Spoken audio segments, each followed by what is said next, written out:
Hey guys, how are you all? I hope you all are doing well. Today we are going to see an amazing what-if story. But before we start, it's just a humble request that if you are new here, please subscribe because it actually motivates me a lot to post more. Also, the stories on my channel are fully written by me, so if you have any suggestions for what-if stories, please let me know below the comment section. Now, without any further delay, let's start. What if Harry Potter had Digimon partner in Wizarding World? The aberration, the blue flame inside the goblet snapped higher, and the whole great hall went quiet so fast it felt like someone had put a silencing charm over 200 throats. Harry did not move. He could feel the sound before it arrived, the way you could feel thunder in your bones. The goblet made that strange gulping noise again, like it was swallowing air. Then it spat. A strip of parchment shot out, curled once in the air, and fluttered down toward Professor Dumbledore's waiting hand. Agumon's claws made a heavy, slow thud on the stone behind Harry's bench. One step, then another, like he was counting. Harry kept his eyes on the goblet and tried to keep his breathing even though his chest had started doing that thing where it forgot how to be normal. Hot, tight, shallow. His scar did not burn, not yet, but his stomach still felt like it was dropping. Dumbledore unfolded the parchment. His half-moon glasses caught the light, making his eyes look briefly blank. Victor Crumb, Durmstrang's table erupted. Stomping, shouting, fist-slamming wood. Karkaroff leaned forward with a grin that looked like it hurt him. Victor stood up like he was bored with the whole concept of standing up, but his shoulders were tight. Harry watched Agumon out of the corner of his eye. Agumon's nostrils flared. Smoke did not come out, not this time, but the sulfur smell was stronger for a second, like he was annoyed without knowing why. Ron nudged Harry's elbow. Harry did not look at him. Ron leaned closer anyway, voice low. That's him, yeah. The one from the posters. I know, Harry muttered. Hermione was on Harry's other side, not sitting so much as perched, like she was ready to stand at any second. She had been like that for weeks, since the day the Ministry Owl had arrived with that stiff letter about international magical cooperation and the Triwizard Tournament and how Hogwarts must uphold tradition and security and all that rubbish. She did not like the tournament. She liked it even less with Agumon in the Great Hall every day. Harry, she whispered, please tell me you are not thinking about the goblet. I'm not, Harry said. Hermione's eyes narrowed. You are, she said, because she always did that. She took what he said, weighed it, and then ignored it when it did not match what she thought was true. Harry's lips twitched, not quite a smile. I'm not putting my name in, he said again. You can calm down. Agumon leaned forward, huge head lowering toward Harry's shoulder like he wanted to listen too. His breath was hot, and it smelled faintly like burnt toast and something metallic.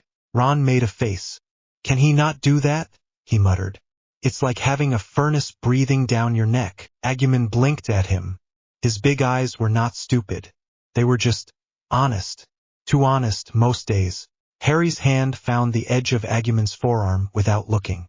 It grounded him a little, the warm, rough scales under his fingers. Dumbledore lifted his voice again, calm as ever. Fleur Delacour, Beauxbatons cheered. Madame Maxime's huge shoulders shook with laughter, and Fleur stood, head high, like she had already won. She glided up, accepted the parchment, and kissed Dumbledore on both cheeks, and half the boys at Hogwarts looked like they had forgotten their names. Ron made a choking noise. Merlin, she's Ronald. Hermione snapped. What? Ron said, offended. I didn't even finish. You were going to, Hermione said. Harry's gaze flicked to Ron and then away. He did not care about Fleur. He cared about the goblet and the fact it still had not stopped. Agumon's tail swished once. Slow. A warning. The goblet's flame shifted. For a second it looked greener, like it had swallowed something it did not like. Another parchment shot out. Dumbledore caught it, unfolded it, and the great hall held its breath. Cedric Diggory. Hufflepuff exploded. Cedric stood up, cheeks going red, and he looked over at Harry for half a second like he was checking if Harry was all right, then smiled, that easy sort of smile that made people want to like him. He walked to the front, shook hands, accepted applause like he had practiced it, and went to stand beside Fleur and Victor. Harry swallowed. That should have been it. Everyone knew it should have been it. The goblet's flame did not die. Harry heard the noise in the hall before it became shouting. Chairs scraping, murmurs turning sharp, people shifting, craning their necks, staring at the goblet like it had grown teeth. Agumon stepped closer behind Harry again. The thud of his claws was louder now because the hall was quieter. Harry felt Ron's stare, the way it pressed into his face like a finger. "See," Harry said under his breath, more to himself than anyone. "It's done. It's done." The goblet burped. A fourth strip of parchment shot out like it had been forced. It did not float gently. It snapped through the air, crackling faintly, and for one stupid moment Harry thought of static, like the telly at the Dursleys when it lost signal. Dumbledore caught it. Harry watched Dumbledore's hand, watched his fingers tighten just slightly around the parchment before he unfolded it. Dumbledore's voice was very quiet when he spoke, but it still carried. "Harry Potter and partner." For a heartbeat nothing happened. It was like the world stalled. Even Agumon froze. Harry's ears rang. Then the great hall exploded. It hit him like a wave. Shouting, chairs scraping, people standing on benches, pointing.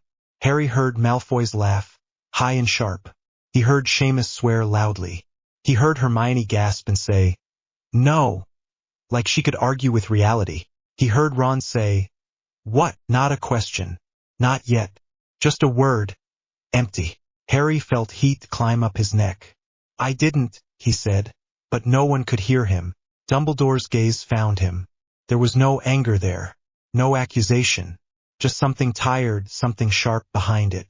Harry stood because his legs decided for him. The bench scraped. Plates rattled. Agumon moved with him, huge body rising, and several students backed away like they thought Agumon was going to eat the table. "Harry!" Hermione grabbed his sleeve. Her fingers were cold. "Harry, you did not do that. Tell me you did not." "I didn't," Harry said louder. "I didn't." Ron's face had gone pale and blotchy at the same time, like his body could not decide whether to drain blood or boil it. "Then how?" he started. "How did the goblet?" "I don't know," Harry snapped. Agumon's head turned, eyes tracking Ron. Not hostile. Not yet. Curious. Like he was measuring. Harry tightened his hand on Agumon's arm. A silent warning. Dumbledore spoke again, and his voice cut through the noise like a blade. "Harry, please come forward." Harry took a step, then another. The walk to the front felt too long, too exposed. The hall felt like it had teeth now, like it wanted to chew him up and spit him out. When he reached the staff table, Professor McGonagall was already standing. Her mouth was a thin line. Professor Snape looked amused, which made Harry's skin crawl. Professor Moody's magical eye whirred and fixed on Harry like it could see straight through his bones. Ludo Bagman looked like he had just been handed the best story of his life. Barty Crouch looked like he had swallowed a lemon and it was fighting back. Agumon followed Harry right up to the staff table, and the closer they got, the stronger the weird crackle in the air felt. Not magic. Something else. It made Harry's teeth feel slightly wrong. "Harry?" Dumbledore said quietly, leaning forward. "Did you put your name in the goblet of fire?" "No," Harry said. His voice came out steady. It did not feel steady inside him, but it sounded it. "I didn't." "And did you ask an older student to do so on your behalf?" Harry stared. "No." Crouch's jaw clenched. "The goblet is a binding magical contract," he said stiffly. "Once a name is chosen, the champion is obligated." "It didn't say just my name." Harry shot back, and his hands were shaking now, fine tremors. "It said and partner." Bagman laughed like that was charming. "Extraordinary, really," he said. "It might be the most exciting twist the tournament has ever seen." McGonagall glared at him. "Ludo." Bagman sobered a little, but his eyes were still bright. Snape's voice slid in smooth. "So the creature is to compete too. How delightful. Perhaps it will finally be put down in a legally sanctioned arena." Agumon's head snapped toward Snape. A low growl rumbled out of him, vibrating the air. Several students near the front squeaked and backed away. Harry's heart slammed once. "Agumon," he said sharply. Agumon did not stop growling. His claws dug into the stone. Harry could see tiny scratches appear, white lines against gray. Moody's good eye narrowed. Easy, he rumbled. That thing bites, Potter. It doesn't bite people, Harry said. Agumon's eyes flicked back to Harry, like he was checking if Harry wanted him to bite people. Harry swallowed. Agumon, stop. Agumon's growl faded into a huff. Smoke puffed from his nostrils. The sulfur smell spiked, then eased. Dumbledore watched them both. Harry, he said gently, we will discuss this privately. McGonagall's hand touched Harry's shoulder. Firm. This way. Harry let her steer him because if he did not let someone steer him, he thought he might punch something. Or scream. Or both. Agumon lumbered after them, and the great hall parted around him like a tide. Students stared. Some looked afraid. Some looked thrilled. Some looked angry. Some looked like they were just trying to decide what story they would tell later. Ron's face was still visible near the Gryffindor table. His mouth was slightly open. Hermione was clutching the bench like it was the only solid thing left. Harry did not look at them for long. He walked out of the great hall with his shoulders tight and his stomach twisting and the sound of the hall still buzzing behind him. In the corridor outside, the air was colder and quieter, but not quiet enough. The stone walls held echoes, footsteps, whispers, the distant clatter of dishes. The crackle in Harry's teeth eased a little, like the great hall had been amplifying it. McGonagall led him into a small chamber off the corridor, one of those side rooms used for meetings and storage. It smelled like old parchment and dust. Dumbledore entered last and closed the door. Moody came in too, and Snape and Bagman and Crouch, because of course they did. Harry caught a glimpse of Karkaroff outside, trying to peer in, and Madame Maxime's tall silhouette, but the door shut before they could follow. Agumon barely fit in the room. His tail knocked lightly against a shelf, making quills rattle. McGonagall's nostrils flared. Careful, she snapped, then seemed to remember she was talking to a dinosaur and closed her mouth. Agumon blinked at her. Innocent. Crouch spoke first. This is unprecedented, he said, voice clipped. A partner creature bound by the contract. The Ministry has no legislation for this. Harry's temper flared. You've had 3 years, he said, and immediately wished he had not because everyone's heads turned. Crouch stared at him like Harry was dirt under a boot. Excuse me. Harry's hands curled into fists. He could feel Agumon's warmth behind him, could feel the way Agumon was listening, sensing his emotion like a wire. You've known about him, Harry said, jaw tight. You've sent people to stare at us. You've sent letters. You've threatened me with regulation. You've had years to make rules if you wanted to. Bagman held his hands up. Now, boy. No need to get heated. Moody let out a harsh chuckle. Heated? He repeated, and his magical eye rolled toward Agumon. Snape smirked. McGonagall looked like she wanted to hex half the people in the room. Mr. Potter, she said sharply.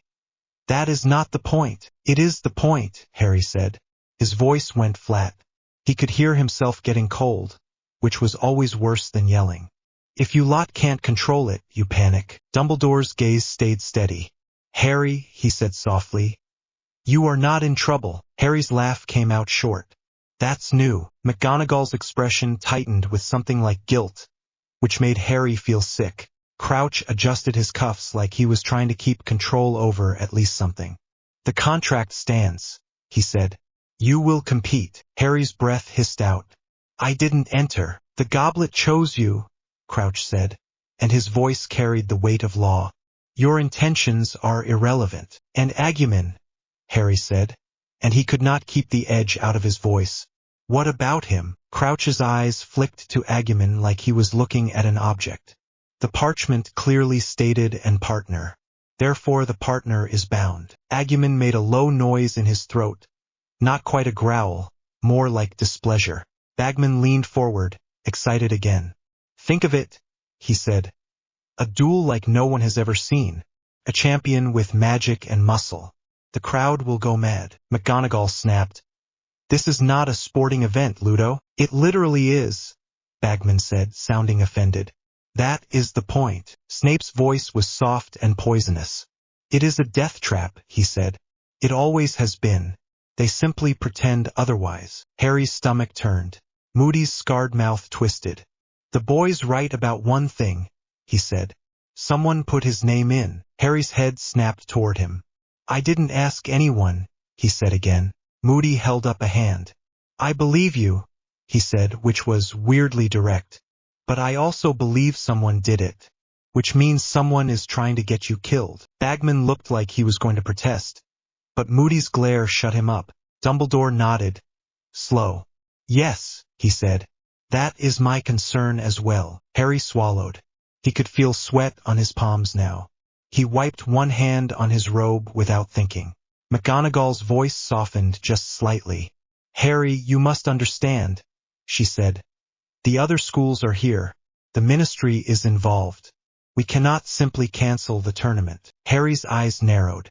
So you're going to let me die because of tradition? McGonagall flinched. That is not what I said. It's what it is, Harry said. Agumon shifted behind him, tail scraping stone. Harry could feel his own anger feeding into Agumon like oil. He forced himself to breathe, forced his fingers to uncurl. Dumbledore's voice was quiet. We will not let you die, he said. We will do everything in our power to keep you safe. Harry stared at him. He wanted to believe that. He really did. But believing things had gotten him hurt before. Crouch looked disgusted. The ministry will also be involved in oversight, he said. Given the nature of this partner, I will be assigning additional observers. Harry's stomach sank. Observers, he repeated, and his voice went flat again. You mean people to watch for Agumon doing something you don't like? Crouch's eyes glittered. If your creature harms a student, Potter, there will be consequences. Agumon's head lowered. He looked at Crouch like he was trying to decide if Crouch tasted good. Harry's voice snapped. He won't, he said. Not unless you push him. Snape's lips curled. How reassuring, he murmured. A child and his monster, deciding what is acceptable. Harry's temper flared again. He's not a monster, he said. Moody's magical I-word. Careful, Snape, he said. And for a second his voice held real warning. Snape's smile did not reach his eyes. Of course, Dumbledore exhaled. For tonight, he said, Harry will return to his dormitory. Tomorrow we will begin preparations, and we will investigate how this happened. Harry's jaw clenched. And Agumon, he said, because everything kept circling back. Dumbledore's gaze flicked to Agumon. Agumon will remain with you, he said. As always. Crouch stiffened. The creature is not registered. Harry laughed once, bitter. Neither am I, he said. What do you want? A tag on my ear. McGonagall's eyes flashed. Mr. Potter. Harry cut himself off. His head hurt. His scar still did not burn, which almost made it worse, because it meant this was not Voldemort's usual kind of trouble. It was something else. Dumbledore's voice softened. Harry, he said, I know you are frightened. Harry's mouth twisted. I'm not frightened, he lied. Agumon's hand, huge and clawed, rested gently on Harry's shoulder. The weight of it was grounding and heavy, like an anchor. Harry's throat tightened anyway. Dumbledore looked at him for a long moment. Then he nodded. Very well, he said. Go. Rest if you can. Harry turned to leave. As he reached for the door, Bagman called after him, voice bright again. Try to smile, Harry, he said. You're about to become the most famous champion Hogwarts has ever had. Harry paused with his hand on the handle. He did not look back. I already am, he said quietly. Then he opened the door and walked out. The corridor felt colder than before. The noise from the great hall had faded, but it was replaced by something else.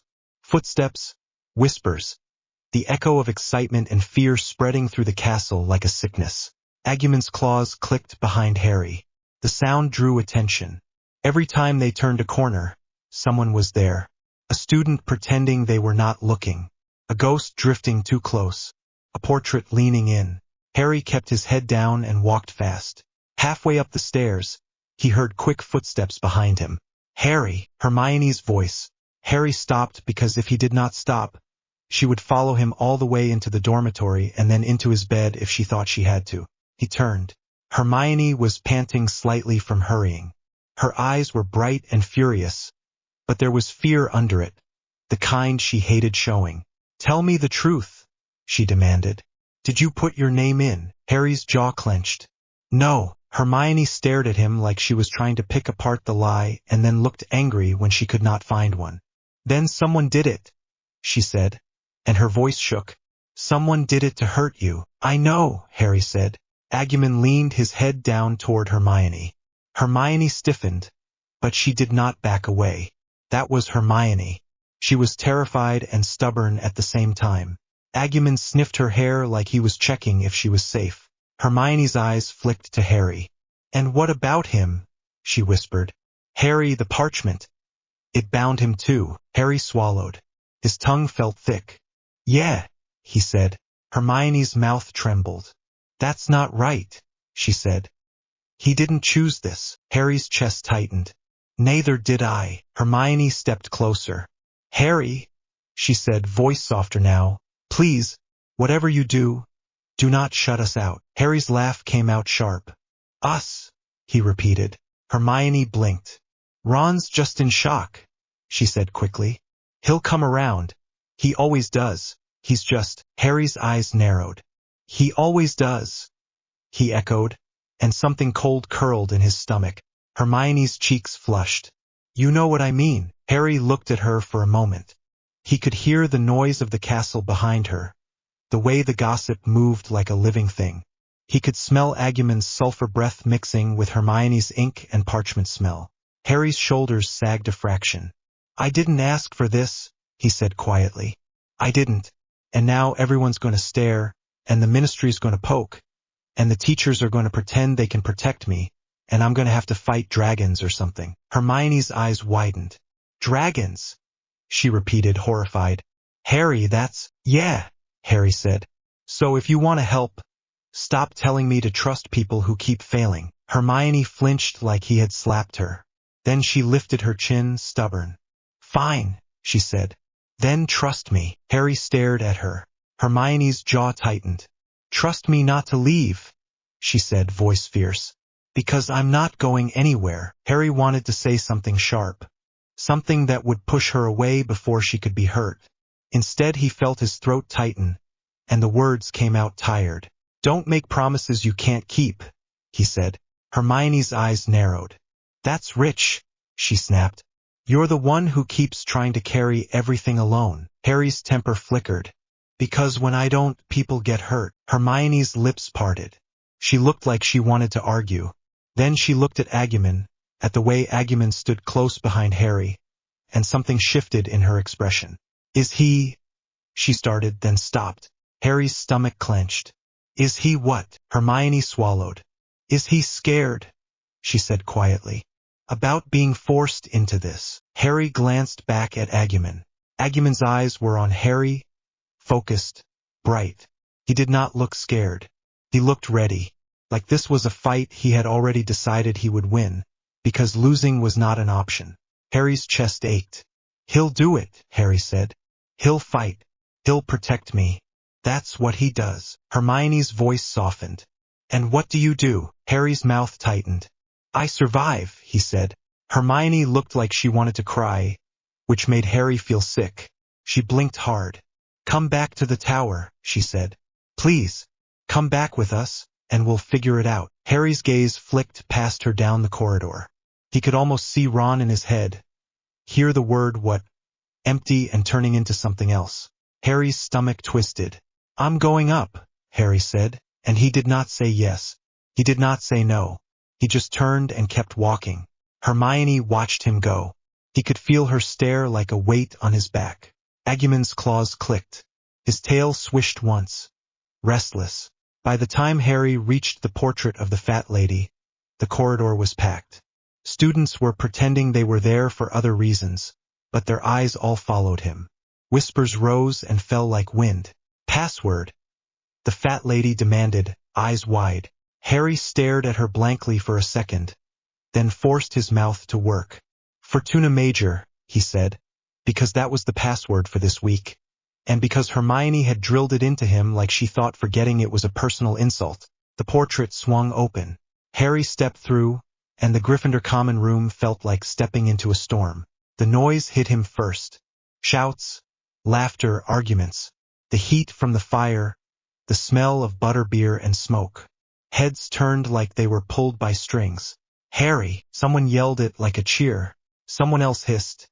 He did it. Someone else shouted, "You're mental, Potter." Agumon pushed through behind Harry, and the room shifted, people backing away instinctively. They had got used to Agumon being in the common room over the years, kind of. They still did not like being close to him when he was tense. Harry's gaze swept the room and found Ron near the hearth. Ron was standing with Dean and Seamus, his hands clenched, his face red. Neville was nearby, looking worried. Lavender and Parvati were whispering with wide eyes. Ron saw Harry and went very still. For a second Harry thought Ron might not do anything. Might just stare. Then Ron surged forward. "How did you do it?" he demanded. The words snapped like a whip. The room went quieter. Not silent, but quieter, like everyone wanted to hear. Harry's jaw clenched. "I didn't," he said. Ron laughed, sharp and ugly. "Right," he said. "Right, so the goblet just decided to pick you for fun. Did it?" Harry's temper flickered. "Ron," he said, warning. "Stop." Ron's eyes were bright and furious. "Stop," he echoed. "Stop what?" "Asking questions. Like everyone else is. Like I'm not allowed to ask because you're special." Hermione shoved through the crowd, breathless. "Ron, don't," she said. Ron did not look at her. He stared at Harry like Harry was a problem he could punch. "You've got him," Ron said, voice rising, and he jabbed a finger toward Agumon. "You've got that thing. You've got your name on everyone's lips. You've got everything. And you still had to put your name in." Harry's chest tightened. "I didn't put it in," he said again. Ron's laugh was louder. "Oh, come off it," he said. "You could have asked anyone. You could have done it yourself, you're sneaky enough. You probably had him do it." Agumon's head lowered. Harry felt it like a shift in the air. The warmth behind him sharpened. Harry said, "Don't talk about him like he's a tool." Ron's eyes flicked to Agumon and then back to Harry, and for a moment there was fear there, but it twisted into anger so fast it was almost impressive. "Oh, sorry," Ron said, voice dripping. "Is the dinosaur offended?" Hermione's voice snapped, furious. "Ronald, shut up. It's not a dinosaur and you know it." Ron rounded on her. "Oh, you're defending him now," he spat. "Of course you are. You always defend him. He could set fire to the entire school and you'd find a book that says it was for the greater good." Hermione's cheeks flushed. "That is not what I do," she said, and her voice trembled. "And if you used your brain for 5 seconds you'd realize the goblet can be tricked, can be confounded. Someone could have entered Harry under a 4th school." Ron stared at her, then at Harry, and his face twisted. "You always have an answer," he said. "You always make it sound like it's everyone else's fault. But it's never Harry's, is it?" Harry's throat tightened. He could feel eyes on him. The whole room watching, waiting. His hands were shaking, fine tremors again. He clenched them into fists. "I didn't do it," Harry said, voice low. "And I'm not going to stand here and beg you to believe me." Ron's nostrils flared. "Oh, listen to you," he said. "All noble, all tragic. Poor Harry, no one understands him. Well, maybe if you didn't hide behind that thing all the time." Agumon made a low growl. It rolled through the room like distant thunder. Several students backed away. Neville's eyes went wide. Dean swallowed. Harry felt his own anger spike, and with it, Agumon's growl deepened. "Agumon," Harry said sharply. Agumon did not stop. Ron's voice rose again, and it broke something in Harry's chest. "Maybe you did it because you love it," Ron said. "Maybe you love being the center of it all. Maybe you love watching everyone stare at you and him like you're some kind of freak show." Hermione gasped. "Ron." Harry's vision narrowed. He heard his own voice, flat and cold. "Say that again." Ron's mouth twisted. "Freak show," he repeated, louder, like he wanted the room to hear it. Agumon moved. It was not fast like a spell. It was fast like an animal deciding it had enough. Agumon lunged, claws scraping stone, and the crowd shrieked as he shoved through chairs like they were nothing. Ron stumbled backward, eyes wide now, fear flashing real and raw. Harry's heart slammed once, and his body moved without thinking. "Agumon, stop!" Harry shouted. Agumon's jaws opened. Ron's hands flew up, useless. Hermione screamed. "Harry!" Harry grabbed Agumon's arm with both hands and hauled. But Agumon was heavy, and Harry's arms burned, and Agumon's muscles were like stone under scales. Ron's voice cracked. "Get him off!" Harry's breath came in hot bursts. "Agumon," he said again, and his voice shook. "Agumon, look at me." Agumon's head jerked, eyes flicking to Harry for half a second. Harry forced his voice into something steady. "Not him," he said, and he shoved all the command he had into the words. "Not here. Not now." Agumon's jaws snapped shut, teeth clicking. Smoke puffed from his nostrils. He growled again, but it was lower now, confused, like he was fighting his own instinct. Ron lunged forward suddenly and grabbed Agumon's tail. It was the stupidest thing Ron had ever done. Agumon's whole body tensed, and for one awful second Harry thought Agumon was going to swing and break Ron in half without even trying. Harry's skin went cold. "Ron!" Hermione screamed. "Let go!" Ron's face was white now, and his hands were clenched on the tail like it was the only way to prove he was not afraid. "Get him out!" Ron rasped. "Get him out of here!" Agumon's eyes snapped to Ron again, and this time there was something sharp in them. Not hunger, not mindless rage, something that looked like offense. Harry's voice was low and dangerous. "Let go," he said to Ron. Ron's mouth opened. "No," he snapped, voice cracking. "Because if I let go he'll—" "He won't," Harry said, and his voice shook because he could not be sure. Not with the contract binding them now, not with his own emotions running wild. "Let go." Ron's hands trembled on Agumon's tail. His face twisted with fear and anger and humiliation all at once. "I'm your friend," Ron blurted suddenly, like a shield. "I'm your friend, Harry, and you let that thing threaten me." Harry stared at him. The words hit harder than the shouting. Harry's throat tightened. "I didn't," he said, but it sounded weak even to him, and he hated it. Ron's eyes were wet. "You did," he said, voice rough. "You did because you didn't stop him fast enough. You didn't care fast enough." Hermione's voice cut in sharp. "That's not fair." Ron rounded on her, still clutching the tail. "Shut up," he snapped. "Just shut up. You always make excuses." Hermione's face went red. "I am not making excuses. I am using logic, which is something you could try." Ron's laugh was jagged. "Logic," he spat. "Yeah, well, logic doesn't stop a dragon from eating you." Harry's stomach turned. The word dragon in Ron's mouth felt like a curse. Agumon growled again, deeper, and the room shifted backward as if the sound had pushed them. Harry forced himself to breathe, forced his hands to loosen slightly. He stepped closer to Ron, slow and deliberate. He did not take his eyes off Ron's face. "Let go," Harry said again, quieter this time. "I'm telling you, let go." Ron stared at him for a long moment. Then Ron's hands opened, and he stumbled backward like he had been holding onto something hot. Agumon's tail snapped back into place with a sharp swish. Harry's shoulders sagged a fraction. His arms ached from holding Agumon back. His sweat cooled on his skin, making him shiver. The common room was silent now, except for someone's shaky breath and the crackle of the fire. Harry looked around. Everyone was staring. Neville looked like he wanted to run. Dean looked torn. Seamus looked angry. Lavender looked like she had just watched a play. Parvati's eyes were wide and hungry for gossip. Hermione looked at Harry, eyes bright, mouth trembling. She did not look angry anymore. She looked scared for him. Ron wiped at his face roughly, like he was angry his eyes had betrayed him. His voice came out hoarse.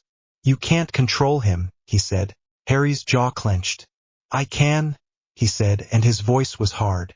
"I just did." Ron let out a harsh laugh. "Yeah," he said, "after he nearly bit my head off." Harry's chest tightened again, and his voice went cold. "You grabbed his tail." Ron's eyes flashed. "Because he was going to attack me." "You provoked him," Harry snapped. and the words finally broke through the wall of control. You stood there and called him a freak show, and you acted like I did this on purpose. You think I wanted the goblet to pick me again. You think I wanted to be trapped in that thing's contract. Ron's mouth twisted. So you admit it, he said, seizing on the wrong part like he always did when he was cornered. You admit you wanted it before. You admit you love being chosen. Harry's vision narrowed. Hermione snapped. That is not what he said. Ron ignored her. Say it, Ron demanded, voice rising again. Say you didn't want it, Harry. Say it like you mean it. Harry stared at him, and something in him went very still. He realized all at once that Ron did not want the truth. Not really. Ron wanted a version of events that made sense of the ugly feeling in his chest. Ron wanted to be right because being right was easier than being scared. Harry's mouth curled, not in a smile. I don't have to prove anything to you, he said quietly. Ron flinched like Harry had hit him. Hermione whispered, Harry. Harry did not look at her. His gaze stayed on Ron, steady, cold. Ron's voice came out small and furious. Fine, he said. Fine. Go on then. Go be champion. Go be special. Go let your monster fight your battles. Digimon growled again, low. Not attacking. Just present. Harry's hands trembled, and he hated that Ron could see it. Yeah, Harry said, voice flat. I will. Ron's face twisted, and he looked like he wanted to shout again, but instead he swallowed hard. I hope you die, Ron said. The words hit like a slap. Hermione made a sound like she was choking. Ron, she said, voice cracking. You do not mean that. Ron's eyes were bright. His mouth trembled. I do, he said, and his voice broke. I do, because maybe then everyone will stop looking at him like he's the only thing that matters. Harry felt something cold spill through his chest. He nodded once, very slowly. Right, Harry said, and his voice was so calm it scared even him. That's that then. He turned. Hermione grabbed his sleeve again, desperate. Harry, please, she whispered. He's angry, he's just... Harry's voice came out tired. Let go, he said. Hermione's fingers tightened. No, she whispered. Not like this. Harry looked down at her hand on his sleeve, then up at her face. Hermione's eyes were wet now. Don't leave, she said. Harry's throat tightened. He looked away. I have to, he said, and it felt like pulling a knife out of his own ribs. Hermione's fingers loosened. She looked like she wanted to follow him anyway, but she stayed, caught between Ron and Harry like she always was, and for once she looked like she hated both options. Harry walked out of the common room. The portrait swung shut behind him with a soft thud. The corridor outside felt like the world had been drained of color. The torchlight flickered. The stones smelled cold. The air felt too thin. Digimon followed him, claws clicking softly now, quieter than before, like he knew the difference between rage and aftermath. Harry's breathing was wrong. Too fast. His hands shook. His skin felt tight. He walked without really thinking, down staircases and through corridors that got quieter as he went. He did not want to go to the dormitory. He did not want to see anyone. He did not want to lie in a bed surrounded by people who would whisper as soon as his back was turned. He also did not want to be alone with his head. The castle around him felt too big, too full of eyes. Digimon bumped his shoulder gently with his head. Harry's voice came out hoarse. I'm fine, he lied. Digimon made a small noise, like a huff. Harry's mouth twisted. Yeah, he muttered. Shut up. Digimon blinked. Harry kept walking. He passed a window and caught his reflection briefly in the glass. Pale face, messy hair, eyes that looked too old. A dinosaur shadow behind him, huge and bright-eyed and wrong in a castle built for wands. Harry looked away fast. He heard footsteps behind him again, but lighter this time, hesitant. He turned, expecting Hermione. It was Neville. Neville stopped a few paces away, hands clenched around the strap of his bag like he had brought it as a shield. His face was pale, but his eyes were steady in a way Harry did not expect. Harry stared at him. What? He said, because he had nothing left. Neville swallowed. He started. Then his voice wobbled and he forced it steady. I just wanted to say, I don't think you did it. Harry blinked, caught off guard. Neville's cheeks flushed. I know Ron's, you know, he mumbled, and then his jaw tightened. But I don't think you'd do that. You didn't even want to play Exploding Snap with us last week. So why would you want to be in the tournament? A laugh tried to escape Harry and failed. Neville shifted, glancing at Agumon. Agumon stared back calmly. Neville's voice dropped. He nearly bit Ron, he said, and there was fear there, but not accusation. Harry's chest tightened. Ron grabbed his tail, he said automatically. Neville nodded like that mattered. Yeah, he said. Ron does that sort of thing. Harry stared at him. Neville took a breath. Are you going to be all right? He asked. Harry's throat tightened. He wanted to say yes. He wanted to say no. He wanted to say something sharp to make Neville go away. Instead his voice came out quiet. I don't know, he admitted. Neville's eyes softened. Right, he said like he understood. Well, if you need anything, you can ask me. I'm not good at a lot, he added quickly, cheeks flushing again. But I can help carry books or, I don't know. Just you're not alone. Harry's chest ached. He nodded once. Thanks, he said, and his voice sounded wrong in the quiet corridor. Neville looked relieved, like Harry not biting his head off was a victory. He glanced at Agumon again, then lifted a hand awkwardly. Agumon sniffed Neville's fingers. Neville went very still. Agumon licked his hand once, quick and warm. Neville let out a squeak and then laughed. Shaky. He's gross, he said, but he sounded less scared. Harry's mouth twitched, almost a smile. Neville stepped back. I'll go, he said quickly. Good luck, Harry. Harry's eyes narrowed. Luck, he repeated. Neville winced. Sorry, he said. That sounded stupid. I just meant, I hope you win. Harry stared at him for a long moment, then nodded again. Neville hurried away, footsteps fading. Harry stood there for a second in the quiet corridor, heart still racing, hands still shaking. Agumon leaned his head against Harry's shoulder again, warm and heavy. Harry swallowed hard. Everyone keeps saying good luck, he muttered. Like luck got me through anything. Agumon made a soft noise, like agreement. Harry started walking again. The farther he went, the quieter the castle became. Fewer portraits, fewer students.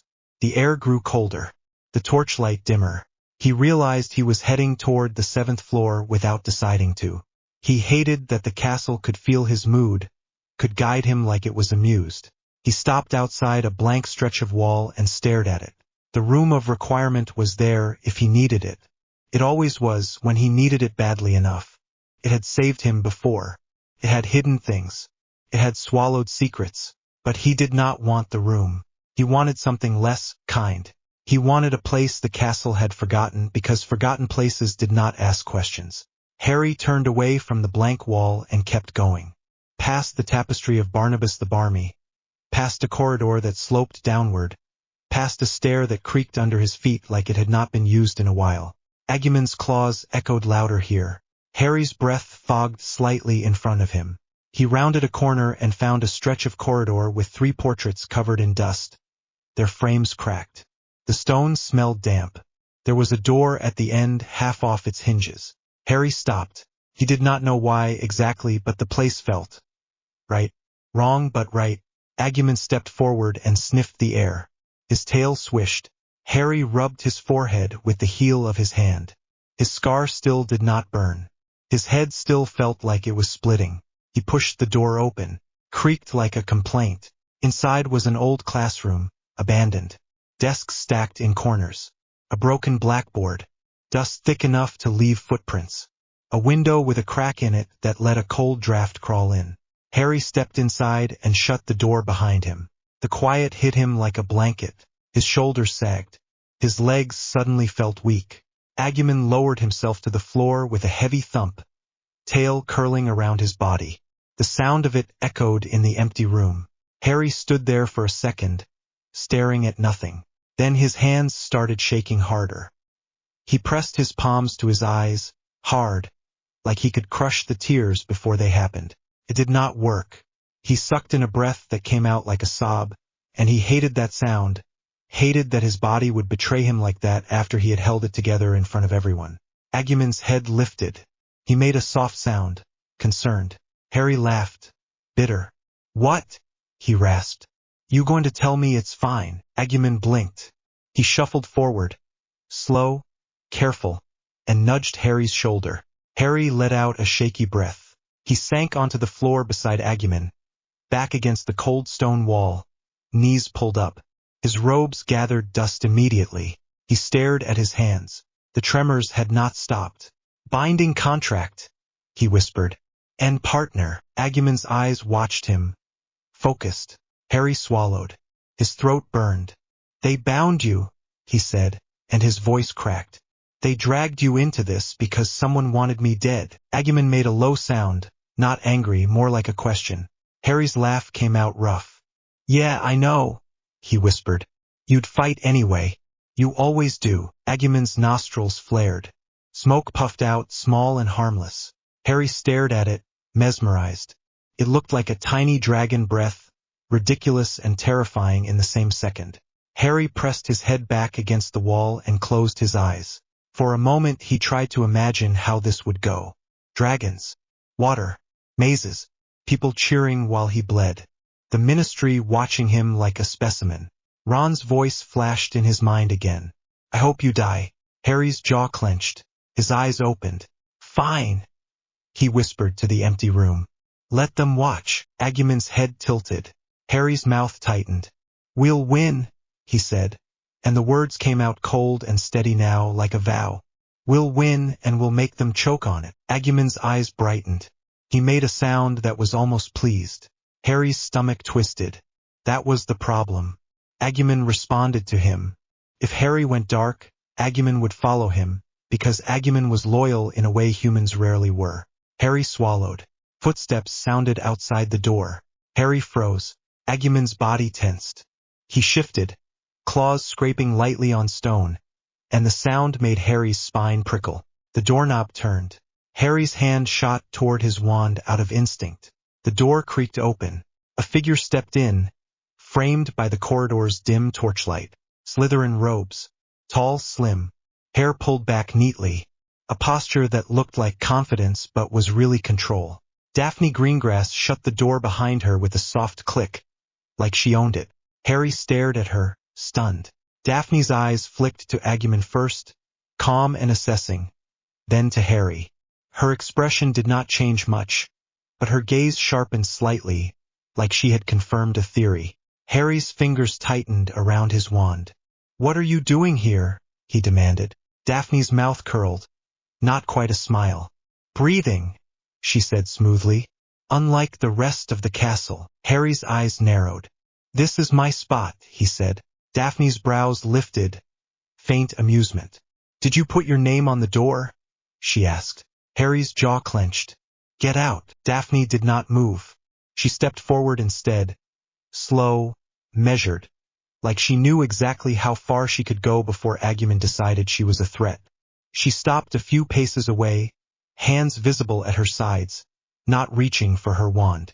Agumon watched her, still tense, but he did not growl. Harry's heart was still racing. He hated that she could see it. He hated that she was here at all. Daphne's voice was calm. You are making enemies fast tonight, she said. Harry's laugh came out sharp. You came to gloat. Daphne's eyes flicked to his face, then to his shaking hands. Something like curiosity flashed in her expression, quickly buried. No, she said. I came because you are about to be eaten alive. Harry's mouth twisted. By who? He snapped. You. Daphne's gaze stayed steady. By the Ministry, she said. By the press. By tradition. By your own housemates. Her eyes flicked away for half a second, like she was thinking of Ron's voice carrying through stone. The castle was good at spreading noise.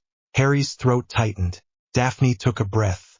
You do not have allies in this, she said. Not the kind you need. Harry's voice went flat. I don't need allies. Daphne's eyes narrowed, like she had expected that answer. You do, she said simply, because this is not just about surviving tasks. This is about what they will do to you after. Harry stared at her. And why do you care? He asked, and his voice was sharp because he could not afford soft right now. Daphne's mouth tightened, just slightly. Because I am not stupid, she said. And because I have eyes. Harry's hand flexed around his wand. So what? He said. You saw an opportunity. You want to latch on to the spectacle. Daphne's gaze did not flinch. I want to keep you from being turned into a ministry leash, she said. Which, unfortunately, is not the same as wanting to be your friend. Harry blinked. Agumon shifted, claws scraping lightly, and Daphne's eyes flicked to him again. Daphne's voice softened, just a fraction. Your partner, she said, and she chose the word like she was testing it. The contract binds him too. Harry's jaw clenched. Yes. Daphne's eyes sharpened. Do you understand what that means legally? She asked. Harry let out a bitter laugh. It means I'm trapped. It means you are responsible, Daphne corrected, and her voice was crisp. If he injures someone while bound to you, they can argue you are an unlicensed handler of a dangerous magical entity. Harry's stomach turned. He's not, he started. Daphne held up a hand. Not dismissive, just precise. I did not say he is, she said. I said that is the argument they will make. And they will make it because the ministry hates what it cannot categorize. Harry's teeth clenched. He hated that she sounded right. Daphne stepped closer, still careful. I have seen Crouch, she said quietly. He is already planning paperwork. He is already planning control. Harry's voice came out harsh. And you're what? My savior. Daphne's mouth curled faintly. No, she said. I am your leverage, if you are smart enough to use me. Harry stared at her, breathing hard. The room felt colder with her in it, not because she brought cold air, but because she brought reality. Harry's voice came out low. Why you? He demanded. Why not Malfoy?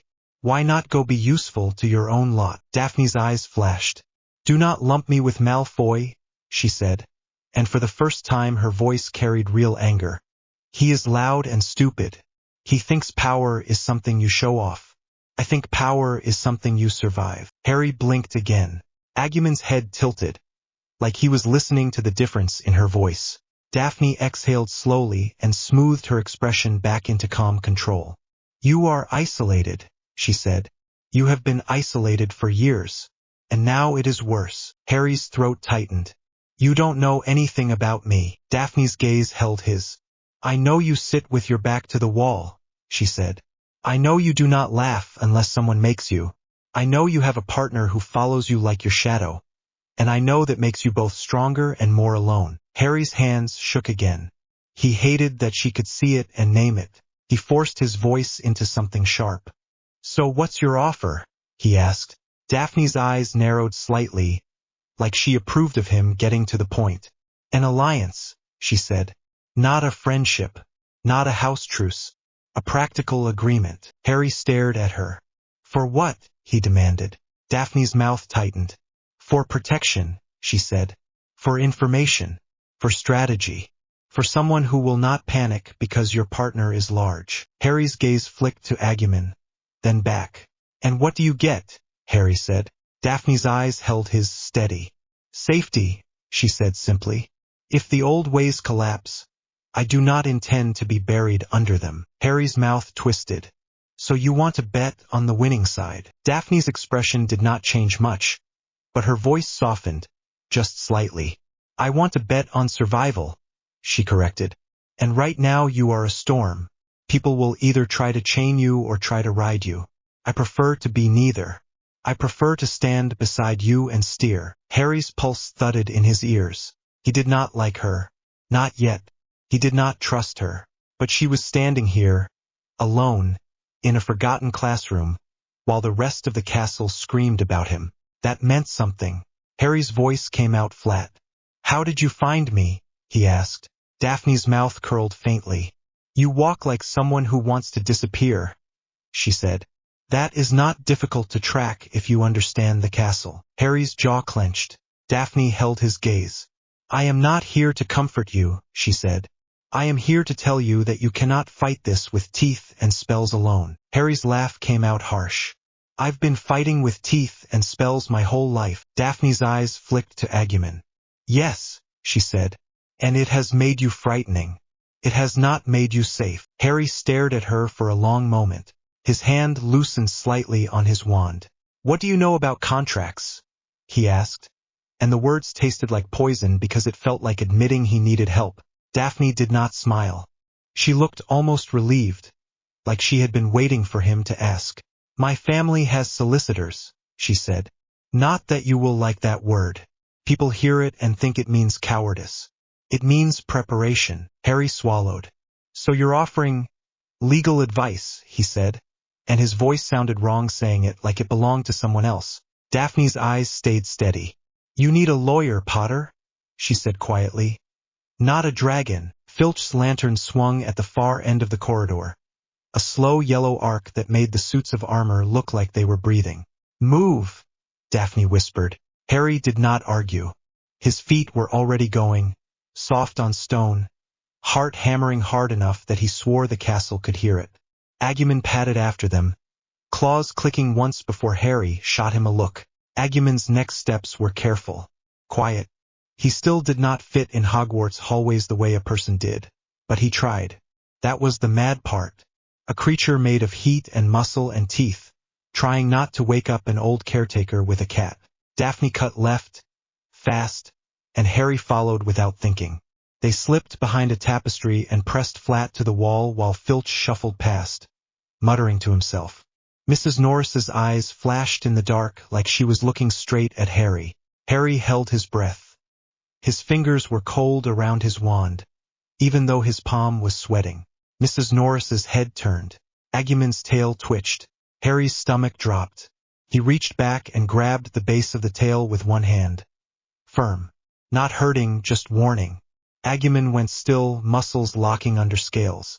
Mrs. Norris sniffed the air. Harry could feel Agumon's warmth against his back. He could feel it like a second pulse. Then Filch tugged the cat along, grumbling, and the lantern light faded down the corridor. Their footsteps died into the castle. Harry let his breath out through his nose, slow, shaking. Daphne did not even look at him. She was already moving again, like fear was something you stepped around rather than something that lived in your bones. They crossed 2 staircases, ducked into a narrow passage, and ended up at a side door Harry had never noticed before.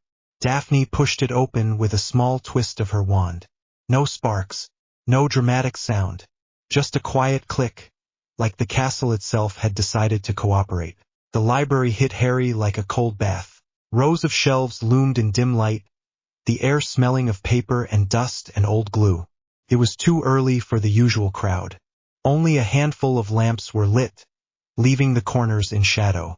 Agumon lowered his head, sniffed, and made a small noise that sounded like confusion. He was used to the library now, but he never liked it. Too many smells that meant nothing. Too much quiet. Harry leaned close to Daphne. How do you know that door exists? He muttered. Daphne's mouth twitched. Because I read the castle maps my family keeps, she said softly. And because I pay attention. Harry swallowed back a sharp reply. He was tired of people acting like knowing things was a flex. Hermione did it. Draco did it. Daphne did it in a different way, quieter and sharper, like a knife hidden up a sleeve. Daphne led him between shelves to a long table near the back, where the lamps made a small island of light. She pulled out parchment and 2 books already stacked under her arm, like she had planned this before she ever found him last night. Harry stared. You prepared, he said. Daphne sat down, smooth and controlled. Yes, she replied, like that was the only sane answer. Harry sat opposite her. Agumon eased down beside Harry, curled half under the table like an overgrown dog trying to pretend he was not the size of a sofa.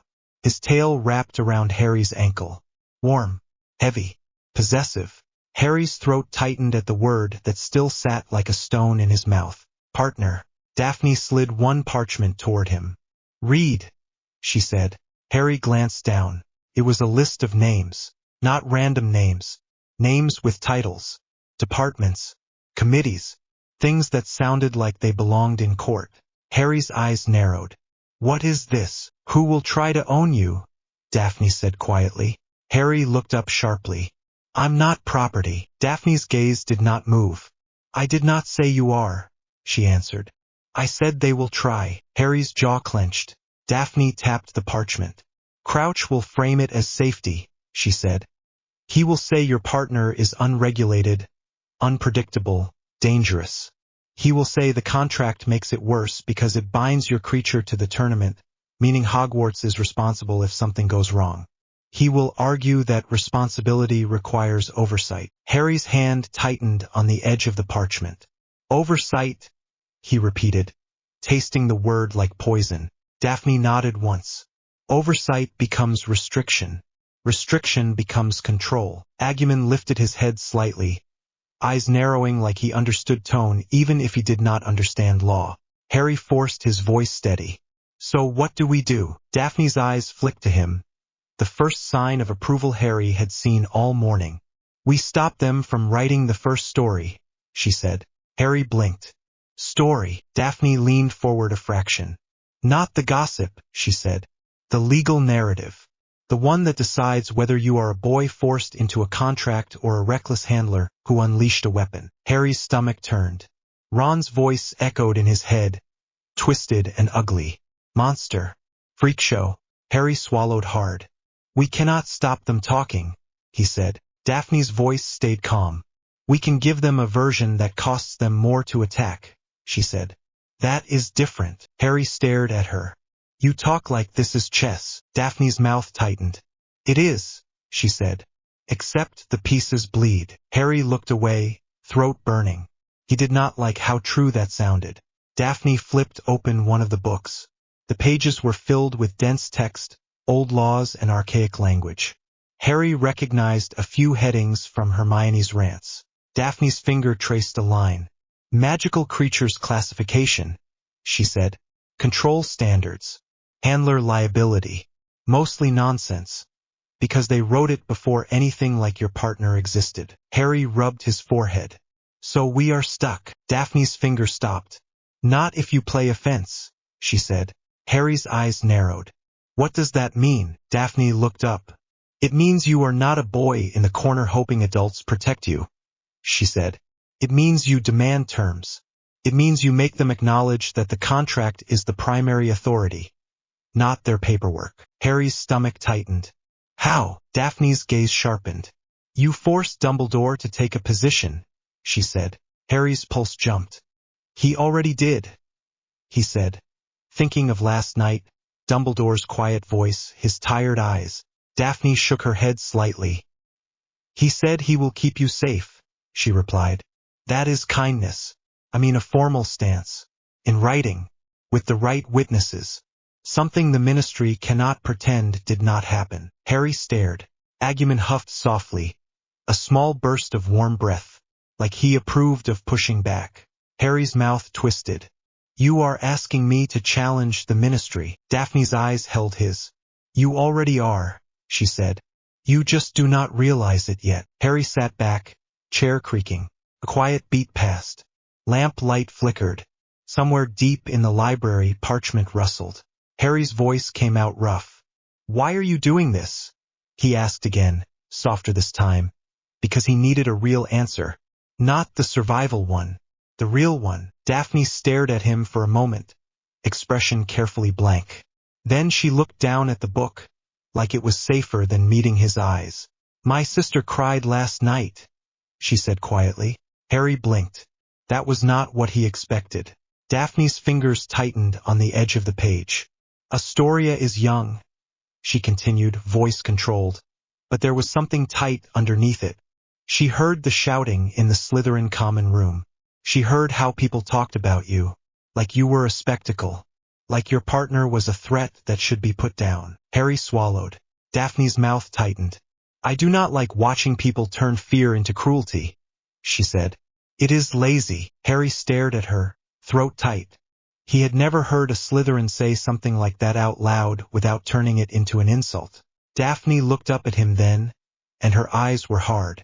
And because if they can chain you, she said, They can chain anyone who does not fit their rules. That includes my family when the wrong person decides we are inconvenient. Harry's pulse thudded. That was the truth. Not kindness. Not romance. Strategy with a backbone. Harry nodded once. Slow. Fine, he said. Alliance. Daphne's posture eased by a fraction. Good, she replied. Agumon's tail tightened around Harry's ankle like he was claiming the word for himself. Harry looked down and exhaled through his nose. You know, he muttered, you could try smiling sometimes. It would make you look less like you are about to sue someone. Daphne's brows lifted. I am about to sue someone, she said flatly. Harry let out a short laugh despite himself, and it sounded strange in the library, like the room did not know what to do with it. Daphne's mouth twitched again, barely there. That sound is unpleasant, she said. Harry's eyes narrowed. My laugh is unpleasant. Yes, Daphne replied, completely serious. Harry stared at her, then laughed again, sharper, because what else could you do with that? Agumon blinked, then made a small pleased noise, like laughter meant Harry was not breaking apart. His head nudged Harry's shoulder once. Harry's chest tightened. He reached up and scratched behind Agumon's ear ridge without thinking. Agumon leaned into it, heavy and warm. Daphne watched that for a second, something unreadable in her gaze. Then she cleared her throat. Next, she said. Harry dragged his attention back to the parchment. So what do we cover? Daphne slid a second page toward him. We need facts, she said. You did not enter. The goblet selected you and partner. The contract binds both of you. That is a new clause, which means either the goblet evolved its selection or someone tampered with it. Harry's stomach tightened. Tampered how? Daphne's eyes flicked to Agumon. Magic can be confounded, she said. But your partner is not a wand. If the goblet acknowledged him, it recognized something beyond simple enchantment. That suggests a different kind of influence. Harry felt his teeth itch again, faintly, like a static buzz behind his molars. He frowned. Daphne noticed. What? She asked. Harry hesitated. Sometimes, he said, choosing words carefully, I hear something, not sound, more like a crackle, like when Muggle electricity goes wrong. Daphne's gaze sharpened. When do you hear it? Harry swallowed. Last night in the hall, he admitted. When the parchment came out. Felt wrong. Agumon's head lifted. His eyes narrowed, and his nostrils flared like he was catching a scent. Daphne's voice stayed calm, but it tightened. If that matters, she said, we document it, not as feelings, as sensory evidence. Harry stared. You sound like Hermione. Daphne's eyes flicked to him. Do not insult me, she said. Harry's mouth twitched. Hermione will take that as a compliment. Daphne sniffed. Then Hermione has poor standards. Harry's chest loosened by a fraction, then tightened again as he remembered Hermione's face last night, desperate in the corridor, and Ron's voice in the common room. He forced it back down. This was not the time. Daphne tapped the parchment. We will speak to Dumbledore today, she said. Not as a boy begging, as a champion demanding clarity. Harry stared at her. He is still headmaster. Daphne's gaze did not waver. And you are bound to compete in an event hosted by his school, she said.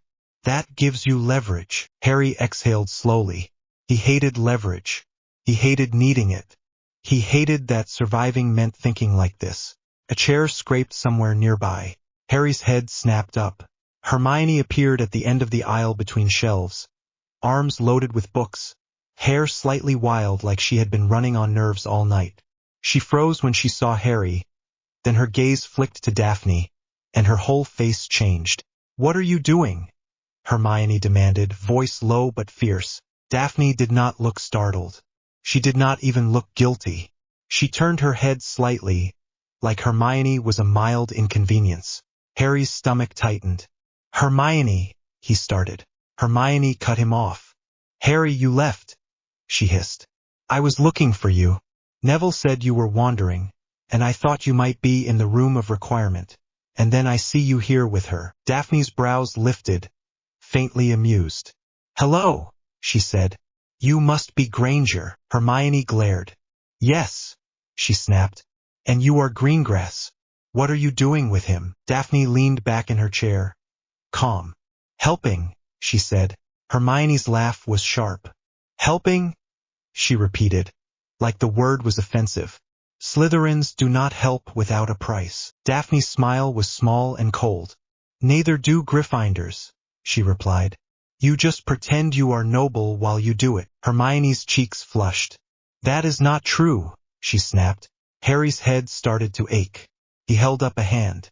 Stop, he said, voice rough. Both of them looked at him like they had forgotten he was there. Harry took a breath. Hermione, he said, forcing calm. I needed to understand what the Ministry can do. Daphne has information. Hermione's eyes narrowed. So you are trusting her now. Harry's jaw clenched. I am trusting my own survival, he said quietly. Hermione flinched. Agumon shifted under the table, tail tightening around Harry's ankle again. Warm, grounding. Hermione's gaze flicked to Agumon, then back to Harry.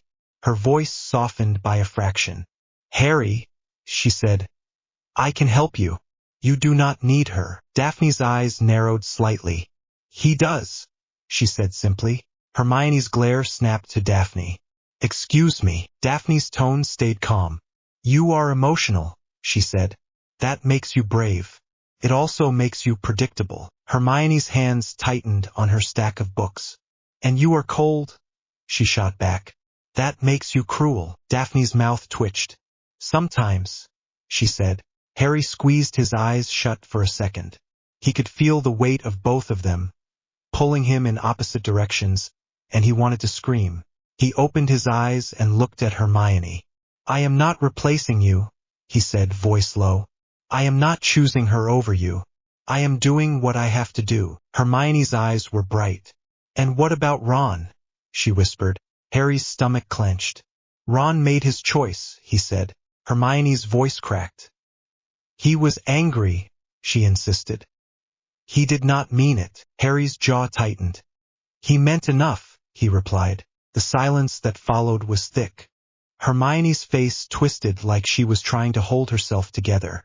Daphne watched, expression unreadable, then spoke with a quieter edge. If you want to help him, she said to Hermione, do not try to pull him back into your house drama. Help him build a shield. Hermione blinked, caught off guard. Harry looked between them, stunned that Daphne had just said something useful rather than poisonous. Hermione's voice came out tight. Fine, she said, swallowing. What are you doing? Daphne tapped the parchment. We are building a legal narrative, she said. Hermione's eyes sharpened instantly. That was the Hermione Harry knew. The one who heard a problem and turned it into steps. Show me, Hermione said. Daphne hesitated for half a heartbeat, then slid the parchment toward Hermione without comment. Hermione read fast, eyes flicking down the list of names and titles. Her mouth tightened. They will try to classify him as a dangerous magical creature, Hermione said quietly, nodding toward Agumon. They will argue you are responsible. Therefore, they can regulate you. Daphne's eyes held Hermione's. Yes, she said. Hermione looked up at Harry.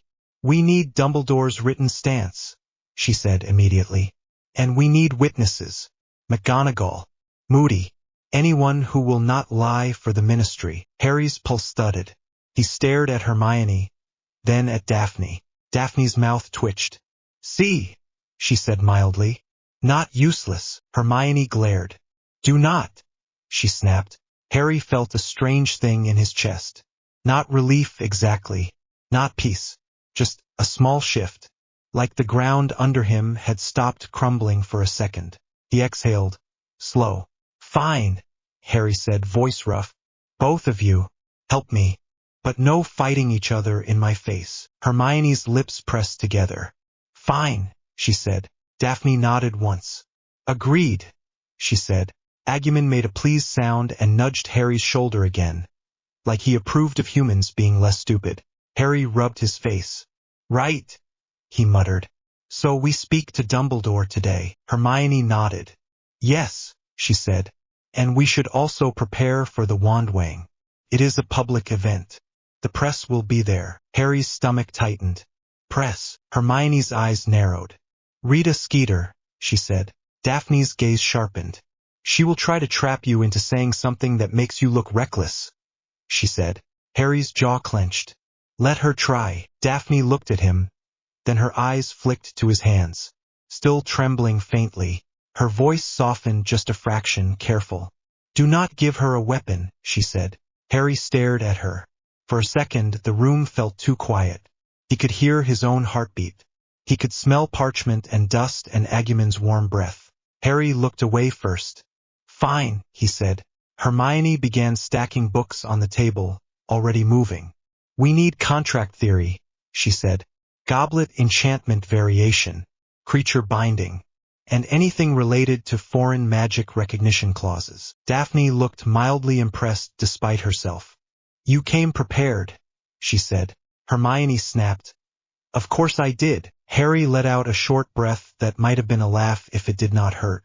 They worked until the library began to wake up. By late morning, whispers started creeping in from the front tables. Students trickled in, saw Harry, saw Agumon, saw Daphne, and their eyes went wide like they had found a new story to chew. Harry kept his head down. Hermione kept writing notes. Daphne kept her posture straight, like she did not care who watched. Harry was starting to think they might actually make progress. Then the air crackled. Not from a spell, not from a lamp, came from the shelves behind them. A thin, sharp buzz that made Harry's teeth itch. Agumon's head snapped up, eyes narrowing. His nostrils flared. Hermione froze, quill hovering. Harry? She whispered.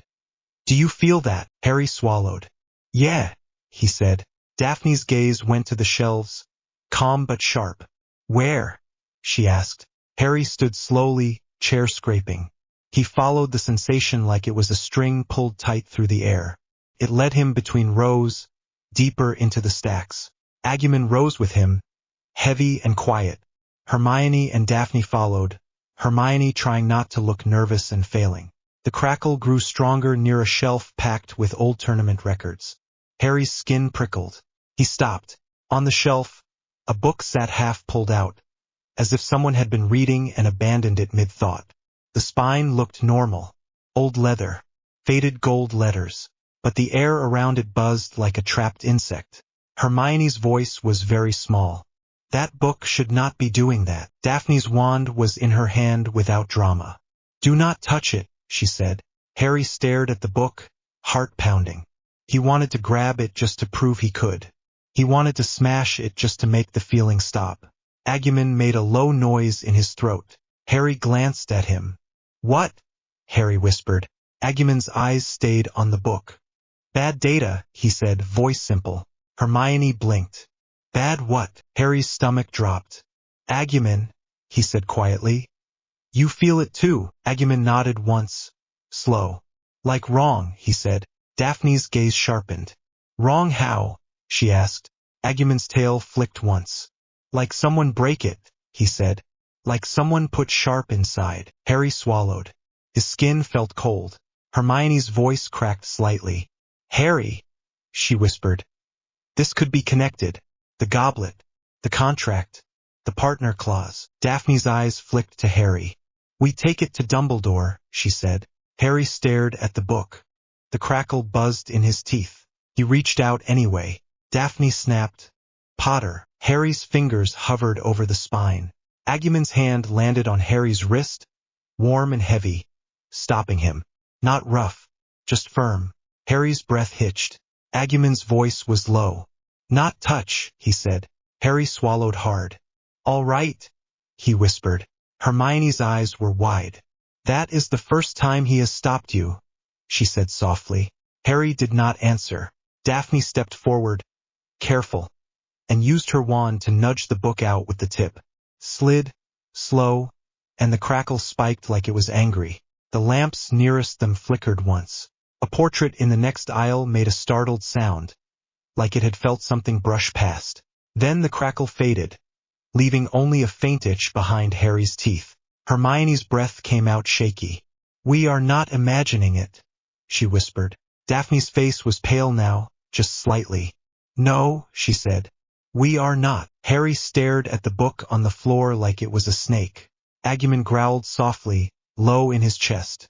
Harry's voice came out flat. Someone is putting wrong things into Hogwarts, he said. Hermione nodded, eyes bright with fear and fury. And it is not just aimed at you, she said. Daphne's gaze stayed steady. It will be, she replied. Soon, they did not touch the book again. Daphne levitated it, carefully, keeping it floating away from their bodies. Hermione held her notes tight like they were suddenly a shield. They left the library with Agumon guarding their backs, and Harry could feel eyes following them from behind shelves. Students whispering, watching, hungry for the story they did not understand. Harry kept walking anyway. If the castle wanted him to be the center of everything, fine. He would learn how to be the kind of center that burned back. By midday, Dumbledore's office was packed. McGonagall stood near the desk, jaw tight. Moody leaned against a shelf, looking like he had not slept. Snape was there too, because Snape was always there when something might go wrong. And in the corner, leaning back with a satisfied grin, was Rita Skeeter. Harry's stomach dropped. Rita's quick green eyes flicked over Harry, then over Agumon, and her smile widened like she had been handed a gift. Well, she purred, quill already twitching. This is just delicious. Harry's hand tightened around his wand. Daphne stepped in front of him by half a step. Subtle. Not blocking, just positioning, like she had claimed a space beside him and dared anyone to question it. Hermione walked in on Harry's other side, chin up, eyes sharp. Dumbledore sat behind his desk, fingers steepled. His expression was calm, but his eyes were too focused, too awake. Harry, Dumbledore said softly. Thank you for coming. Rita's quill scratched loudly. Harry hated the sound. Harry did not sit. Why is she here? He demanded, voice flat. Rita laughed lightly. Oh, do not be shy, she said. The wizarding world deserves to know what is happening. A fourth champion and a partner creature bound to the contract. It is history. Snape's mouth curled. A circus, he murmured. Rita's eyes glittered. Oh, Severus, she said sweetly. You always did hate a good story. Dumbledore's gaze flicked to Rita, calm but edged. Miss Skeeter, he said. You are here as an observer, not an interrogator. Rita's smile did not fade. Of course, she said, and her quill twitched like it did not believe him. Harry took a breath, forced himself to focus. Daphne had been clear. Do not give her a weapon. He held up Hermione's notes and Daphne's parchment. We want a written stance, Harry said. McGonagall's brows rose. A written stance, she repeated. Hermione stepped forward. Headmaster, she said, voice tight but controlled. The Ministry will attempt to classify Agumon as a dangerous magical entity and argue Harry is an unlicensed handler. If Hogwarts does not formally state that Harry and his partner are under Hogwarts protection and supervision for the duration of the tournament, the Ministry can frame this as negligence. Snape's eyes narrowed. And you believe paperwork will stop them? Daphne's voice was cool. Paperwork is what they use to chain people, she said. Paperwork can also be used to cut the chain. Snape looked at her like she was something unpleasant he had found in his tea. Greengrass, he said softly. Do not pretend you are a hero. Daphne's gaze did not flinch. I am not, she replied. I am a realist. Rita's quill scratched faster. Harry could feel her drinking this up. Moody's magical word, fixing on the levitating book Daphne had brought. What's that? He growled. Hermione swallowed. We found it in the library, she said. It was crackling, like static. Agumon called it bad data. Rita's eyes lit up. Bad data, she repeated, delighted. How very modern. Agumon growled, low and warning. Rita's smile tightened, but she did not step back. Oh, he does not like me, she said, voice bright. How charming. Harry's voice went cold. Do not provoke him, he said. Rita's eyes flicked to Harry, and her smile sharpened. Or what? She murmured. Daphne's hand touched Harry's sleeve, light and quick. A reminder. Do not bite. Harry forced his gaze away from Rita and back to Dumbledore. Dumbledore stood slowly. He walked around the desk and stopped near the book, eyes focused. He did not touch it. He raised his wand and made a small, careful motion. The air around the book shimmered. Harry felt the itch in his teeth again. Faint. Dumbledore's face tightened by a fraction. "This is not normal enchantment," he said quietly. McGonagall's voice came out sharp. "Can it be removed?" Dumbledore's gaze lifted to Harry. "It can be contained," he said. "But the fact that it is here is concerning." Moody's voice was rough. "Someone is inside the castle," he said. "Or someone has a way in." Snape's lip curled. "How surprising," he drawled. Moody's good eye narrowed. "Careful, Snape." Rita's quill scratched like a hungry insect. Hermione took a breath. "Headmaster," she said, voice tight. "We need your stance." Dumbledore looked at Harry for a long moment. Harry held his gaze. He did not look away. He did not soften it. He could feel his heartbeat in his throat, but he did not let it show. Dumbledore nodded once. "You shall have it," he said quietly. "In writing, with witnesses. Hogwarts will state, publicly, that you did not enter your name, and that you and your partner will be protected under Hogwarts authority during the tournament." Rita's eyes flashed. "Publicly?" she repeated, delighted. Dumbledore's gaze turned to her, calm and cold in a way Harry had rarely seen. "Yes," he said, "publicly. So you will not have to invent it." Rita's smile tightened. "Headmaster," she purred, "I would never invent." Hermione's voice snapped. "You do." Rita laughed. "Oh, children," she said. Dumbledore's tone stayed gentle. "Miss Skeeter," he said, "you may write that Hogwarts acknowledges the uniqueness of this situation and will ensure the safety of all champions." Rita's quill paused. "And the partner," she said, eyes flicking to Agumon. "Is he considered a champion?" Agumon lifted his head, eyes bright. Harry's stomach tightened. Dumbledore's gaze flicked to Agumon, then back to Rita. "The parchment said and partner," Dumbledore said. "Therefore the partner is bound. Hogwarts will treat him as part of the champion team." Rita's eyes gleamed like she had found gold. Daphne's voice was quiet. "That helps," she murmured to Harry. Harry did not respond. His chest was tight, not with relief but with the sense that the board had just shifted and everyone was moving pieces. Dumbledore's eyes returned to Harry. "There is another matter," he said softly. "The first task information will be given to the champions at the appropriate time." Harry's jaw clenched. "You mean when it is too late to prepare?" Moody snorted. "He is learning," he muttered. McGonagall's voice sharpened. "The tasks are meant to test champions without unfair advantage." Harry's voice was flat. "Unfair advantage," he repeated. "Like someone entering my name and binding my partner." McGonagall flinched. Dumbledore's gaze stayed on Harry, steady. "Harry," he said, "I understand your anger." Harry's hands clenched. He did not want understanding. He wanted control. Dumbledore's voice stayed calm. "I will not give you the tasks early," he said, "but I will tell you this. You must prepare for something that requires courage and speed, and the ability to protect more than yourself." Harry's stomach dropped. That sounded like a dragon without saying dragon. Hermione's eyes widened. Daphne's posture tightened. Rita's quill scratched faster. Moody's voice was a low rumble. "Watch your back," he said to Harry, blunt. "Inside and outside the arena." Harry met his gaze. "I already do," he said. Moody's mouth twisted.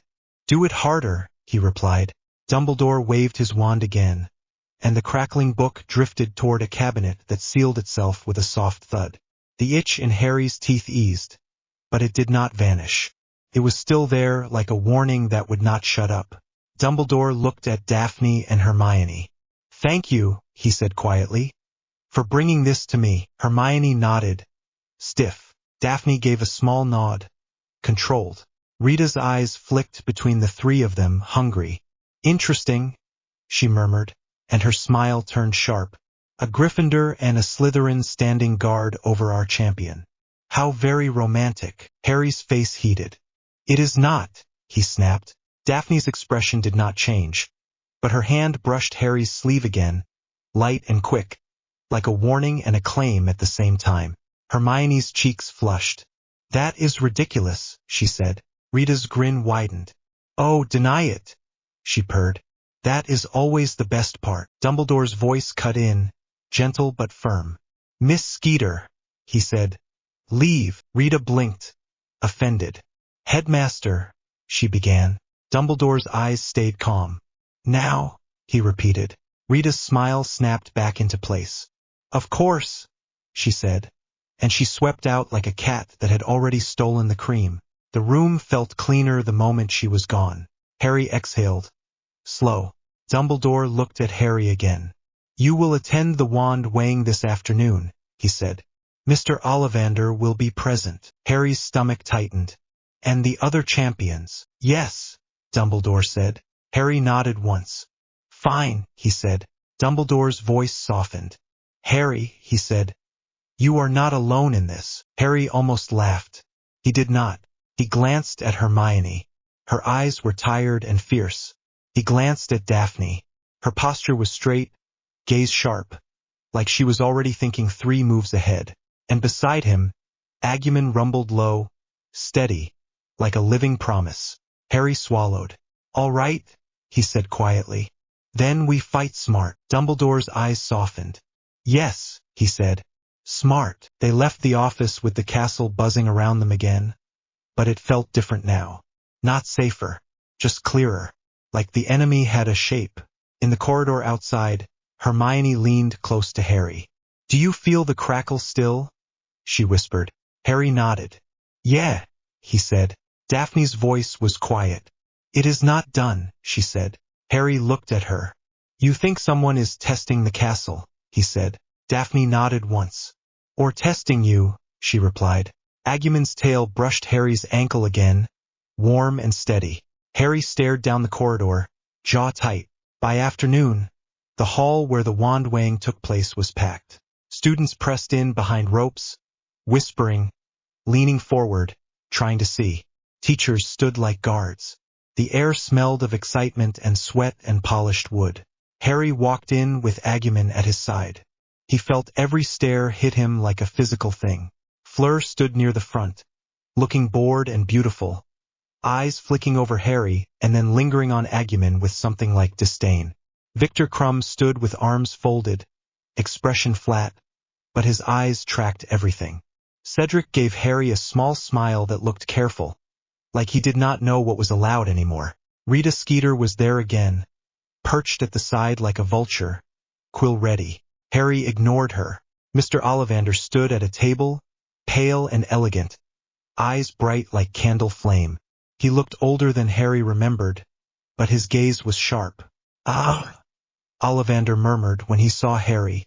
"Mr. Potter, I remember every wand I have ever sold." Harry's mouth went dry. "Yeah," he said. Ollivander's eyes flicked to Agumon, and his breath caught. Not fear, fascination. "And this," Ollivander said softly, "must be the partner." Agumon stared back, head tilted. His eyes were bright, curious. Ollivander stepped closer, slow and careful, like he understood that sudden movement could turn curiosity into a bite. He lifted his hand slightly, palm open. Agumon leaned forward and sniffed, then huffed a warm breath that made Ollivander's hair flutter. Ollivander smiled, delighted. "Extraordinary," he whispered. "You are not a wand," he said to Agumon, as if that was an observation worth treasuring. "And yet you carry intent." Harry's stomach tightened. "What does that mean?" he asked. Ollivander's gaze flicked to Harry. "It means your magic is not only in wood and core," he said softly. "It is in bond." Harry swallowed. Ollivander lifted Harry's wand, examined it, polished it lightly with a cloth, then asked Harry to produce a few spells. Harry did, controlled and clean. He could feel his own nerves in the tightness of his fingers, but he kept his face calm. Ollivander nodded, pleased. "Very good," he murmured. "Your wand knows you." Rita's quill scratched loudly. Then Ollivander looked at Agumon again. "May I?" he said softly, and he reached out, not to touch teeth or claws, but to place his fingers lightly against one warm scale on Agumon's forearm. Agumon went still. Harry's heart slammed once. He watched Agumon's eyes, ready to pull him back. Agumon did not move. Ollivander's expression changed. His eyes widened slightly, like he had just heard music no one else could hear. "Oh," Ollivander whispered. Harry's stomach tightened. "What?" Ollivander's fingers lifted slowly. "There is a resonance," he said softly. "Not like wandlore, not like a phoenix feather. It is a living conduit. Emotion into force. Force into form." Harry's mouth went dry. Ollivander's gaze flicked to Harry's face. "And there is something else," he said quietly. Harry's chest tightened. "What?" Ollivander's voice dropped. "A noise," he whispered. "A wrongness.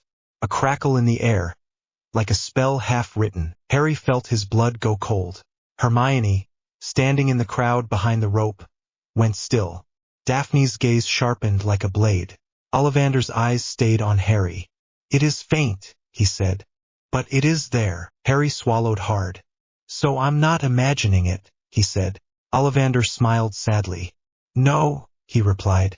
"You are not." Cedric stepped forward, voice careful. "Mr. Ollivander," he said. "Does that mean something dangerous?" Ollivander's gaze flicked to Cedric. "Many things are dangerous," he said softly. "The question is whether they are guided." Victor made a low sound, unimpressed. Fleur rolled her eyes. Rita's quill scratched like it was carving into wood. Harry's jaw tightened. He could feel his heartbeat in his throat. The crackle itched behind his teeth again, like it had heard itself being named. Ollivander stepped back, hands clasped. "Thank you," he said to Agumon, voice warm, like he had just met an old friend rather than a creature that could bite through a table. Agumon huffed, pleased. Harry felt a strange surge of pride and dread at the same time. Ollivander's gaze returned to the champions. "You will need all you have," he said softly. "Wands, courage, bonds. The tournament does not care what you deserve." Harry's stomach turned at that. When the weighing ended, McGonagall herded the champions out a side door, away from the worst of the crowd. The air outside felt colder, sharper, and Harry welcomed it. Cedric fell into step beside Harry, careful. "You all right?" he asked. Harry glanced at him. Cedric's voice was genuinely concerned, not nosy. Harry nodded once. "Yeah," he said, "as all right as I can be." Cedric's eyes flicked to Agumon. "He's impressive," Cedric said, and he looked slightly nervous admitting it. Agumon stared at Cedric, then leaned forward and sniffed. Cedric held his breath. Agumon huffed and pulled back, satisfied. Cedric let out a shaky laugh. "Right," he said. "He approves." Harry's mouth twitched. "He does that," he said. Cedric hesitated, then lowered his voice. "Listen," he said. "I know you didn't enter. People can talk all they want, but I watched your face. You looked like you wanted to hex the goblet." Harry's throat tightened. "Thanks," he said. Cedric nodded. "If you need help," he added quickly, "I mean with the tasks, not anything else, you can ask." Harry stared at him, surprised. He remembered Cedric giving him the clue about the egg in a different life, a different timeline, a different kind of story. Cedric had always been decent. Harry nodded once. "All right," he said. Fleur swept past them, tossing her hair. "So charming," she said, dripping with boredom. "Hogwarts champions making friends. How sweet." Victor grunted something that might have been a laugh. Harry ignored them. Moody appeared at the corner of the corridor like he had grown out of the stone. His magical eye locked on Harry. "Potter," he growled. "Come on." Harry's stomach dropped. He glanced at Hermione and Daphne, both hovering near the edge of the crowd. Moody jerked his head. "Now." Harry followed. Agumon padded after, heavy and quiet.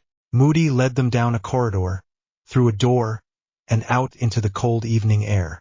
The sky was bruised with purple, the wind biting. The smell hit Harry first. Smoke, animal, something huge. Harry's stomach twisted. They walked across the grounds toward a patch of trees. Harry's breath fogged in front of him. Agumon's warmth was a comfort at his side. Moody stopped behind a thick hedge and yanked it aside like a curtain. Hagrid stood there, Huge and beaming like this was the best day of his life. His eyes were shiny with excitement and worry. "Harry," Hagrid said, voice low but thrilled. "Had to show ya." "Had to." Harry's heart hammered. "Show me what?" he demanded, even though he already knew. Hagrid stepped aside, and Harry saw them. Dragons. 4 of them, chained and snarling, scales catching torchlight like armor. One reared back and breathed a sheet of fire that made the air roar. The ground vibrated under Harry's feet. Harry's mouth went dry. Agumon went still. For a long moment, neither of them moved, like predator recognizing predator. Then Agumon took one slow step forward, eyes bright, and Harry felt the bond tighten like a rope pulled taut. Agumon's voice was low, almost eager. "Big," he said. Harry swallowed hard. His hands were shaking again, not with fear alone, but with the cold realization that the tournament was not a story anymore. It was teeth and fire and chains. And somewhere behind his teeth, the faint crackle returned, sharper now, like it recognized the dragons too.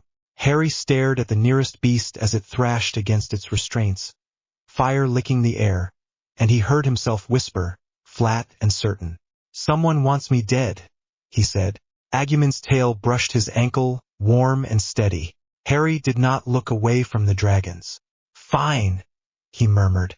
"Let them try." The chain made a sound like the world snapping its teeth. Harry felt it in his ribs more than his ears. Metal scraping stone, a deep angry rattle, and then the dragon roared again and the hedge in front of them actually shook. Hagrid was grinning like an idiot, but his eyes were wet. Moody's magical eye spun, watching everything at once. "That's enough," he growled. "You saw. You live. Now get out before you do something stupid." Harry did not move. He could not. His legs were there, but his brain was still in the pen with the dragons, watching the way the Horntail's chest expanded like a bellows, feeling the heat even from here. Agumon took a slow step forward, head tilted, like he was trying to decide if this was food or a threat. Hagrid grabbed Harry's shoulder, rough but careful. "Harry," he said low, voice cracking. "I had to show ya. I swear I did. I knew ya weren't ready, and I couldn't let ya walk in blind." Harry finally blinked. His throat felt like sand. "So the first task is dragons," he said flatly. Hagrid winced. "Aye." Harry's hand clenched around his wand so hard his knuckles hurt. "And you're just showing me," he said, voice going sharp, "like that's normal." Hagrid's face crumpled. "It's not normal," he whispered. "None of it's normal. But Yerry Harry Potter and Yevi got a Digimon the size of a small car and the whole world's watching. And I'm trying to keep Yer alive." Moody snorted. "He's trying to feel less guilty," Moody said. "Different thing." Hagrid glared. "Oh, shove it." Moody did not even blink. "Keep your voice down," he said, and his gaze flicked to Harry like a warning. "You tell anyone, Potter, and you do it carefully. Understand me?" Harry stared at him. "Carefully," he repeated. Moody's good eye narrowed. "There's people in this school who'd sell your fear for a laugh," he said.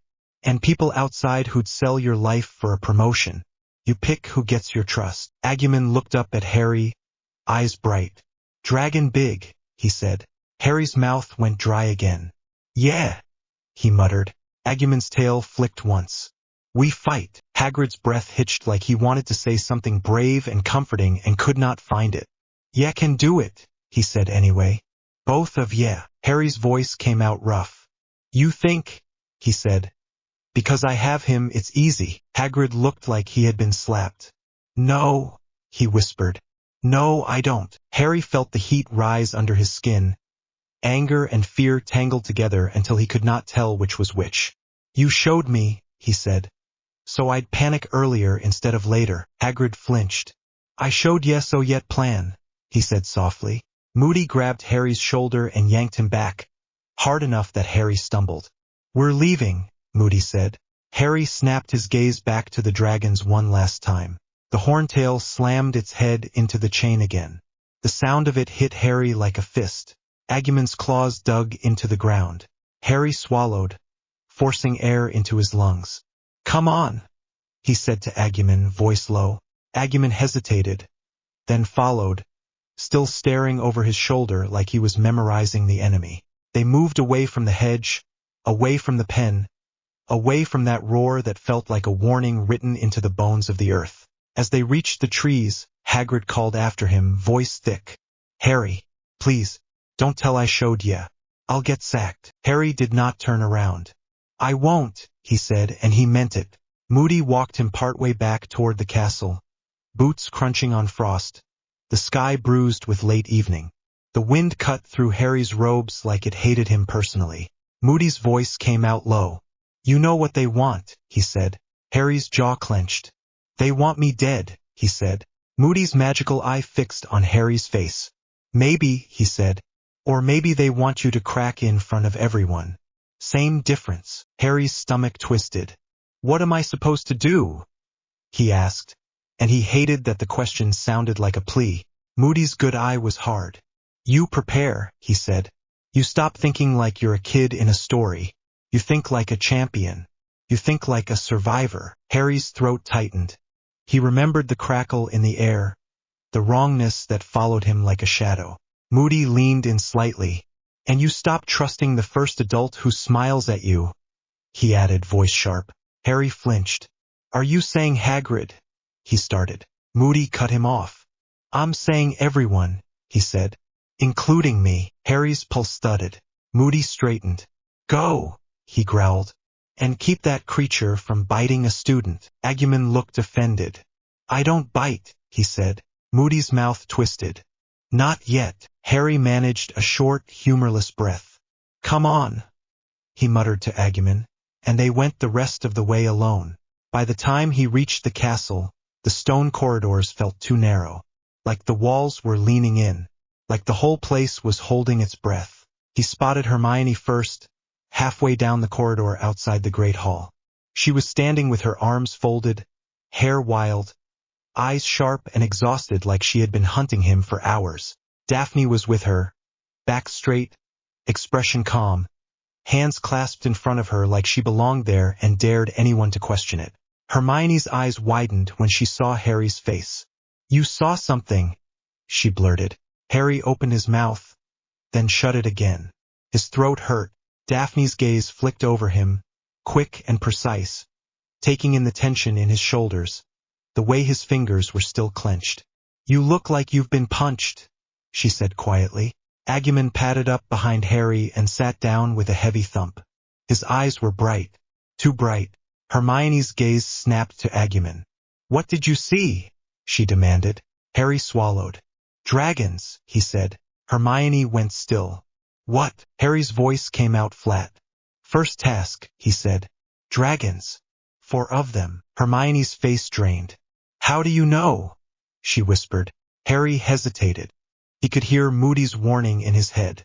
"Pick who gets your trust." He looked at Hermione. Her eyes were wide, but she was not gloating. She looked terrified for him. He looked at Daphne. She did not look shocked. She looked like she had just been handed a piece of evidence she could weaponize. Harry exhaled slowly. "Hagrid showed me," he said. Hermione's mouth fell open. "Hagrid," she hissed. "He's not supposed to tell you." Harry's voice cut. "He's trying to keep me alive," he said. Hermione's face tightened. "That's not the point." Daphne's voice slid in, calm. "It is the point," she said. "It just carries consequences." Hermione glared at her. "Do not start." Daphne's expression did not change. "I'm not starting," she replied. "I'm finishing." Harry rubbed his face with one hand, the cold still stuck under his skin. "Can we not?" he muttered. "Just help me." Hermione's anger faltered. She nodded once, fast. "All right," she said. "All right. What dragon?" Harry stared at the stone floor, trying to pull the image out of his head without choking on it. "Hungarian horntail," he said. "I think." It was huge. The others were big too, but that one felt worse. Hermione swore under her breath, then seemed to remember herself and clamped her mouth shut like she had done something illegal. Daphne's brows lifted slightly. "You recognize it," she said. Hermione shot her a look. "I read," she snapped. Daphne's mouth twitched. "Yes, you do." Harry swallowed. I have to get a golden egg, he said. From a dragon. Hermione nodded quickly, already thinking. You need distance, she said. You need speed. You need something that keeps you out of the reach of the claws. Daphne's voice was quiet. You need a plan that does not rely on the dragon being fair, she said. Harry's laugh was short and bitter. They chained it to a nest and called it a test, he said. Fair isn't in the room. Agumon leaned forward, eyes fixed on Harry. Harry scared, he said. Harry's throat tightened. Yeah, he admitted. Agumon's eyes narrowed. Good, he said. Fear makes move. Hermione blinked. That's oddly sensible. Agumon puffed his chest slightly. I am sensible, he said. Daphne's gaze stayed on Harry. Where do we do this? She asked quietly. Hermione did not hesitate. Library, she said. Restricted section if we have to. Harry's stomach twisted. Not the library, he muttered. Hermione frowned. Why not? Harry hesitated, then said it anyway. The crackle, he said. That wrong feeling. It was worse there. We found a book. Dumbledore locked it away. Hermione's eyes sharpened. So it's connected, she whispered. Daphne's face tightened by a fraction. And someone can plant things inside the castle, she said. Harry nodded once. Hermione's voice went hard. Then we use my books, she said. Not theirs. Daphne gave a small nod. Agreed. Harry stared at them. It felt unreal, standing here in a corridor with a Slytherin and a Gryffindor planning how to survive a dragon like it was an exam. Hermione grabbed Harry's sleeve. Come on, she said. We're not doing this in the hall. They moved fast, cutting through a side corridor, then into an empty classroom. Hermione locked the door with a sharp flick of her wand and threw up a simple privacy charm that made the air feel slightly thicker. Daphne raised a brow. Impressive, she said. Hermione shot her a look. It's basic, she snapped, then sighed through her nose like she was fighting her own nerves. Sorry, I'm not calm. Daphne's voice was quiet. No one expects you to be, she said. Harry blinked at that. Hermione blinked too, like she had not expected Daphne to sound like a person. Hermione cleared her throat and turned to Harry. Tell us everything, she said. How many? How close? How chained? How much space? Harry forced his brain back into details instead of panic. For dragons, he said. Each one in its own pen. Chains. Thick. They can still move. The horntail slammed the chain and the sound hit like a cannon. Hermione's face tightened. So they can lunge, she said. Harry nodded. Yeah. Daphne's voice was calm. So you do not stand close, she said, like Harry had not figured that out. Harry shot her a look. Brilliant, he said dryly. Next you'll tell me fire is hot. Daphne's mouth twitched. It is, she said. Hermione's lips pressed together like she was trying not to laugh and failing. All right, she said quickly. We need to decide your approach. Canonical dragon handling is mostly rubbish. Dragons are resistant to spells. Some curses work on the eyes. Conjunctivitis curse. Harry blinked. That's a real curse, he asked. Hermione nodded. It's used on dragons in Romania, she said, voice sharp. It irritates the eyes, makes them blink. It doesn't win, but it buys seconds. Daphne's gaze slid to Harry. Can you cast it? She asked. Harry swallowed. Maybe, he admitted. I've never tried. Hermione made a small frustrated sound. We can practice, she said. But you need something you can do under pressure. Harry's stomach twisted. Pressure. Like standing in an arena with a dragon trying to eat his partner. Agumon shifted closer, pressing his shoulder against Harry's knee. Warm. Heavy. Harry's voice came out low. I can fly, he said. Hermione's eyes lit. Your broom, she said immediately. Summon it. Accio. Daphne's brows lifted. Summon, she repeated. Hermione nodded fast. He has a firebolt, she said. If he can summon it into the arena, he can stay off the ground. The dragon cannot track a fast target easily if he keeps moving. Harry's heart thudded. Accio, he repeated. Hermione's eyes sharpened. Have you mastered it? She demanded. Harry hesitated. Not really, he admitted. Hermione's hands tightened into fists. Then we start now, she said. Daphne's gaze flicked to Agumon. And him, she said. What is his role? You cannot pretend he is not part of this. Harry looked down at Agumon. You heard the dragon, he said quietly. You still want to fight? Agumon's eyes were bright. Yes, he said. We fight. Hermione swallowed. You can't just throw yourself at it? She snapped, then softened when Agumon looked confused. Sorry. I mean you can't go near its mouth. Agumon frowned. Dragon mouth big, he said. Teeth big. Harry managed a short breath. Good observation, he muttered. Agumon looked proud. Daphne leaned forward slightly.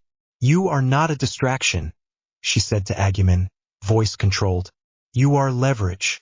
You are the reason the crowd fears him, and you are the reason your enemies will miscalculate. Agumon blinked at her, then looked at Harry like he was checking if he was allowed to like her. Harry did not know what to do with that. He rubbed the back of his neck. He can draw its attention, he said.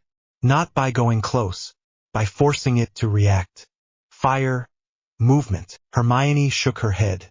Fire against a dragon, she said flatly. Agumon puffed his cheeks. My fire different, he said. Hermione stared at him. How? She asked, voice tight. Agumon tilted his head. It listens, he said, then frowned like he hated the sentence. It listens to Harry. Harry's chest tightened. He felt the bond again, that invisible tug that lived under his skin. When Agumon breathed fire, Harry could feel it.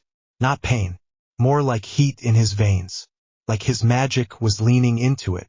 Daphne's gaze sharpened. So your magic is part of his output, she said quietly. Harry nodded. I think, he said. Hermione's face went pale. That's not like a familiar, she whispered. That's like a conduit. Harry's mouth went dry. The word conduit sounded like something that exploded. Daphne's voice stayed calm. Then we prepare for both of you, she said. Not only Harry. Harry stared at her. You're really doing this, he said quietly. Daphne's eyes held his. Yes, she said. Now stop staring and start moving. Hermione exhaled sharply, then pulled out a stack of books from her bag, like she had been waiting for permission to unleash them. Accio theory, she said, flipping pages. You have to mean it. You have to picture it. You have to pull. Harry frowned. I know, he muttered. Hermione glared. No, she snapped. You think you know. There's a difference. Daphne sat down in a chair near the window, posture straight, and watched them like a judge. Do it, she said. Harry closed his eyes for a second. He could still hear the dragon chain. He could still smell smoke. He opened his eyes and pointed his wand at a dusty ink bottle on the teacher's desk. Accio ink bottle, he said. Nothing happened. Hermione made a strangled sound. Again, she demanded. Harry's jaw clenched. Accio ink bottle. The bottle wobbled, then stayed. Hermione's voice went sharp. You're thinking about the dragon, she said. Stop. Think about the bottle. Only the bottle. Harry snapped.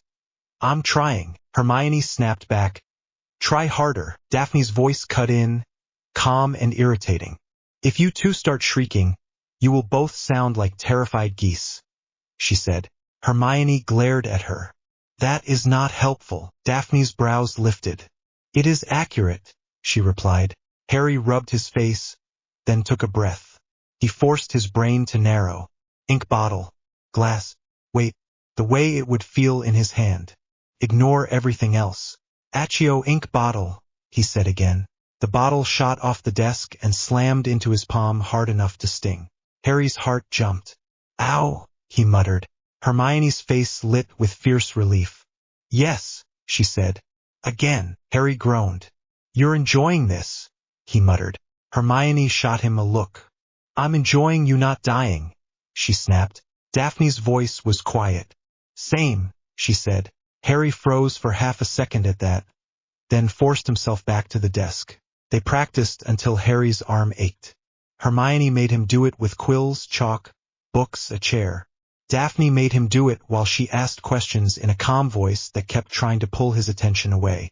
What will you do if the broom takes too long? Daphne asked. Harry snapped. I don't know. Then decide, Daphne said. Hermione muttered. He'll shield. Daphne's gaze flicked to Hermione. Shielding spells bounce off dragon hide, she said. He needs a backup that is not wishful thinking. Harry's throat tightened. So what? He demanded. I just die if it takes too long. Daphne's eyes stayed steady. No, she said. You move. You use cover. You use your partner. Agumon lifted his head. I can cover, he said. Hermione's face tightened. You cannot stand between Harry and a dragon, she said. Agumon frowned, offended. I am strong, he said. Hermione's voice softened slightly. I know, she said, then swallowed. But you're still smaller. Agumon's eyes narrowed. Not always, he said very quietly. Harry's skin prickled. What? He asked. Agumon hesitated. Sometimes, he said. I feel big inside. Hermione stared at him. That's not how biology works, she said automatically. Daphne's voice was quiet. But it might be how his world works, she said. Harry's teeth itched. The crackle again. Faint, like a warning under the skin. He pressed his fingers against his chest, over his shirt, as if he could push the feeling back down. His heart was pounding too fast. Hermione noticed. Harry, she said quickly. What? Harry shook his head. It's nothing, he lied. Daphne's gaze sharpened. It is not nothing, she said. Harry's voice came out rough. It's that wrong feeling, he admitted. It's back. Sometimes it gets stronger and it makes my teeth itch. Hermione went pale. Here, she whispered. Harry nodded. Daphne's eyes narrowed. So someone can push it toward you, she said. Or it follows you. Harry swallowed. Or it's inside me, he muttered. Hermione's voice went tight. Don't say that, she whispered. Harry laughed once. Bitter. Why not? He snapped. Everything else is. Agumon shifted closer, warm against Harry's leg. Harry, he said quietly. Harry looked down. Agumon's eyes were serious now. You are scared, he said again, but softer. Harry's throat tightened. Yeah, he admitted. Agumon's voice went blunt. You are the weak link, he said. Hermione sucked in a sharp breath. Agumon, she snapped. Harry froze. Then a hot flare of anger rose in his chest. Excuse me, he said sharply. Agumon did not flinch. You are strong in heart, he said. Strong in pain. Strong in keep going. But mine shakes. Dragon will smell it. Harry's hands clenched. Thanks, he said, voice rough. Really helpful. Agumon leaned closer, eyes bright. Not cruel, just honest. Strengthen your mind, he said. Or we both burn. The words hit Harry like cold water. Hermione's eyes were wide, but she did not argue. She looked like she wanted to, but she knew Agumon was not saying it to hurt him. He was saying it because he was scared too. Daphne's voice was quiet. He is right, she said. Harry's gaze snapped to her. Don't, he warned. Daphne held his gaze anyway. You can be terrified, she said. That is human. But you cannot freeze. Harry's chest felt tight. He wanted to shout. He wanted to throw something. He wanted to run. Instead he swallowed hard and nodded once, sharp and angry like he was agreeing under protest. All right, Harry said. All right. Tell me what to do. Hermione exhaled, then leaned forward, voice brisk like she was building a ladder out of panic. We build a routine, she said. Short, practical. No dramatic speeches. You practice Accio. You practice one eye curse. You practice one shield that protects you from flame, not from claws. Daphne's brows lifted. A flame freezing charm, she said. Hermione nodded fast. Yes, she said. And you practice breathing, so you don't hyperventilate when the dragon roars. Harry's mouth twisted. Breathing, he repeated. Hermione's eyes flashed. Yes, she snapped. You think it's silly, but you get shaky when you're scared and you stop thinking. I'm not letting that happen. Harry stared at her. He could see how close she was to breaking too, but she was holding it together with stubbornness. Harry nodded once. Fine, he said. Daphne's voice was quiet. And we control the narrative, she said. Hermione groaned. Not this again. Daphne's gaze flicked to Hermione. Rita Skeeter will be in the stands, she said. The ministry will be watching. If you win, they will call it dangerous. If you lose, they will call you incompetent. You choose your face. Harry's jaw clenched. I choose to survive, he said. Daphne's mouth twitched. Good, she said. Survive loudly, Hermione muttered. That is the most Slytherin thing you've ever said. Daphne's eyes stayed calm. And it will keep him alive, she replied. Harry's throat tightened again. He stared at the dusty classroom, the cracked chalkboard, the rows of desks. None of it mattered. Not compared to the arena. Not compared to fire. He took a breath. I need to talk to Sirius, he said suddenly. Hermione blinked. What? She asked. Harry's voice came out low. He's been helping me, he said. He gives advice. Real advice. Hermione's face softened. All right, she said. How? Harry hesitated. Flu, he said. Hermione's eyes narrowed. From the common room, she said. Daphne's brows lifted. Your common room is guarded, she said. Hermione shot her a look. We know, she snapped, then turned back to Harry. We can use an empty hearth, she said quickly. Some classrooms have fireplaces, and we can do a quick connection. In and out. Daphne's voice was calm. Risky, she said. Hermione's eyes flashed. So is a dragon, she shot back. Daphne did not argue. She just nodded once. Pick a place, she said. Hermione moved fast, leading them to a small and used staff room near the charms corridor. The fireplace was cold and full of ash. Hermione dropped to her knees and started clearing it out with brisk wand movements.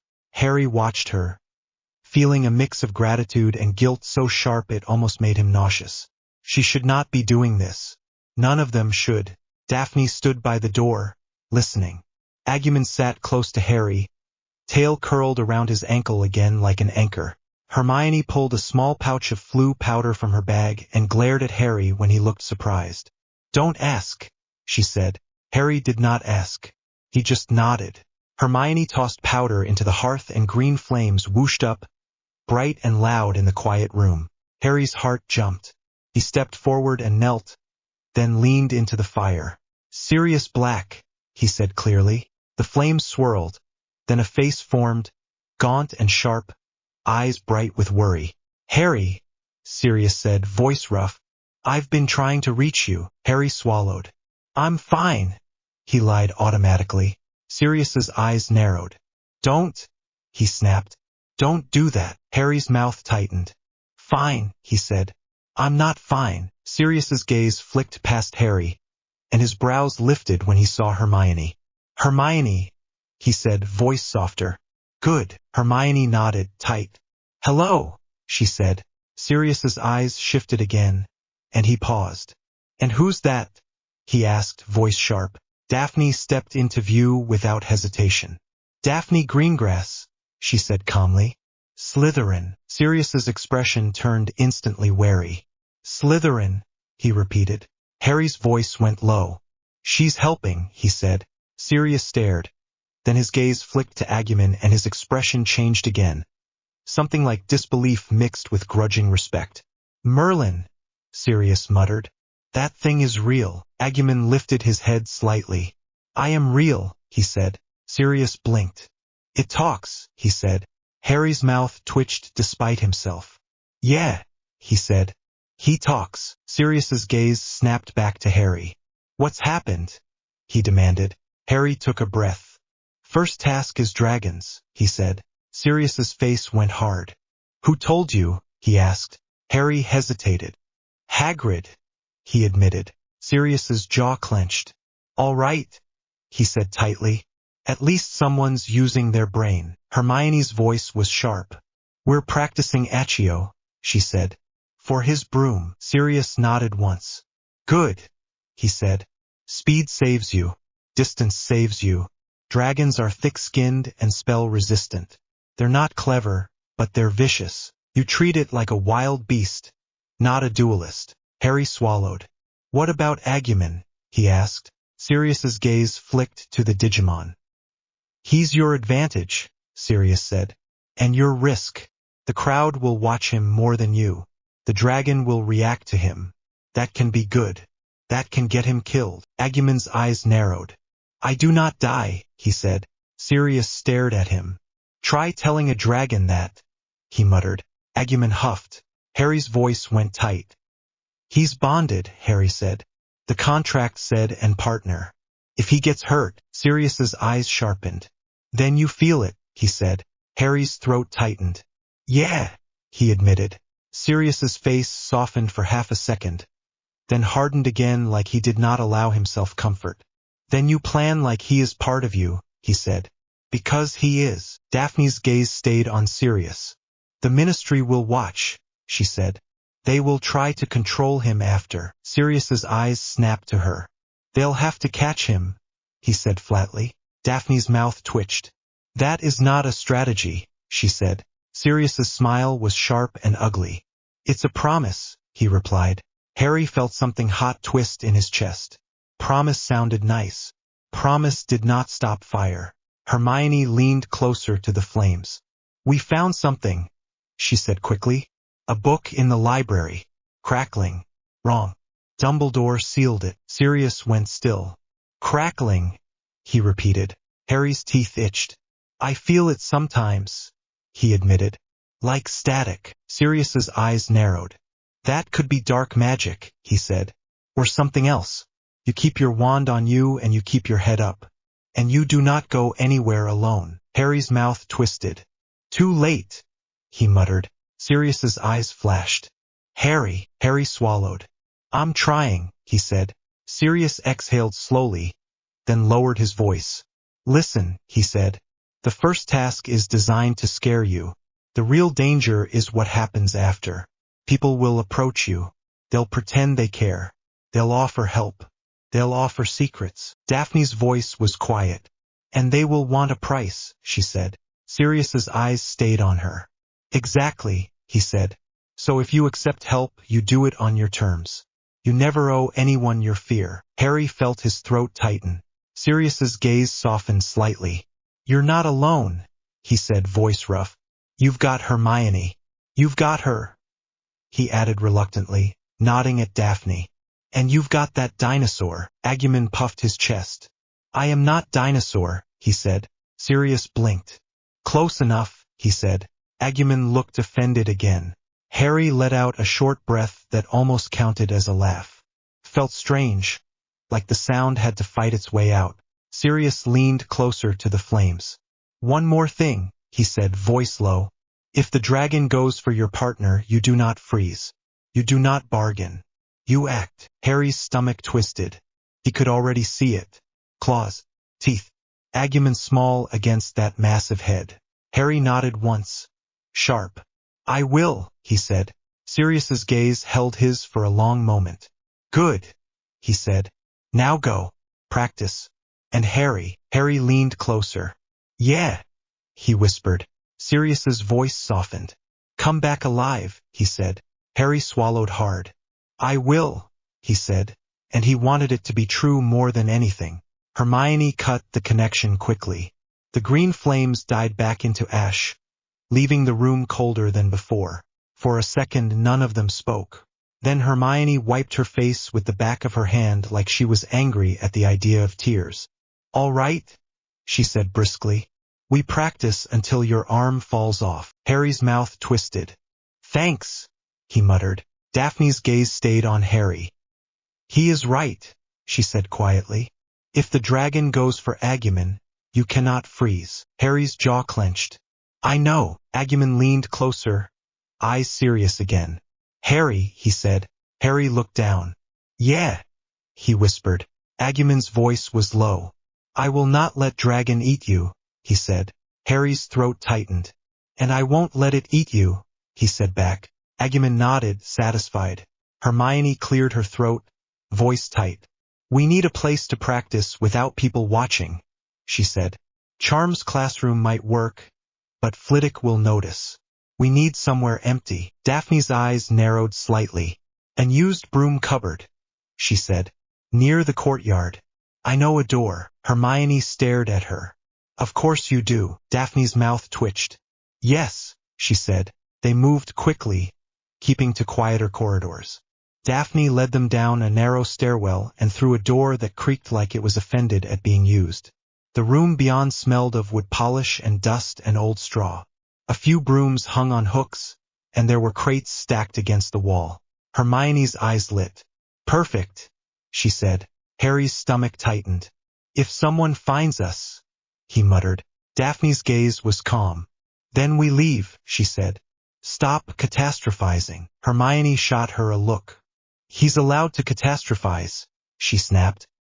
He has dragons tomorrow. Daphne's expression did not change. So do we, she said quietly. If he fails, the fallout hits all of us. Harry stared at her. She said it like a fact, not a threat. Hermione inhaled sharply, then forced herself back into motion. Accio, she said, pointing at a broom. Start small. Summon that one. Harry lifted his wand. His hands were shaking again, but he forced them steady. He pictured the broom, the wood, the weight. Accio broom, he said. The broom jerked off its hook and flew into his hand. Hermione's face lit. Again, she demanded. Harry groaned. You're evil, he muttered. Hermione's eyes flashed. I'm saving your life, she snapped. Harry did it again, and again. He summoned brooms from across the room, then from behind crates, then from the far corner where he could not see it and had to trust his own picture. Each time it hit his palm, his fingers stung. Each time he caught it, his chest tightened like he was proving something to himself. Digimon watched, head tilted. Then he stood up and waddled to the middle of the room, eyes bright. What are you doing? Harry asked, breathless. Digimon pointed at himself. I move, he said. You summon broom while scared. Hermione blinked. That's actually clever, she admitted. Daphne's mouth twitched. See, she said. He is sensible. Digimon looked pleased. Harry's stomach twisted. Fine, he muttered. Move. Digimon started trotting in a circle, then changing speed, then darting behind crates and popping out again like he was playing a game. Harry tried to keep his focus on the broom while his brain kept flinching at Digimon's movement, kept thinking dragon, dragon, dragon. He failed twice. The broom did not move. Hermione swore, then forced herself to breathe and calm down because yelling was not helping. Daphne said nothing.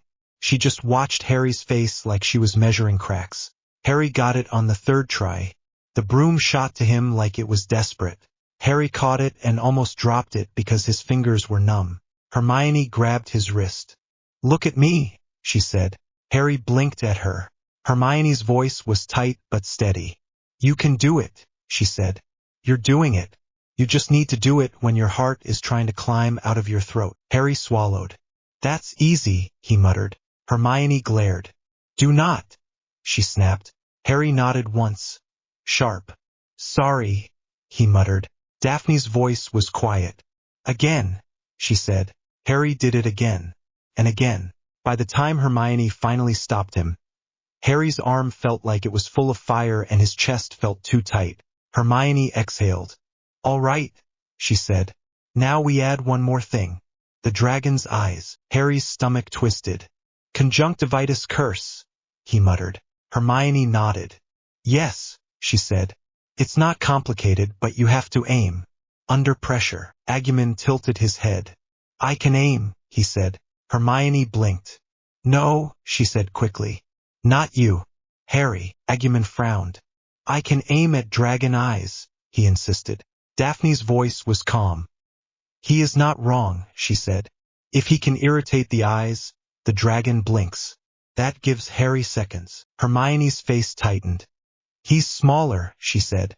The dragon could swat him. Digimon puffed his cheeks. I am fast, he said. Harry's voice came out low.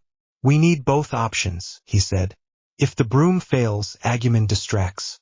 If Digimon gets targeted, I distract. Hermione's eyes were wide. You can't distract a dragon on foot, she snapped. Harry's jaw clenched. I can if I have to, he said.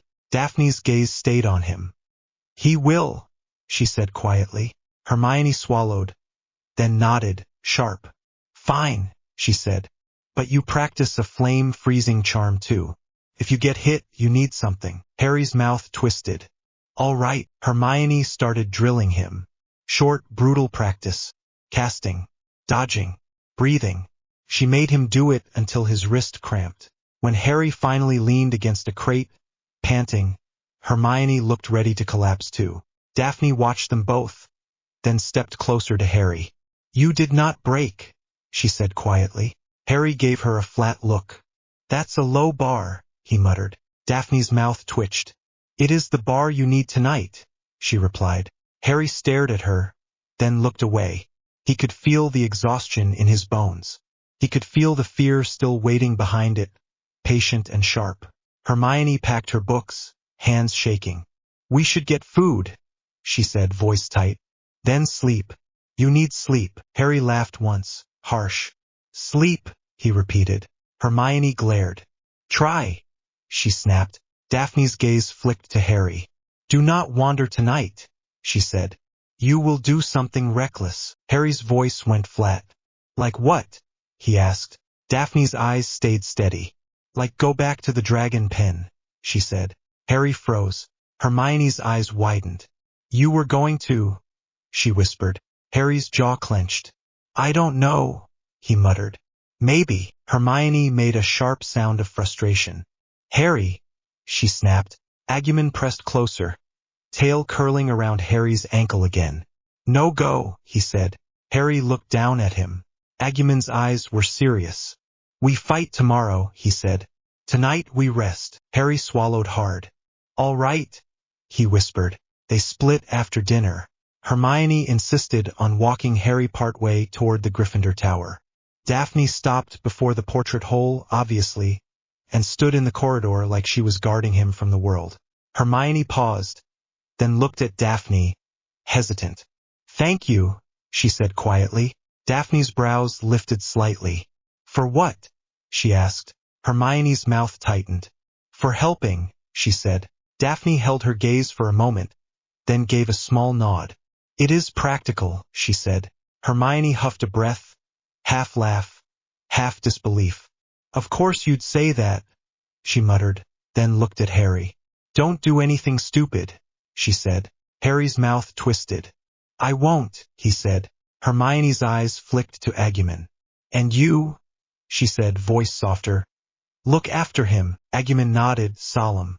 I look, he said. Hermione disappeared through the portrait hole, and Harry stood there for a moment in the corridor with Daphne. The castle was quieter now. Distant laughter from somewhere. Footsteps fading. The torchlight flickering against stone. Daphne's gaze stayed on Harry's face. You will not sleep, she said. Harry's throat tightened. No, he admitted. Daphne hesitated, then stepped closer. Her voice dropped. Come with me, she said. Harry blinked. Where? He asked. Daphne looked annoyed, like the question was obvious. A place where you can breathe, she said. Harry followed because he did not have anything else. She led him to a small balcony corridor that overlooked the dark grounds. The cold air hit Harry the moment they stepped outside, clean and sharp, and it made his lungs ache in a way that felt almost good. The dragon pens were not visible from here, but Harry could still imagine them. Chains, fire, teeth. Agumon sat down near the wall, tail wrapped around himself, eyes half closed like he was trying to rest but staying alert. Daphne leaned on the stone railing, gaze on the grounds. You are shaking, she said quietly. Harry stared at his hands. He was, slightly. He tried to stop and failed. Harry's voice came out low. If I die tomorrow, he said, and the sentence tasted wrong, like he was poisoning himself. Daphne cut in instantly. Do not, she said. Harry blinked at her. Daphne's voice was sharper than usual. Do not speak it like it is inevitable, she said. You are not allowed to surrender the night before. Harry swallowed. I'm not surrendering, he muttered. I'm just thinking. Daphne turned fully toward him. Torchlight caught her face, and for once she did not look cold. She looked tense. Human. You think too much, she said, and the words were not an insult. They were a confession. Harry let out a short breath. That's rich, he muttered. You plan like you're writing a contract. Daphne's mouth twitched. Planning is how I survive, she said. Harry's throat tightened. And what about me? He asked, voice rough. What am I supposed to do to survive? Daphne stared at him for a long moment. You stop carrying it alone, she said quietly. Harry's chest tightened. I am, he said, gesturing vaguely. Hermione. You. Agumon. Daphne's gaze stayed steady. You still hold your fear like it is your job, she said. You do not let it out. Harry swallowed. If I let it out, he whispered, I'll fall apart. Daphne's voice softened. Careful. Then fall apart here, she said. Not in the arena. Harry stared at her, throat burning. He did not know how to do that. He had never known how. His hands clenched. His eyes stung. He hated it. I don't want him to get hurt, Harry whispered, and his voice cracked on the word him. Daphne's gaze flicked to Agumon, then back. He knows the risk, she said. Harry shook his head. He's like a kid sometimes, he muttered. He doesn't get what it means. Daphne's voice went quiet. He gets more than you think, she said. Harry's teeth itched again, faintly, and he pressed his fingers to his chest like he could pin the feeling down. Daphne noticed. The crackle, she said. Harry nodded. Daphne hesitated, then reached into her pocket and pulled out a small silver charm. Plain, no fancy engraving. Take it, she said. Harry blinked. What is it? He asked. Daphne's voice was calm. A grounding charm, she said. It is not perfect. It will not stop a dragon. But it might stop you from spiraling. Harry stared at it. Why? He asked again, softer. Daphne's mouth tightened. Because I want you alive, she said simply. Harry's throat tightened hard. Is that practical too? He asked, voice rough. Daphne's gaze held his. Partly, she said, then hesitated. Not entirely. Harry's breath caught. He took the charm slowly, fingers brushing hers. For a second, Daphne did not pull away. Her hand stayed there, warm against his cold fingers. Her eyes stayed on his like she was waiting to see if he would flinch. Harry did not move. He could not. He felt like if he moved the wrong way, the moment would crack. Daphne's voice dropped. Do you want me to leave? She asked quietly. Harry swallowed hard. No, he whispered. Daphne nodded once, very small. All right, she said. She stepped closer, slow, and Harry's heartbeat slammed against his ribs. Her hand lifted, hesitant, and touched the side of his face lightly, like she was testing if he was real. Harry froze, then leaned into it without thinking. Daphne's breath hitched. Harry, she whispered. Harry's voice came out low and raw. Yeah, he whispered back. Daphne hesitated again, then leaned in and kissed him. It was quick, not dramatic, just warm and real and slightly shaky, like she was as scared as he was and did not know what to do with it. Harry's breath caught. For half a second his mind went blank, and the fear fell back, just a little, like someone had opened a window in a burning room. Daphne pulled back first, eyes searching his face. Is that? She started. Harry swallowed hard. Do that again, he whispered. Daphne's mouth twitched, almost a smile, and she kissed him again, a little longer this time, still careful, still soft. Then she pulled away and pressed her forehead lightly against his for one brief second. Come back, she said quietly. Harry's throat tightened so hard it hurt. I will, he whispered. Daphne exhaled, then stepped back, composure snapping back into place like armor. Good, she said, voice steadier. Now go to bed. Harry managed a short breath that might have been a laugh. Yes, Mom, he muttered. Daphne's brows lifted. Do not, she said, but her voice was not sharp. Agumon opened one eye, watched them, then closed it again like he had decided this was acceptable and went back to resting. Harry clutched the silver charm in his fist like it mattered. Daphne turned to leave, then paused. Tomorrow, she said, voice quiet. Do not let them see you beg. Harry's jaw clenched. I won't, he said. Daphne nodded once, then walked away without looking back. Harry stood there for a moment in the cold air, heart still hammering, then turned and went back toward his dorm. He did not sleep much. Every time he closed his eyes, he saw scales and teeth and fire. He heard chains snapping. He felt the crackle itch behind his teeth like a quiet laugh. Agumon stayed awake more than Harry did. Harry could hear him shifting sometimes, claws scraping lightly, breath steady and warm, like he was guarding him from nightmares. When dawn finally came, Harry felt like he had been punched repeatedly. Hermione met him at breakfast with dark circles under her eyes like she had not slept either. She shoved toast at him like feeding him was a personal mission. "You're eating," she said, voice hard. Harry stared at the toast. "I'm not hungry," he muttered. Hermione's eyes flashed. "Eat," she snapped. Harry took a bite because arguing with Hermione before a dragon was a waste of energy. Daphne appeared a few minutes later, sliding into the seat beside him like she belonged there.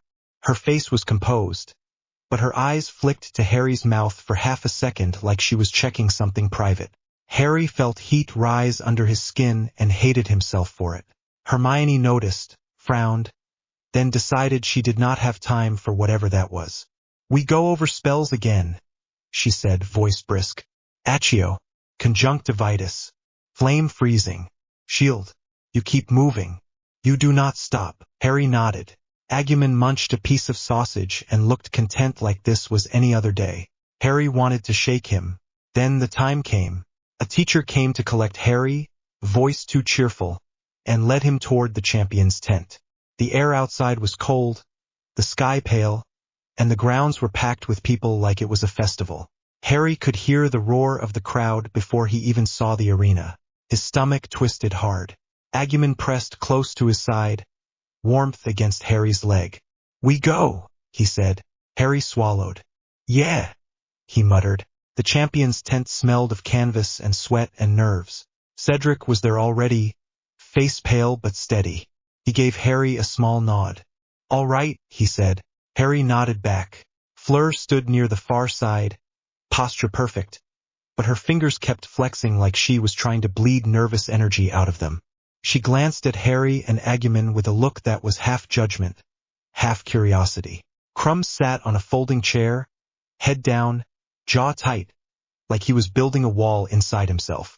Bagman bustled around, talking too loudly, trying to turn terror into entertainment.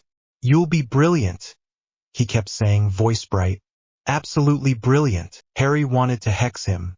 A flap in the tent moved and Rita Skeeter slipped in like she had been poured through a crack. Her eyes went straight to Harry, then to Agumon, and her smile sharpened like a knife. "Harry," she purred. "A word." Harry's jaw clenched. He did not answer. Rita stepped closer anyway. "How does it feel?" she asked, voice sweet. "To face a task designed for adults while carrying a dangerous creature at your side. Are you afraid?" Harry felt his pulse slam. He remembered Daphne's voice. "Do not beg." He looked Rita in the eye. "I'm excited," he said flatly. Rita blinked, thrown off balance, then smiled wider. "Excited," she repeated. "How brave. And your partner. Does he understand what is coming?" Agumon looked at Rita and frowned. "I understand," he said. Rita's eyes lit up like Christmas. "Oh," she whispered, delighted. "He speaks." Agumon's eyes narrowed. "You smell like lies," he said. Cedric choked on a laugh and turned it into a cough. Fleur's lips twitched. Crumb looked up, eyes flat, then looked away again like he was done with humans. Rita's smile tightened. "How charming," she said, but her eyes were sharp now. "You must be careful, Harry. Untrained creatures can be unpredictable." Harry's voice went cold. "So can journalists," he said. Rita's eyes glittered. "I do love a boy with bite," she purred. Daphne was not allowed inside the tent, but Harry could see her just outside the flap, standing with her arms folded, gaze fixed on the opening like she was willing herself to be there. Hermione stood beside her, face tight, lips moving silently like she was reciting spells. Harry's chest tightened. Bagman clapped his hands too loudly. "Right," he boomed. "Time." Cedric went first. Harry heard the crowd roar as Cedric walked out. He heard a deep rumbling roar from the dragon pen, and his stomach dropped again. He waited in the tent, every second stretching. His hands were cold. His mouth was dry. The crackle behind his teeth grew faintly stronger, like it was waking up. Agumon shifted, eyes bright, muscles tense. Harry whispered, "Stay close." Agumon nodded. "Always," he said. A minute later, Fleur went. Then Crumb. Harry heard cheers, gasps, a blast of flame that made the canvas shiver. Then Bagman turned to Harry, grin too wide. "Mr. Potter," he said brightly. "And partner." Harry's heartbeat slammed. He stood. Agumon stood too, pressing close. Harry walked toward the opening and the sound hit him like a wave. The crowd was massive. A sea of faces. Teachers, students, ministry officials, foreign guests. Their voices blended into a roar that made Harry's skull vibrate. The arena was a wide ring of rock and sand. Protective spells shimmered faintly around the edges like heat haze. And at the far end, chained to the ground, was the Hungarian horntail. Up close, it was worse. It was not just big. It was unfair. The scales looked like black armor. Its wings were folded tight, but even folded they looked like they could slice a person in half. Its eyes were yellow and sharp like knives. The nest was behind it, a pile of rock and straw and treasure. Somewhere in that mess was the golden egg. Harry stepped into the arena and the crowd went strangely quiet. Like the sound got sucked out. He could feel every stare. He could feel the dragon's gaze lock on him, then flick to Agumon. Agumon growled, low. Harry's wand felt slick in his palm. Bagman's voice echoed, magically amplified. "Mr. Harry Potter," he announced. And his partner. The horntail lifted its head and roared. The sound was so loud Harry felt it in his bones. His stomach lurched. His hands shook. His breath caught. For half a second, Harry's mind went blank. Then he felt the silver charm against his chest, cold through fabric, and he forced air into his lungs. "Move. Think. Do not freeze." Harry raised his wand. The horntail lunged. It moved too fast for something that big. Chains snapped tight, ground cracking under its claws. His head shot forward, mouth open, teeth like swords. The crowd screamed. Harry threw himself sideways, rolling in the sand. Heat blasted over him as the dragon exhaled. The flame hit the ground where he had been standing, turning sand into glass in a blink. Harry came up coughing, face stinging, eyes watering. Agumon darted forward, then stopped short, claws digging into sand as the horntail's head whipped toward him. "Agumon!" Harry shouted. Agumon's eyes narrowed. "I know," he snapped. Harry forced his wand up. "Conjunctivitis!" he yelled, aiming at the dragon's eyes. A thin jet of magic shot out. It hit the dragon's face, and bounced off like Harry had thrown a pebble at a wall. Harry's stomach dropped. The horntail's eyes locked on him, and it made a sound like a laugh through fire. Harry's heart slammed. "Spells bounce," Hermione warned. He knew. Knowing did not help. He dodged again as the dragon snapped at him. Teeth missed his shoulder by inches. The wind of it almost knocked him over. Harry stumbled, hands shaking, and in the stands he heard someone scream his name. He did not look. If he looked, he would break. Agumon lunged, not at the mouth, but at the side, claws scraping sparks off scales as he raked across the horntail's shoulder. It did nothing. The dragon whipped its tail, and the tail hit Agumon like a battering ram. Agumon flew. Harry's breath stopped. "Agumon!" he screamed. Agumon hit the ground hard and rolled. He made a low sound, pained and angry. Harry felt it too. A sharp jolt in his ribs like someone had punched him from the inside. The bond. Harry's vision swam. The horntail turned, wings flaring slightly, and its head lowered toward Agumon. Harry's mind screamed no. He pointed his wand again, desperate. "Stupefy!" he shouted. Red light hit the dragon's chest and fizzled like it was nothing. The horntail did not even blink. Harry's breathing went fast, shallow.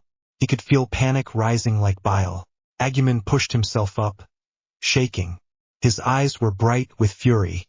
"Agumon!" Harry gasped. "Move!" Agumon bared his teeth. "I move!" he snarled. then opened his mouth and breathed a tight sphere of flame, not a wide blast. A focused ball of fire that shot straight at the horntail's face. The dragon flinched. Its eyes narrowed. The flame burst against its snout, heat washing over its scales. For a second, the horntail blinked. Seconds. That was all. Harry's brain snapped back into motion. "Accio Firebolt!" he shouted, voice cracking. Nothing. His stomach dropped. He forced it again, pushing every bit of focus he had into the word. "Accio Firebolt!" Still nothing. Harry's chest tightened. He could not see the castle from here. He could not see where his broom was. He had to trust. He had to pull. "Accio Firebolt!" he roared, and it came out like a scream. The crackle behind his teeth spiked. His magic surged in his veins like someone had thrown open a gate. Across the arena, the horntail recovered and lunged again. Agumon moved, darting in front of Harry for half a second, and Harry saw the dragon's jaw open, saw the heat and the teeth and the end of everything. "No!" Harry screamed. Something answered. Not a voice. A feeling. A violent pull deep in Harry's chest. Like the bond between him and Agumon had been a rope, and someone had yanked it hard enough to snap. The world went bright. A glow burst from Harry's chest. Right through his shirt like the fabric was nothing. A square of light, sharp and pulsing, covered in patterns that looked like moving runes and moving numbers all at once. Harry's breath hitched. "What?" he choked. Agumon froze mid-movement, eyes wide. The glow pulsed again, and the air crackled.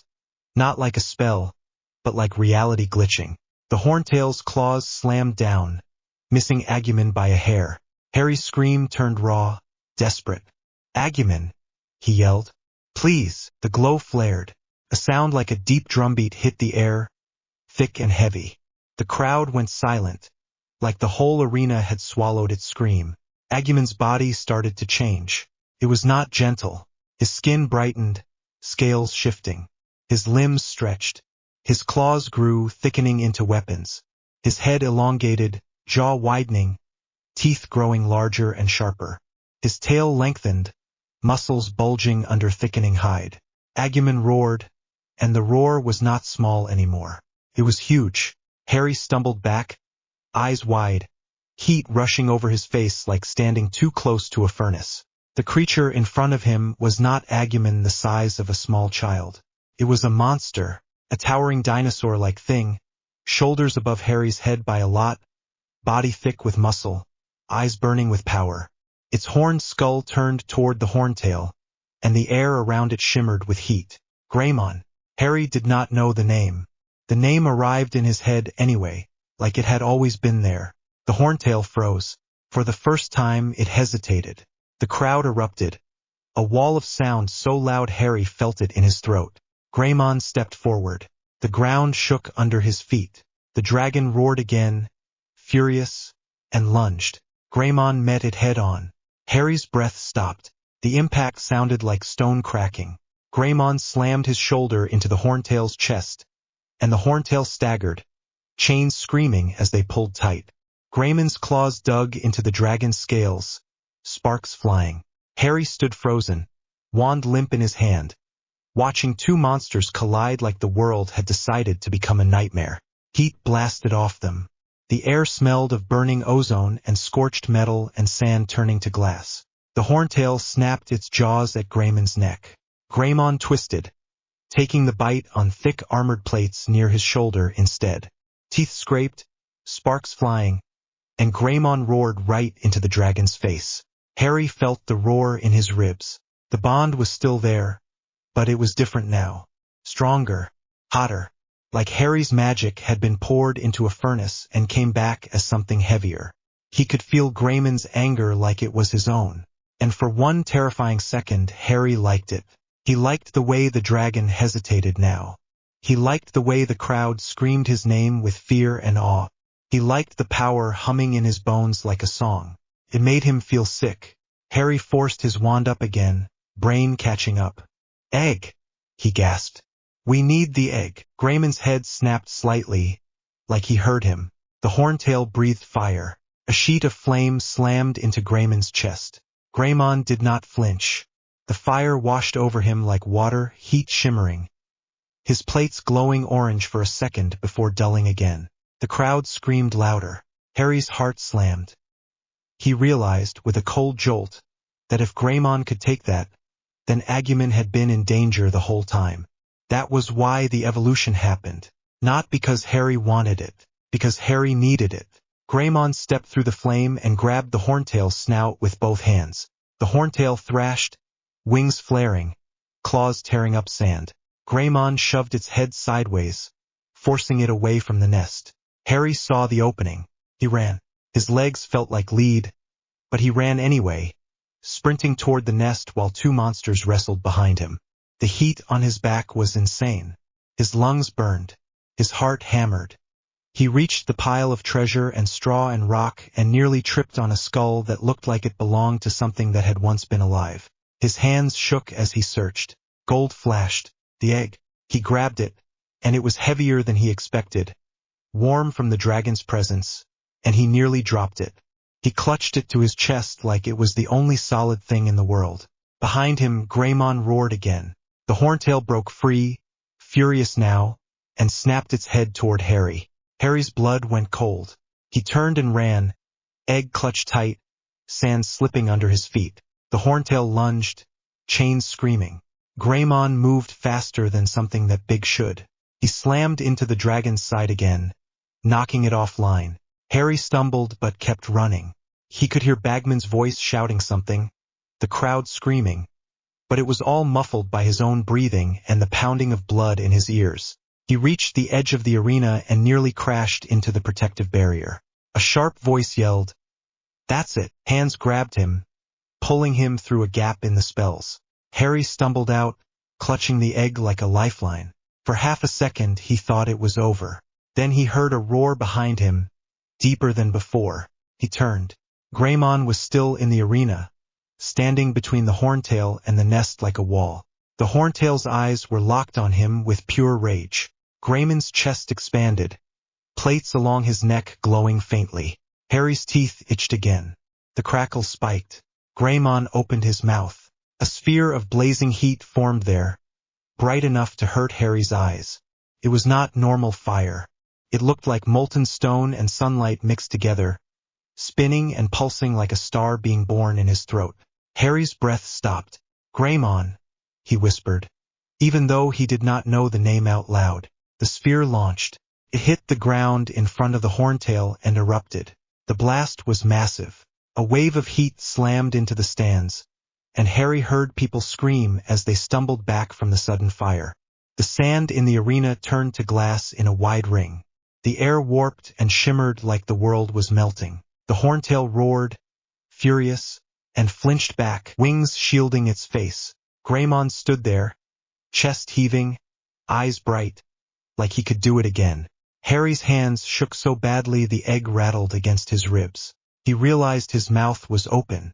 He realized he was panting like he had been running for hours, and he realized, with a cold twist in his gut, that he had felt a rush when Greymon fired that blast. Not joy, something darker, something hungry. Harry forced his gaze away, swallowing bile. The professors were shouting now, spells flying, calming the dragon, pulling it back, restoring order. The roar of the crowd was insane, half fear, half awe. Harry heard Bagman's voice, distant and excited, announcing his success. He did not care. He cared about Greymon. Greymon's glow faded in waves. His body shuddered, plates shrinking, limbs shortening.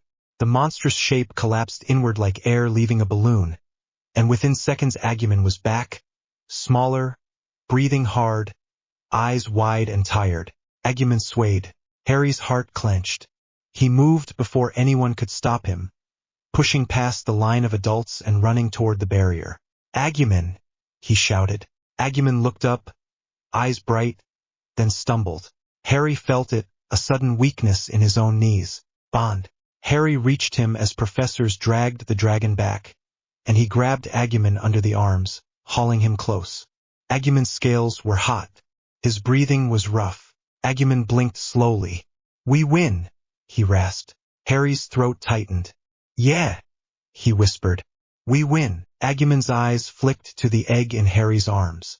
Shiny, he said. Harry let out a shaky breath that sounded like a laugh and a sob at the same time. Yeah, he whispered.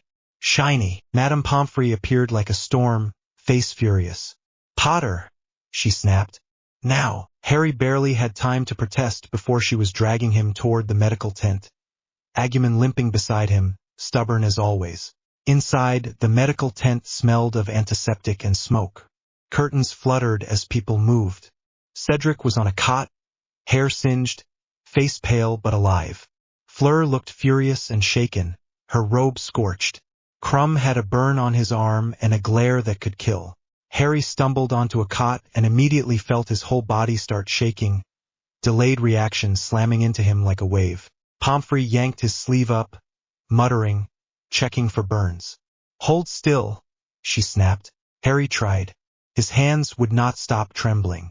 Agumon sat beside the cot, breathing hard, eyes wide, staring at his own claws like he was remembering being bigger. Hermione shoved through the tent curtain like she had been launched. Her eyes were wide, face pale, hair wild. Daphne was right behind her, posture tight, eyes locked on Harry like she was checking if he was still in one piece. Hermione reached Harry first, grabbing his shoulder. Harry, she whispered, voice shaking. Harry, are you hurt? Harry swallowed. I'm fine, he lied automatically. Hermione glared at him. Don't, she snapped, then her voice cracked. Don't do that. Harry's throat tightened. I'm not dying, he said, and his voice sounded strange, like he could not believe it. Hermione's eyes filled. She blinked hard and shoved her fist lightly into his shoulder. Idiot, she whispered. Harry flinched, then managed a weak, shaky smile. Ow, he muttered. Daphne stepped closer, careful, staying just outside Pomfrey's range like she knew exactly how far she could go before being hexed.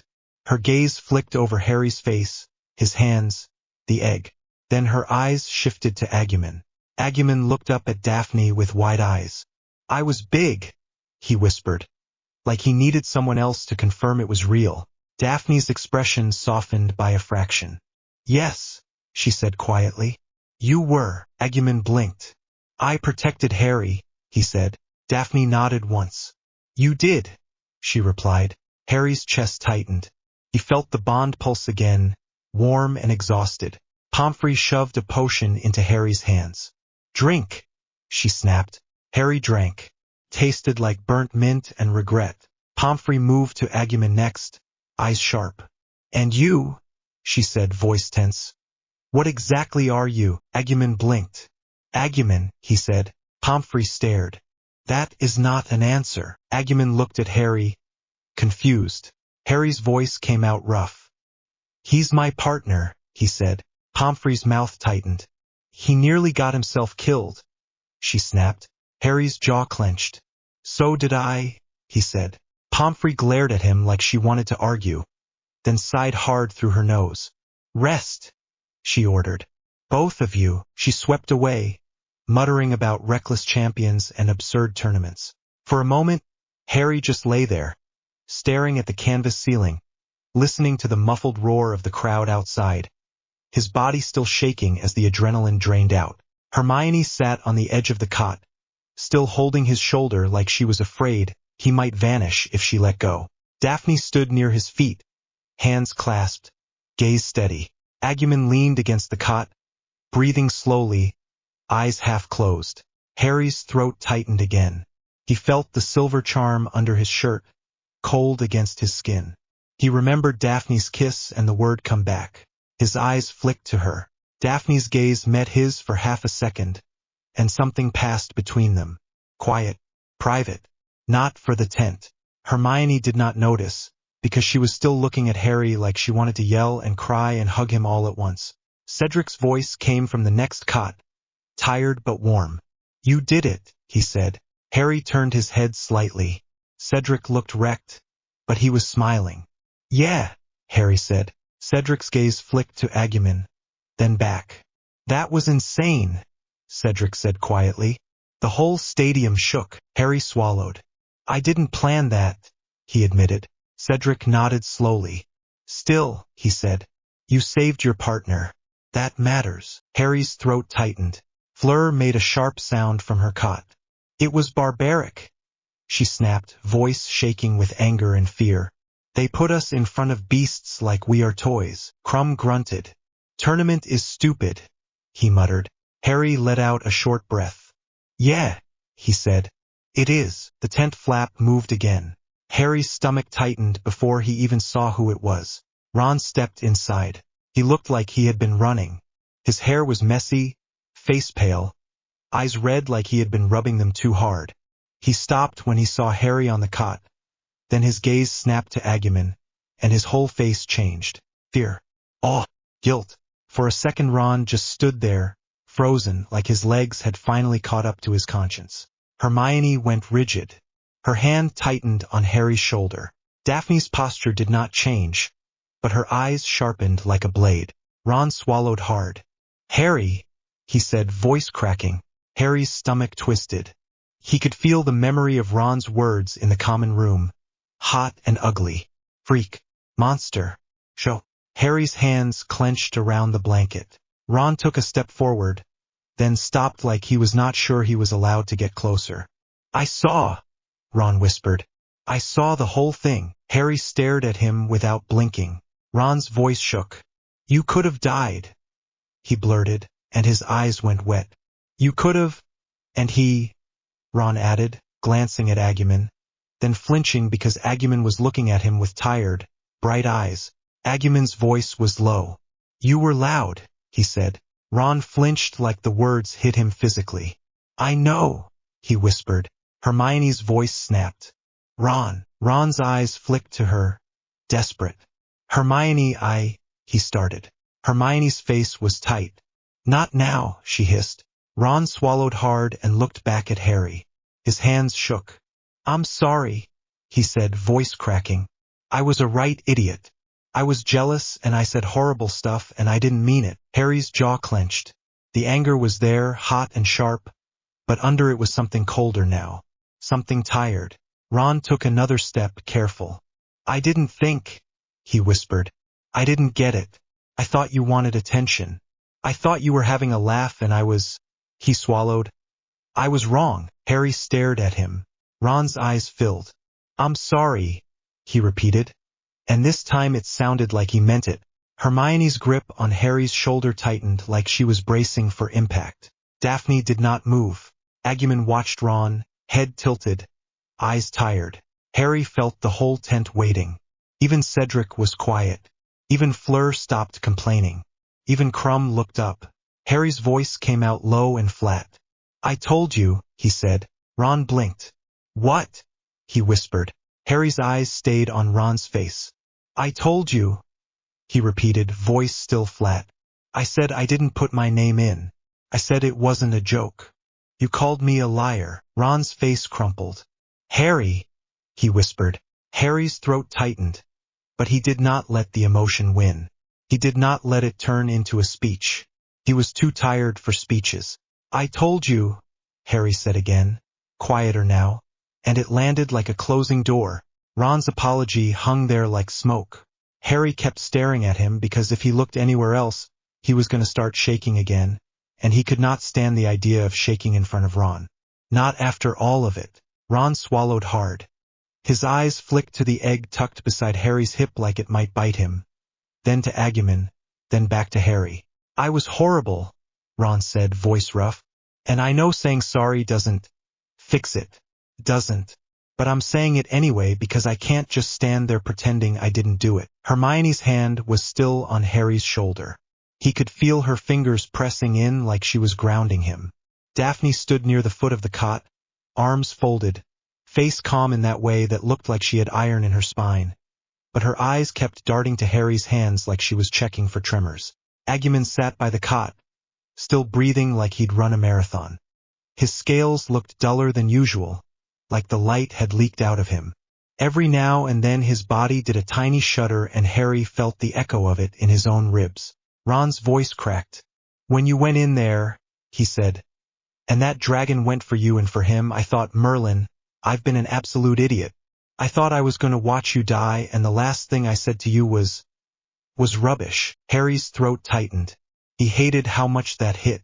Not because Ron was right, but because the panic in Ron's voice sounded real. Harry licked his lips. His mouth tasted like potion and ash. "You called me a liar," he said quietly. Ron flinched. "Yeah," he whispered. Harry's fingers clenched around the blanket. "You made it like I did it for attention," he said. "Like I wanted everyone staring at me." Ron's eyes filled. "I know," he said. "I know. I was jealous and stupid, and I thought, if you're the champion again, then what am I?" And it came out as that. Hermione's voice was sharp and shaking. "It came out as you being cruel," she snapped. Ron's head dipped. "Yeah," he said again. "I was." Harry stared at him. He felt something hot in his chest. But it wasn't just anger. It was the tiredness under it. The part of him that had been bracing for this tournament to eat him alive and did not have extra energy to hate Ron forever. He breathed in slowly. His lungs still felt scorched. "I don't forgive you right now," Harry said. Ron's face went white. Hermione's grip tightened. Daphne's posture stayed the same, but her jaw moved like she'd just bitten down on something. Ron nodded fast, like he'd expected that, like he deserved it. "Okay," he whispered. Harry's voice stayed flat. "But," he added, and his throat tightened on the word, "I'm not going to pretend you don't exist either. Not when we're about to do another task that could kill me." Ron blinked up at him, eyes wide. "So," he whispered, "what does that mean?" Harry swallowed. "It means if you want to help," he said, "you help. You stop making it about you. You stop having a strop. You listen when I say something's wrong." Ron nodded so hard it looked like his neck hurt. "I will," he said quickly. "I swear. I will." Hermione's voice went low, dangerous. "If you do this again," she said, "I will hex you in your sleep." Ron's mouth twitched like he wanted to laugh and knew he had no right. "Fair," he muttered. Agumon tilted his head, looking at Ron like he was deciding if Ron was worth the trouble. Ron glanced at him, then swallowed. "And," Ron said, voice quiet, "I'm sorry to you too." Agumon blinked. "Why?" he asked. Ron looked startled. "Because I treated Harry like rubbish," he said, then forced himself to look at Agumon properly. "And you're his partner, so you get dragged into it too." Agumon stared at him for a long moment, then said, "You are loud, but you are not dragon." Ron let out a shaky breath. "Thanks," he whispered. Agumon nodded once, solemn, like that was settled. Harry's fingers loosened slightly. He still felt bruised inside, but the edge of it eased just a fraction. Madame Pomfrey swept back in with the sort of energy that made you want to sit up straight out of fear. Her eyes narrowed as she took in the group hovering around Harry. "Out!" she snapped. Hermione's face went tight. "He's fine," she started. Pomfrey glared. "He is not fine," she snapped back. "He is alive. That is not the same thing. All of you, give him air." Hermione looked like she wanted to argue, then swallowed it because arguing with Pomfrey never ended well. She leaned close to Harry's ear. "We'll be outside," she murmured. Harry nodded. Daphne's eyes flicked to Harry's face. She did not say anything, but her gaze held his for a second longer than necessary. Then she turned and followed Hermione.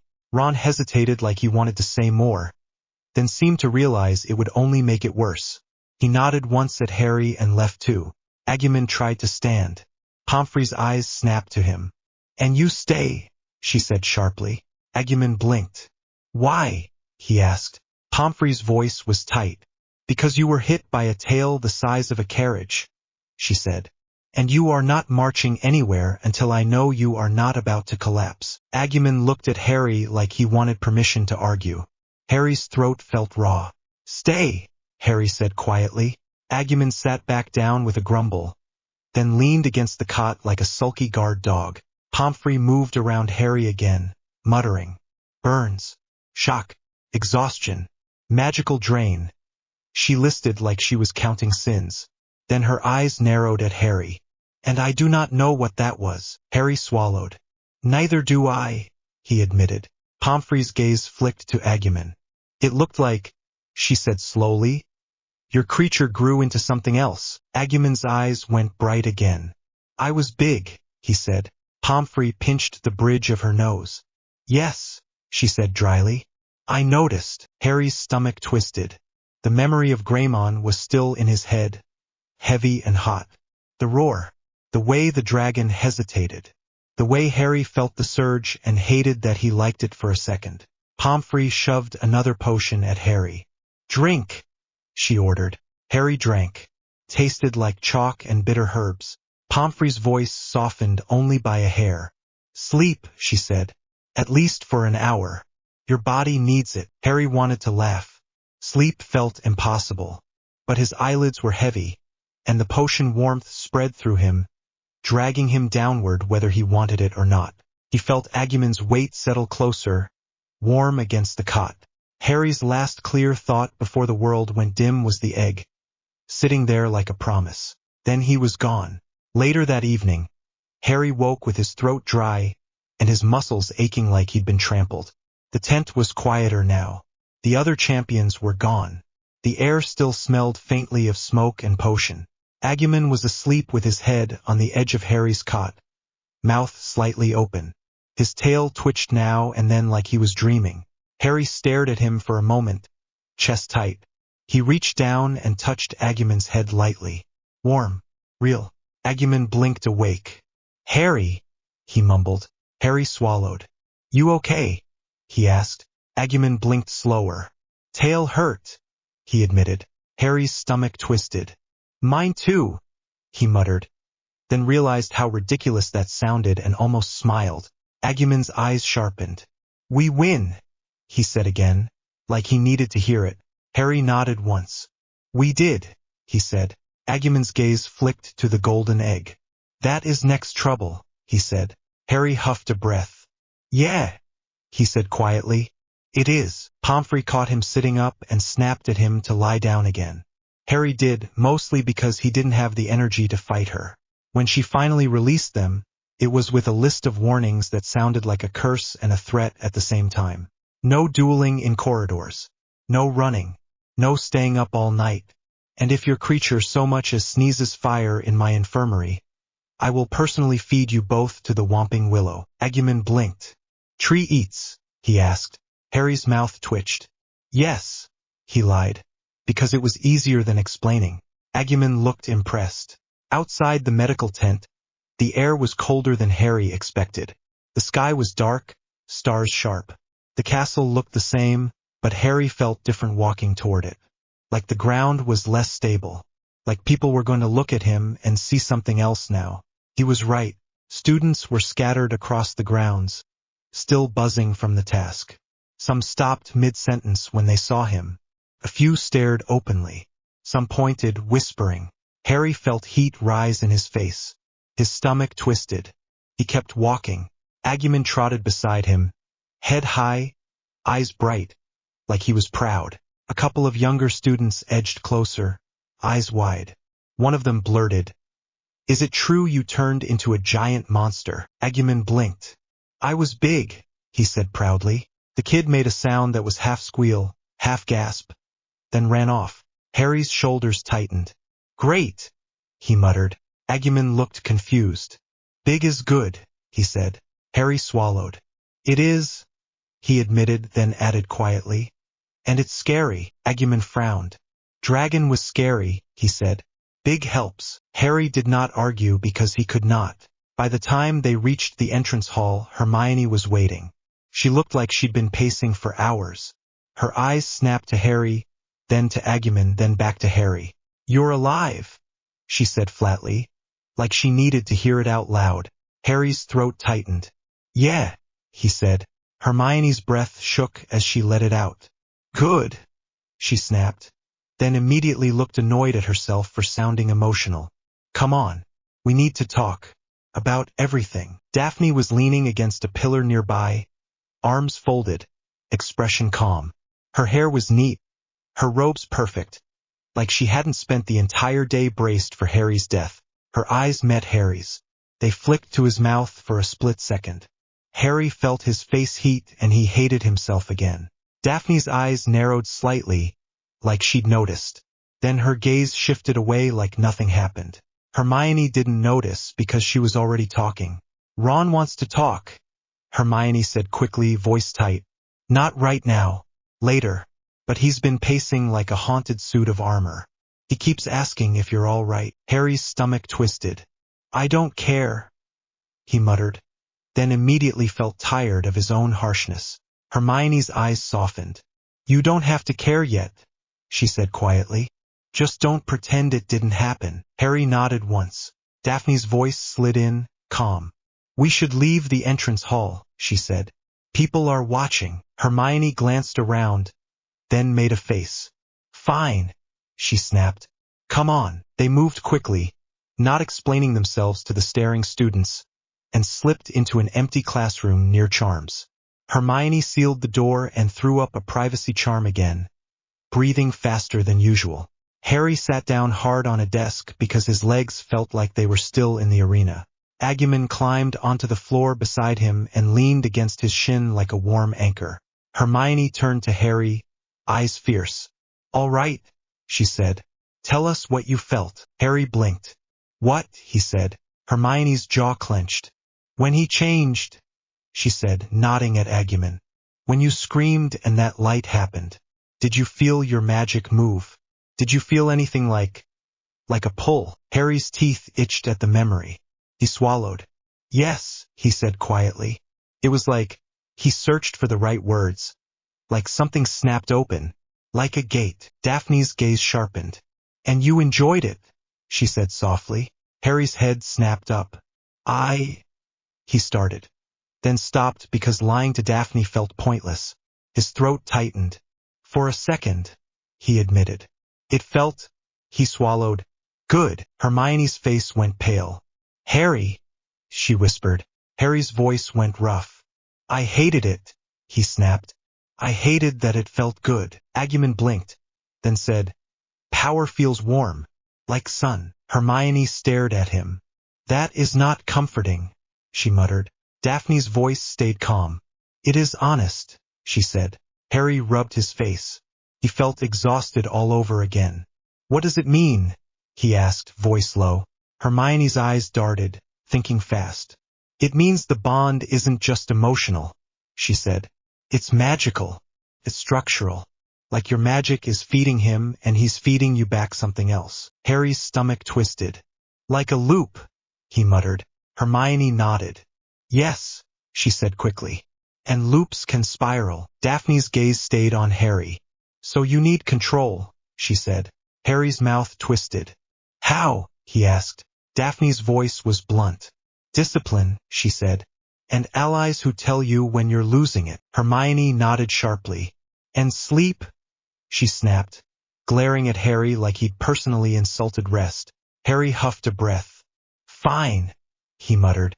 Digimon looked between them. I will not lose it, he said, like that solved everything. Hermione's eyes softened a fraction. That's not how it works, she said gently, then sighed. All right, next issue. She pointed at the egg. That, she said. It's been making noises. Harry's stomach dropped. It has, he said. Daphne's brows lifted. Noises, she repeated. Harry nodded, voice rough. It's like, he swallowed, like something scratching inside. Digimon frowned. Egg is angry, he said. Hermione shot him a look. It's a clue, she said. Not a creature. Probably. Digimon blinked. Probably, he repeated, unimpressed. Daphne stepped closer, studying the egg without touching it. You will not open it here, she said. Harry stared. Why not? He asked. Daphne's eyes flicked to Harry's face. Because the crackle gets stronger near odd magic, she said. And we do not know what will happen if you trigger it in a classroom. Harry's teeth itched as if to prove her point. Hermione's mouth tightened. She's right, she admitted grudgingly. We wait. We test it in a controlled place. Harry let out a breath. Fine, he said. Hermione's eyes narrowed again. And there's another problem, she said. The ministry. Harry's stomach twisted. What now? He muttered. Hermione pulled a folded bit of parchment from her bag and slapped it onto the desk. This was sent to Professor Dumbledore, she said. Percy Weasley was bragging about it in the corridor like he'd invented paperwork. Harry stared at the parchment. "What is it?" he asked. Hermione's voice went tight. "They're drafting something," she said. "They're calling Agumon an unclassified, non-magical sentience. They want him registered, controlled, studied." Agumon blinked. "Studied," he repeated. "Like frog." Hermione winced. "Yes," she admitted. Harry felt something cold spread through his stomach. "They can't," he said. Daphne's voice was calm. "They can try," she said. Harry's gaze snapped to her. "And what?" he demanded. "We just let them." Daphne's eyes held his. "No," she said quietly. "But we stop pretending the ministry is harmless." Hermione's voice went sharp. "We already know that," she snapped. Daphne's mouth twitched. "Then act like it," she said. Harry's fingers curled against the desk. He felt the urge to move, to do something, to punch a wall, to run to Dumbledore's office and demand answers. Agumon pressed closer, warm and solid. "We fight paper too," he said. Harry let out a rough breath that was almost a laugh. "Yeah," he muttered. "We fight paper." Hermione glanced between Harry and Daphne, then sighed hard. "All right," she said briskly. "We handle one thing at a time. We survived the dragon. We do not let the ministry steal him. And we do not let the next task kill you." Harry's stomach twisted. "That's a lot," he muttered. Hermione glared. "Yes," she snapped. "Welcome to your life." Daphne's gaze softened slightly. "You are not alone," she said quietly. Harry's throat tightened again. He looked away before anyone saw his face do something embarrassing. Agumon yawned, then said, "I want meat." Hermione stared. "That's your takeaway?" she asked. Agumon nodded. "I fought dragon. I want meat." Harry huffed a breath. "Fair," he muttered. They did not solve everything that night. They did not even come close. But they made a plan that looked like survival. Harry would keep practicing summoning his broom, even though the broom had not come during the task until the third try. Hermione would keep drilling him on one flame protection charm and one eye curse that might buy time. Daphne would watch for social threats and listen for rumors, because Daphne heard everything even when she pretended she didn't. And Agumon, stubborn and proud, insisted he would train too. Later that week, the school settled into a new kind of noise. It was not quieter. It was sharper. People stared at Harry in the corridors like he was a story that had walked out of a book. Some looked impressed. Some looked scared. Some looked like they were calculating. Slytherins stared at Daphne too. Pansy Parkinson's eyes followed her like a threat every time Daphne walked with Harry. Draco Malfoy watched from a distance, mouth curled, like he hated that he could not pretend Harry was weak anymore. Gryffindors were worse. Some acted like Harry was suddenly a hero again. Some acted like they'd always believed him. Harry did not like either reaction. Felt fake. It felt like watching people rewrite their memories in real time. Ron tried to talk twice and failed both times because Harry could not handle it in the corridor with everyone watching. Hermione kept snapping at Ron to stop hovering like a lost puppy. The day after the first task, Rita Skeeter's article came out anyway. Harry did not read it. Hermione read it and turned purple with rage. She called Agumon a weapon. Hermione hissed, slapping the paper down in the common room. "She called you reckless. She called Daphne a snake princess. She called me a jealous bookworm." Ron blinked. "That last one's not," he started, then stopped when Hermione glared at him like she'd personally invented murder. Daphne sat by the fire, calm, and said, "Snake princess is lazy." Like that was the worst part. Harry stared at the paper without touching it. His stomach felt cold. "What did she say about the dragon?" he asked. Hermione's jaw clenched. "She said the dragon was almost killed," she spat. "Like you were the monster in the arena and not the thing trying to eat you." Agumon leaned forward, eyes bright. "Dragon started," he said firmly. Harry huffed a breath. "Yeah," he muttered. Daphne's gaze flicked to Harry. "Do not let her control the story," she said quietly. Harry swallowed. "How?" he asked. Daphne's voice stayed calm. "By staying alive," she said. That is the only story that matters. Harry stared at the fire. The flames made his skin prickle. He remembered Grayman's blast, and his teeth itched faintly again. December arrived with cold air and shorter days. The tournament loomed like a shadow. The egg sat in Harry's trunk, heavy and silent most of the time, except when it wasn't. Harry would sometimes wake up at night with his heart hammering because he thought he heard it scratch. He would sit up, sweaty, and listen. Agumon would lift his head from the foot of the bed and growl softly, like he could hear it too. Harry started keeping the egg under his bed instead, because he could not stand the idea of it being far away. That did not help. It made it worse, like the egg wanted his attention. Then McGonagall dropped the next problem onto his head like a brick. It happened after Transfiguration. She called the champions to stay behind, voice clipped, expression annoyed in that way that meant she was about to deliver something she personally hated. Cedric looked polite and wary. Fleur looked bored until she realized McGonagall meant business. Krum looked like he wanted to leave and never return. Harry stood with his hands in his pockets, shoulders tight. Agumon was outside the classroom door, because McGonagall had made a face when Agumon tried to follow him in, and Harry did not have the energy to argue. McGonagall's eyes landed on Harry. "Potter," she said. Harry's stomach dropped. "Yeah," he said. McGonagall's lips pressed together. "The Yule Ball is approaching," she said, like she was announcing a funeral. Harry blinked. "What?" he said. Cedric's mouth twitched. Fleur rolled her eyes. Krum stared at the floor like he'd just been told to do homework. McGonagall's voice sharpened. "The Yule Ball is part of the Triwizard tradition," she said. "Champions are required to attend." Required. "You will open the ball with your partners." Harry's brain shorted out. "Partners," he repeated. McGonagall stared at him like he was slow. "Yes," she said. "You will invite someone. They will attend with you. You will dance." Harry felt heat rise in his face. "I don't," he started, then stopped because McGonagall's expression could curdle milk. "You do," McGonagall said. Harry's mouth went dry. "But," he tried again. "I'm not," he swallowed. "Good at that." McGonagall's nostrils flared slightly.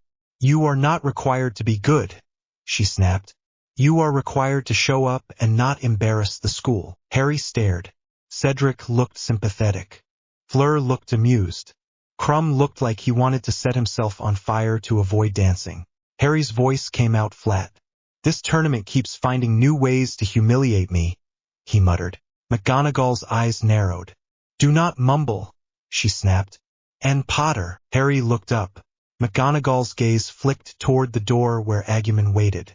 "Your partner is not attending," she said sharply. Harry's stomach twisted.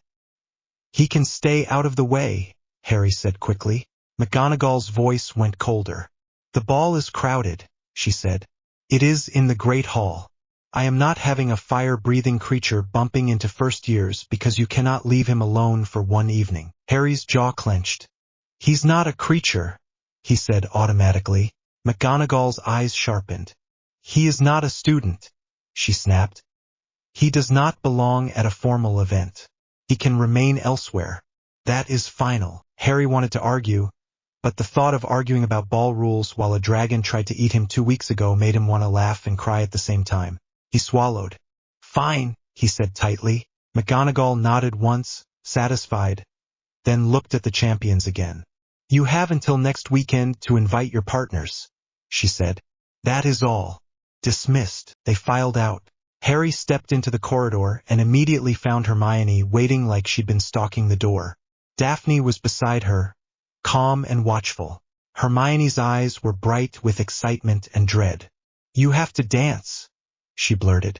Harry stared at her. "Why are you smiling?" he demanded. Hermione blinked. "I'm not smiling," she snapped, then realized her mouth was in fact doing something weird and wiped her face like she could scrub it off. "I mean, it's horrible, but also it's the Yule Ball." Harry groaned. "Kill me," he muttered. Daphne's brows lifted. "The dragon failed," she said dryly. "The ball might succeed." Harry shot her a look. "You're enjoying this," he accused. Daphne's mouth twitched. "A little," she admitted. Agumon trotted over, eyes bright. What is ball? He asked. Hermione's face softened. It's a dance, she said. Agumon blinked. We fight with feet? He asked. Harry huffed a breath. No, he muttered. We suffer with feet. Agumon frowned, like he disliked suffering as a concept. Hermione grabbed Harry's sleeve. Who are you asking? She demanded, eyes sharp. Harry's stomach twisted. No one, he said. Hermione stared. You can't ask no one, she snapped. Harry's voice went flat. Watch me, he muttered. Daphne's gaze slid over Harry's face like she was weighing something. You will ask someone, she said calmly. Or McGonagall will pick someone for you. Harry flinched. She wouldn't, he said. Hermione's eyes widened. She absolutely would, she hissed. Harry's stomach lurched. Daphne's voice stayed even. So you choose, she said. Now. Harry stared at her. Now, he repeated, voice rough. Daphne held his gaze. Yes, she said. Hermione glanced between them, then frowned like she just realized something she didn't like. Wait, she said slowly. Are you? She looked at Daphne. Are you volunteering? Daphne's eyes flicked to Hermione. I am offering a solution, she said calmly. Hermione's face tightened. You cannot just, she started, then stopped because she did not actually have a logical argument that didn't sound like jealousy. Harry's heart was pounding. He could hear it in his ears. He remembered the balcony, the cold air, the charm pressed into his hand, the kiss that had felt like a window opening. His throat tightened. Daphne, he said quietly. Daphne's eyes softened by a hair. Harry, she replied. Hermione's mouth opened, then closed. She looked like she was about to explode, then forced herself to breathe. If you do this, she said, voice tight, you have to actually behave. No storming off. No punching Malfoy. Harry huffed a breath. I won't punch him, he muttered. Hermione's eyes narrowed. You say that now. Agumon blinked. I can punch, he offered. Hermione stared. No, she said firmly. You cannot punch anyone at the Yule Ball. Agumon looked offended. Ball sounds bad, he muttered. Daphne's gaze stayed on Harry. I will go with you, she said quietly. If you want. Harry swallowed hard. Felt too loud, too public, even in the corridor. Students were passing behind them, glancing over, whispering. Harry's face heated. He wanted to run. Instead he forced his voice steady. Yeah, he said. I want. Daphne's mouth twitched. Good, she said. Hermione let out a breath that sounded suspiciously like she'd been holding it for a week. All right, she said briskly. Fine. Great. Brilliant. I am not panicking. I am not. Harry shot her a look. You are, he said. Hermione glared. Shut up, she snapped. Agumon tilted his head. Romance, he said suddenly, like he'd discovered a new word. Harry nearly choked. Agumon, he hissed. Daphne's eyes flicked to Agumon. He is observant, she said calmly. Hermione looked like she wanted to disappear into the floor. Harry's face was burning now. Can we, he muttered, not do this here? Daphne's voice was quiet. Then ask me properly, she said. Harry blinked. What? He said. Daphne's brows lifted. You heard me, she said. Harry stared at her. His heart was pounding too hard. He swallowed. Daphne, he said, voice rough. Will you? He forced the words out. Go to the Yule Ball with me. Daphne's gaze held his, steady and warm. Yes, she said. Hermione made a sound like she was both relieved and annoyed. All right, she snapped. We have dates. Now we have to survive dress robes. Harry groaned. Dress robes, he muttered. Agumon blinked. You wear fancy, he asked. Harry sighed. Yes, he said. Agumon looked like he'd rather fight the dragon again. The news spread anyway, even though they did not announce it. Slytherin heard first. Harry saw it in the way people stared at Daphne at dinner that night. Pansy leaned close to Malfoy, whispering with a nasty smile. A couple of older Slytherins stared at Harry like he'd committed a crime. Gryffindor heard next. Seamus practically choked on his pumpkin juice. Dean stared at Harry like he was watching a plot twist. Neville looked confused but pleased, like Harry having a date meant Harry might be okay. Ron went red. He did not say anything, but Harry saw his jaw tighten. Hermione kicked him under the table so hard he yelped. Harry did not have the energy to care about gossip, but it still got under his skin. He could feel eyes on him in every corridor. He could feel whispers trailing behind him like smoke. Daphne handled it like it was weather. When Pansy tried to corner her, Daphne's reply was quiet and sharp enough to make Pansy flush and storm off. Harry never heard the words, but he saw the effect. He filed it away under reasons Daphne was terrifying. 2 days before the ball, Hermione marched Harry down to a side classroom and forced him to practice dancing. "I am not doing this," Harry said flatly, staring at her. Hermione glared. "Yes, you are," she snapped. Harry's jaw clenched. "Why do you care?" he demanded. Hermione's face went red. "Because," she hissed, "I have watched you nearly die, and I am not letting you get mocked for tripping over your own feet in front of the entire school. So move." Harry stared. "You're insane," he muttered.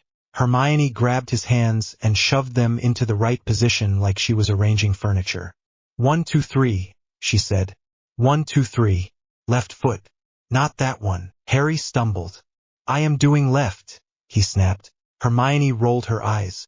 "That is your left," she said, pointing at his other foot. Harry looked down. "Oh," he muttered. Agumon sat in the corner watching like he was judging.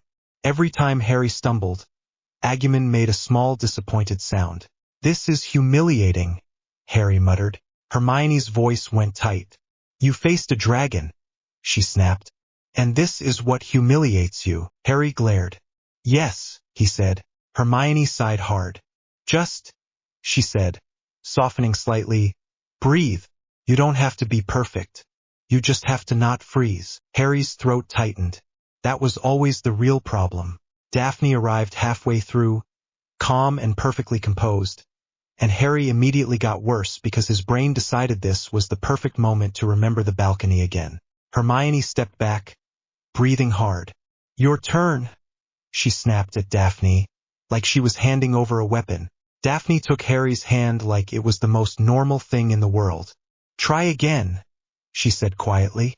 Harry's heart hammered. "I'm going to step on you," he warned. Daphne's mouth twitched. "Then I will step back," she said. Harry tried. He did not step on her, which felt like a victory. Daphne moved smoothly, guiding him with small pressure in her fingers. She did not scold. She did not tease. She just adjusted him gently until his feet stopped fighting him. "You are tense," she said softly. Harry huffed a breath. "No kidding," he muttered. Daphne's eyes stayed on his face. "Look at me," she said. Harry swallowed and did. Daphne's voice dropped lower. "You survived," she said. "Stop punishing yourself for it." Harry's throat tightened. "I'm not," he whispered. Daphne's fingers squeezed his hand. "You are," she said quietly. Harry's mouth went dry. For a second the classroom felt smaller. Hermione's voice faded. The world narrowed down to Daphne's eyes and the steady way she held him like he wasn't something fragile. Then Hermione cleared her throat loudly, like she'd decided she hated silence. "All right," Hermione said briskly. "Good. Great. Enough. Now we have to deal with Agumon." Agumon lifted his head.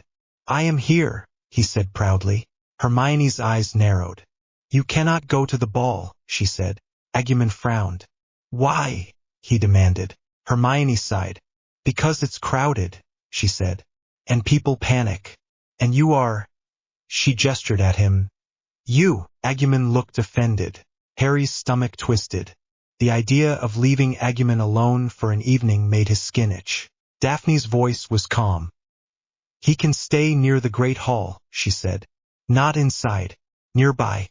In a room with a locked door." Hermione frowned. "That's still risky," she muttered. Daphne's eyes flicked to Hermione. "Then put a house elf on guard," she said. Hermione blinked. "A house elf?" she repeated. Daphne nodded once. "They can move unseen," she said. "And they are loyal." Hermione's face tightened. Then she sighed. "Dobby," she said quietly. Harry blinked. Dobby, he repeated. Hermione nodded. He's been hanging around the kitchens, she said. I can ask. He likes you. Agumon blinked. Small friend, he said. Harry's mouth twitched. Yeah, he said. Small friend. Hermione's eyes narrowed. And you are not making this about house elves' rights right now? She warned herself out loud, like she was pre-scolding her own brain. We can discuss that later. Tonight is logistics. Daphne's mouth twitched. You can discuss everything later, she said. Hermione shot her a look. I will discuss, she snapped. Daphne looked amused. The night of the ball arrived too fast. Harry stood in his dorm room staring at his dress robes like they were a threat.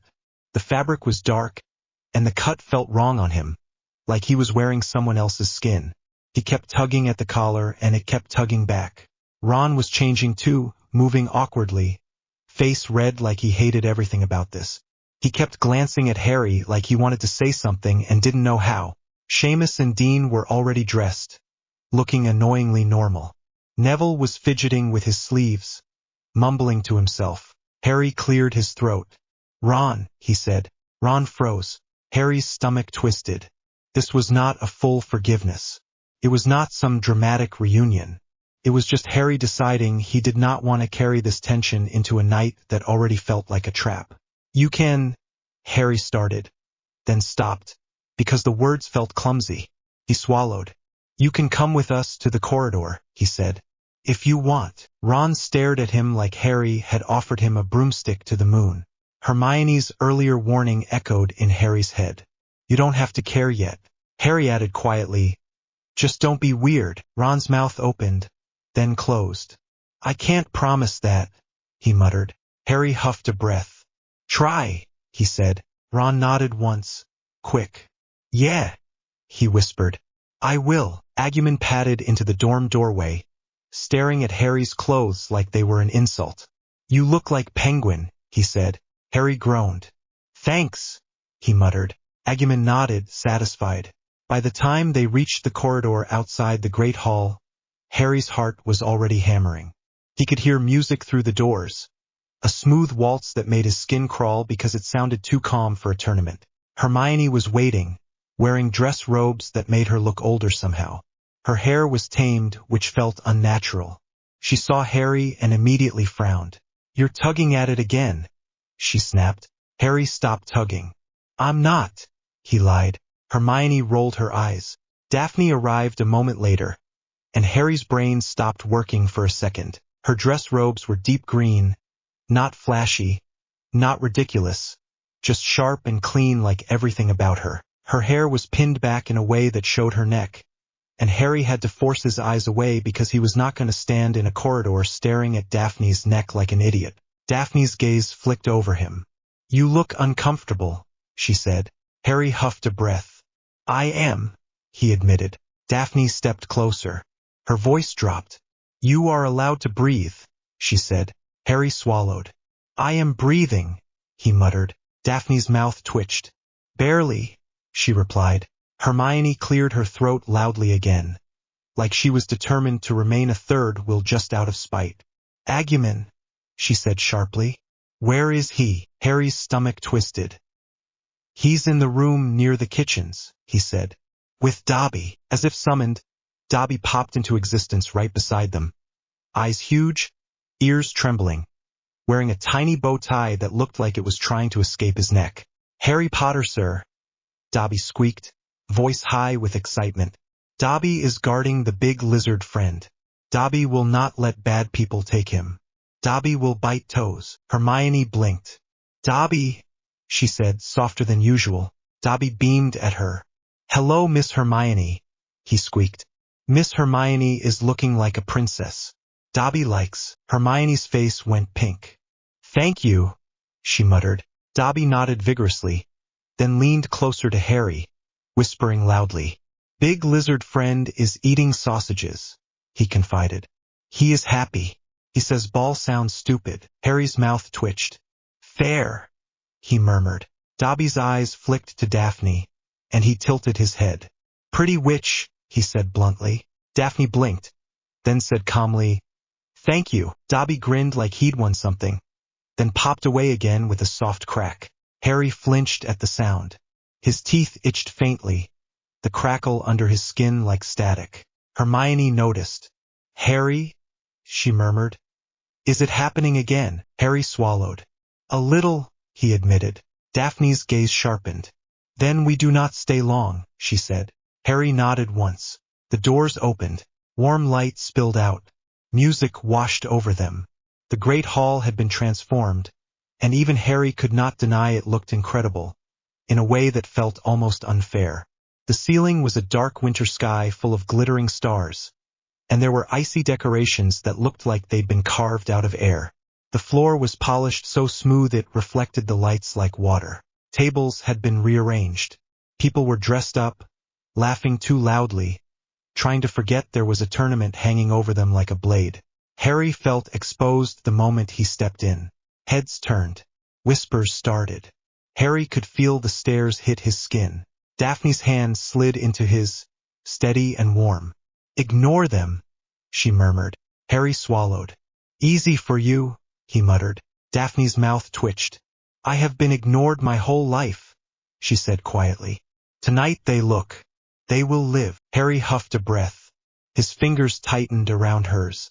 Hermione drifted away quickly, scanning the room like she was looking for danger. Ron hovered behind Harry for a moment, then vanished too, eyes darting, face red.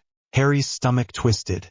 He wanted to grab Ron and say something simple, something that didn't feel like swallowing glass. But the music started to swell and McGonagall's voice cut through the hall like a knife. "Champions!" she snapped. Harry's heart lurched. Cedric was already moving, looking resigned. Fleur looked like she wanted to scream. Crumb looked like he wanted to die. Harry's skin prickled. He turned to Daphne. "I'm going to be awful," he muttered. Daphne's gaze held his. "Then be awful with confidence," she said. Harry let out a shaky breath that almost counted as a laugh. "That's insane advice," he whispered. "It works," Daphne replied. They moved to the center of the floor with the other champions. The music softened into a waltz. The whole room went quiet in that special way people do when they want to watch someone else struggle. Harry's hands were sweating. Daphne's grip tightened slightly, steadying him. "1, 2, 3, Harry muttered under his breath, trying to remember. Daphne's voice was low. "Follow me," she said. Harry tried. His first step was wrong. He stumbled slightly. Heat rushed to his face. He heard a snort from somewhere, and his stomach dropped. Daphne's fingers squeezed his hand. "Again," she murmured. Harry forced himself to breathe. He tried again. This time he didn't stumble. They moved in a slow circle, and Harry's brain started to catch up. He could feel the rhythm under his feet. He could feel Daphne guiding him, patient and firm. The stairs still burned, but they started to blur. The music wrapped around him like a distraction. Harry's chest loosened a fraction. Daphne leaned closer, voice quiet. "You are doing fine," she murmured. Harry swallowed. "I hate this," he whispered. Daphne's mouth twitched. "I know," she said. Harry's gaze flicked around the hall. Hermione was dancing with Victor Crumb. Harry blinked so hard it hurt. Hermione looked both thrilled and furious, like she couldn't decide if she deserved this. Crumb looked stiff, but his hand on Hermione's waist was careful. Hermione's face was pink. She met Harry's eyes for a split second and looked like she wanted to shout, "Do not talk to me about this ever." Harry almost laughed. Ron was standing near the edge of the floor, looking like someone had punched him. He was staring at Hermione like he'd forgotten how to breathe. Harry's stomach twisted. He looked away. Not his problem tonight. Not when he was already trying not to fall over. As they turned again, Draco Malfoy came into view near the Slytherin cluster, dressed in robes that made him look like he'd been polished. He was smiling, but it didn't reach his eyes. Pansy leaned close to him, whispering. Draco's gaze flicked to Harry and Daphne, and his smile sharpened like he'd found a new angle to stab. Daphne's grip tightened slightly. "Do not look," she murmured. Harry's jaw clenched. "I am looking," he muttered. Daphne's voice stayed calm. "Then do not react," she said. Harry swallowed hard. You're assuming I can, he whispered. Daphne's mouth twitched. I am hoping, she replied. The dance ended mercifully. The champions stepped back, and the hall burst into noise again, like everyone had been waiting for permission to talk. Harry felt his lungs fill properly for the first time in minutes. Daphne's eyes stayed on him. You survived, she said quietly. Harry huffed a breath. Barely, he muttered. Daphne's gaze softened. Still counts, she said. They moved off the floor, weaving through groups of students. Harry's skin prickled the whole time. People stared. Some smiled at him like he was a celebrity. Some looked away like he was contagious. At the table near the middle, Cedric was already laughing with a group of Hufflepuffs, relief in his face. Fleur looked irritated and glamorous at the same time, arguing with someone in French. Krum had disappeared with Hermione, and Ron looked like he might melt into a puddle. Harry and Daphne found a quieter corner near one of the ice sculptures. It looked like a phoenix frozen mid-flight, wings spread. The air near it felt colder. Harry's hands were still shaking slightly.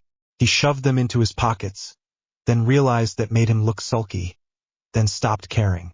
Daphne leaned her shoulder lightly against the wall, posture composed. Are you all right? She asked. Harry swallowed. No, he admitted. Daphne's eyes stayed steady. Tell me, she said. Harry stared at the floor for a moment, throat tight. This, he murmured, gesturing vaguely at the hall, feels wrong. Everyone dancing like nothing happened. Like I didn't almost get eaten. Daphne's gaze softened. It is how they cope, she said quietly. They pretend danger is entertainment until it becomes personal. Harry's jaw clenched. It is personal, he muttered. Daphne nodded once. Yes, she said. For you. For us. Harry's throat tightened on the word us. He glanced at her. Us, he repeated quietly. Daphne's mouth twitched. Do you object? She asked. Harry's face heated. No, he muttered. Daphne's eyes softened again. She looked away, like she was giving him room to breathe. Harry forced himself to speak because silence made his thoughts louder. I didn't have anyone in the stands, he said quietly. Daphne turned back. You did, she said. Harry swallowed. I mean family, he muttered. Daphne's expression changed slightly. Not pity. Not sympathy in a cheap way. Something sharper. Understanding. My father does not attend school events, Daphne said calmly. He considers them noise. Harry blinked. That's, he started, then stopped because he didn't know what to say. Daphne's voice stayed even. It is fine, she said. I learned not to expect it. Harry's chest tightened. That's not fine, he murmured. Daphne's gaze held his. It is reality, she said. Harry swallowed hard. I don't know how you do it, he admitted. Daphne's mouth twitched faintly. I do not, she said. I just look like I do. Harry stared at her. For a second, the hall noise faded.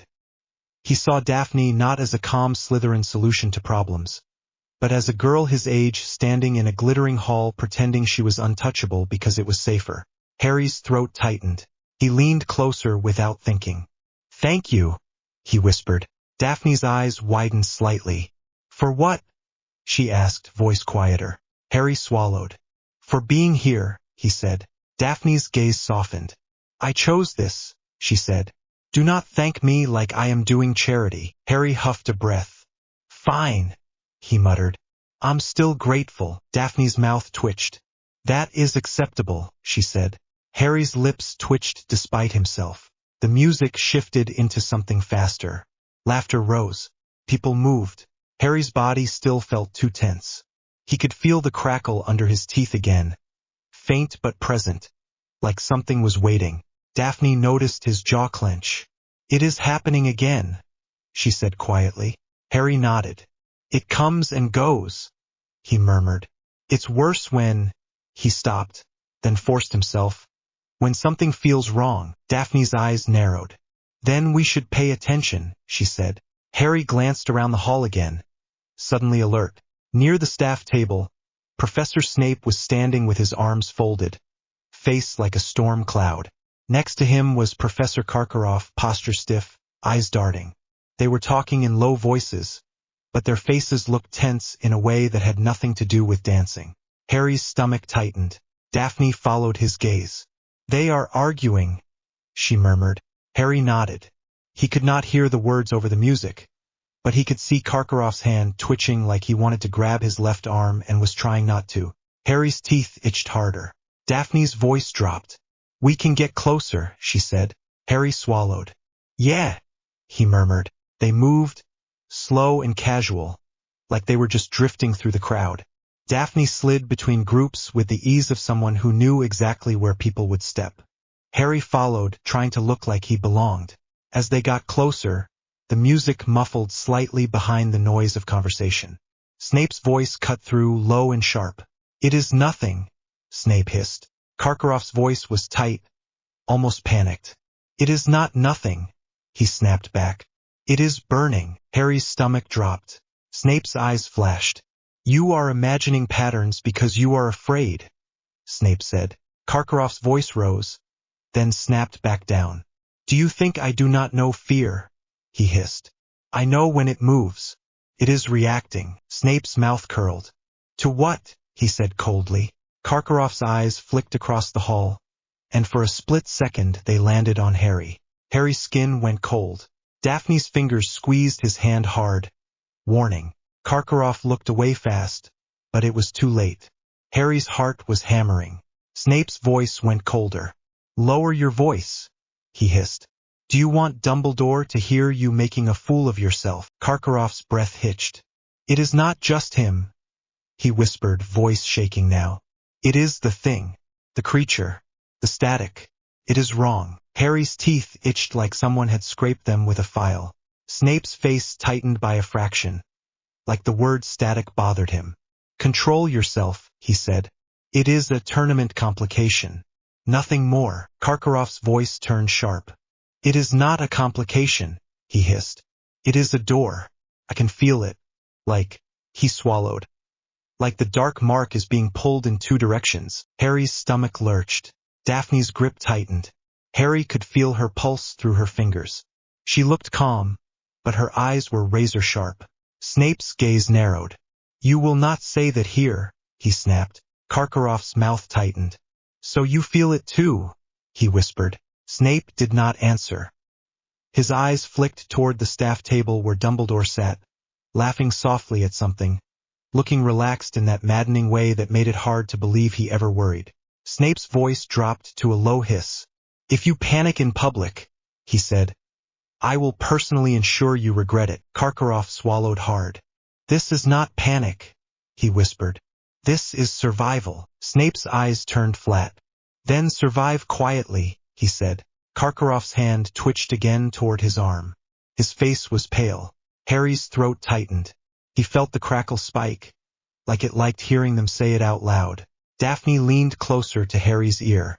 "We leave," she murmured. Harry swallowed. "Now," he whispered. Daphne nodded once. "Before they notice you," she said. They drifted away again, slow, casual. But Harry's heart was pounding so hard it made his ribs hurt. When they reached a quieter spot near the corridor, Harry exhaled shakily. "They said," he started, then stopped because his mouth was dry. Daphne's eyes stayed on him. "I heard," she said. Harry's teeth itched again. "The dark mark," he whispered. Daphne nodded once. "And static," she added quietly. Harry swallowed. "So it's real," he muttered. "It's not just in my head." Daphne's voice was calm. "No," she said. "It is real." Harry's stomach twisted. "What do we do?" he asked. Daphne's eyes narrowed. "We find the source," she said. Harry stared. "Tonight?" he asked. Daphne's gaze held his. "Yes," she said. "If it is reacting now, something is close." Harry's mouth went dry. The idea of leaving the Great Hall during the ball felt like walking into a trap, but the crackle under his teeth felt like a warning siren. Harry nodded once. "We need Agumon," he said. Daphne nodded. "Yes," she said. Harry glanced back into the hall. Hermione was gone with Crumb somewhere. Ron was still hovering near the floor, staring like his life depended on it. Harry's stomach twisted. He did not want to drag Hermione into another midnight problem, but he also did not want to do this without her. Daphne's voice cut in low. Hermione will not let you go without her if she knows, she said. Harry swallowed. Then we don't tell her, he whispered. Daphne's eyes narrowed slightly. That is reckless, she said. Harry's voice went tight. So is everything, he snapped. Daphne held his gaze for a moment, then nodded once. Fine, she said. But we leave a message. Harry blinked. How? He asked. Daphne looked annoyed. You have a friend who can run, she said. Harry's stomach dropped. Ron, he whispered. Daphne nodded once. He is useful, she said, like Ron was a tool. Harry swallowed hard. They found Ron near the edge of the hall, looking like he'd been hit by a spell. His eyes snapped to Harry, then to Daphne, then back, wary. Harry's voice came out low. Ron, he said. Ron blinked. Yeah, he said too fast. Yeah, what? Harry's stomach twisted. I need you to do something, he said. Ron's eyes widened slightly, like being needed felt strange now. Okay, he said quickly. What? Harry leaned closer, keeping his voice low. Find Hermione, he said. Tell her, he swallowed. Tell her to meet us in the corridor near the kitchens in 10 minutes. Tell her it's about the crackle and the dark mark. Ron's eyes went wide. The dark mark, he whispered. Harry nodded. Go, he said. Ron hesitated for half a second, then nodded hard. Yeah, he said. Yeah, I'll do it. Harry's throat tightened. Thank you, he muttered. Ron flinched like the words mattered. Yeah, he whispered again, then shoved through the crowd like his life depended on it. Harry exhaled shakily. Daphne's gaze stayed on Harry's face. Good, she said quietly. Now we get Digimon. They moved fast through the corridor, away from the music, away from the warmth of the hall. The cold air hit Harry like a slap. The castle felt different outside the ball, darker and quieter, like the glitter had been a thin layer over something hungry. They reached the room near the kitchens where Dobby was guarding. Dobby popped into view instantly, eyes wide, ears trembling. Harry Potter, sir, he squeaked. Is the ball over? Is it boring? Big lizard friend is eating sausage number 7. Harry blinked. 7, he repeated. Dobby nodded vigorously. He is hungry because dragon fight, Dobby whispered proudly. Harry swallowed. We need him, Harry said quickly. Now. Dobby's eyes widened. Danger, he squeaked. Daphne's voice was calm. Yes, she said. We need him anyway. Dobby nodded hard like he loved danger when it involved Harry Potter. He snapped his fingers, and the door swung open. Digimon was inside, sitting on the floor with a pile of sausages and a plate that looked like it had been stolen from the kitchen. He looked up, eyes bright. You are back, he said, mouth full. Harry's stomach twisted. Relief hit him so hard it made him dizzy for a second. Yeah, he said. We need you. Digimon swallowed. I knew, he said smugly. Daphne's brows lifted. You knew, she repeated. Digimon nodded. Air is itchy, he said. Like teeth. Harry's teeth itched harder like the castle was laughing at them. Hermione arrived a minute later, hair slightly messy, face tight with worry and irritation. Ron was with her, breathing hard like he'd sprinted. Hermione's eyes snapped to Harry. You left the ball, she hissed. Harry swallowed. Yeah, he said. Hermione's gaze flicked to Daphne. And you, she snapped. Daphne's voice stayed calm. We heard Snape and Karkaroff, she said. Hermione froze. What? She whispered. Harry's voice went low. They said the dark mark is reacting, he said. They said static. They said it's wrong. Hermione's face went pale. Where? She whispered. Daphne's eyes sharpened. We think near the forest, she said. The feeling is stronger the farther we get from the Great Hall. Hermione's jaw clenched. So you decided to go alone, she snapped. Harry's voice went tight. We left a message, he said. Hermione glared at him. That's not, she started, then stopped, breathing hard. Fine, fine. We go together. But if you do this again, I will actually kill you. Harry huffed a breath. Noted, he muttered. Agumon stood up, tail flicking. We hunt Glitch, he said. Ron blinked. We what? He asked. Hermione shot him a look. Don't, she snapped. Just keep up. Ron swallowed. Right, he muttered. Okay, they moved through the corridors with purpose, keeping their voices low. Harry could feel his heart hammering harder with every step. The crackle under his teeth was stronger now, almost buzzing. It made his skin prickle. Daphne kept glancing around corners first, like she expected someone to be waiting. Hermione kept her wand in her hand, knuckles white. Ron kept looking like he wanted to run back to the ball and pretend none of this existed.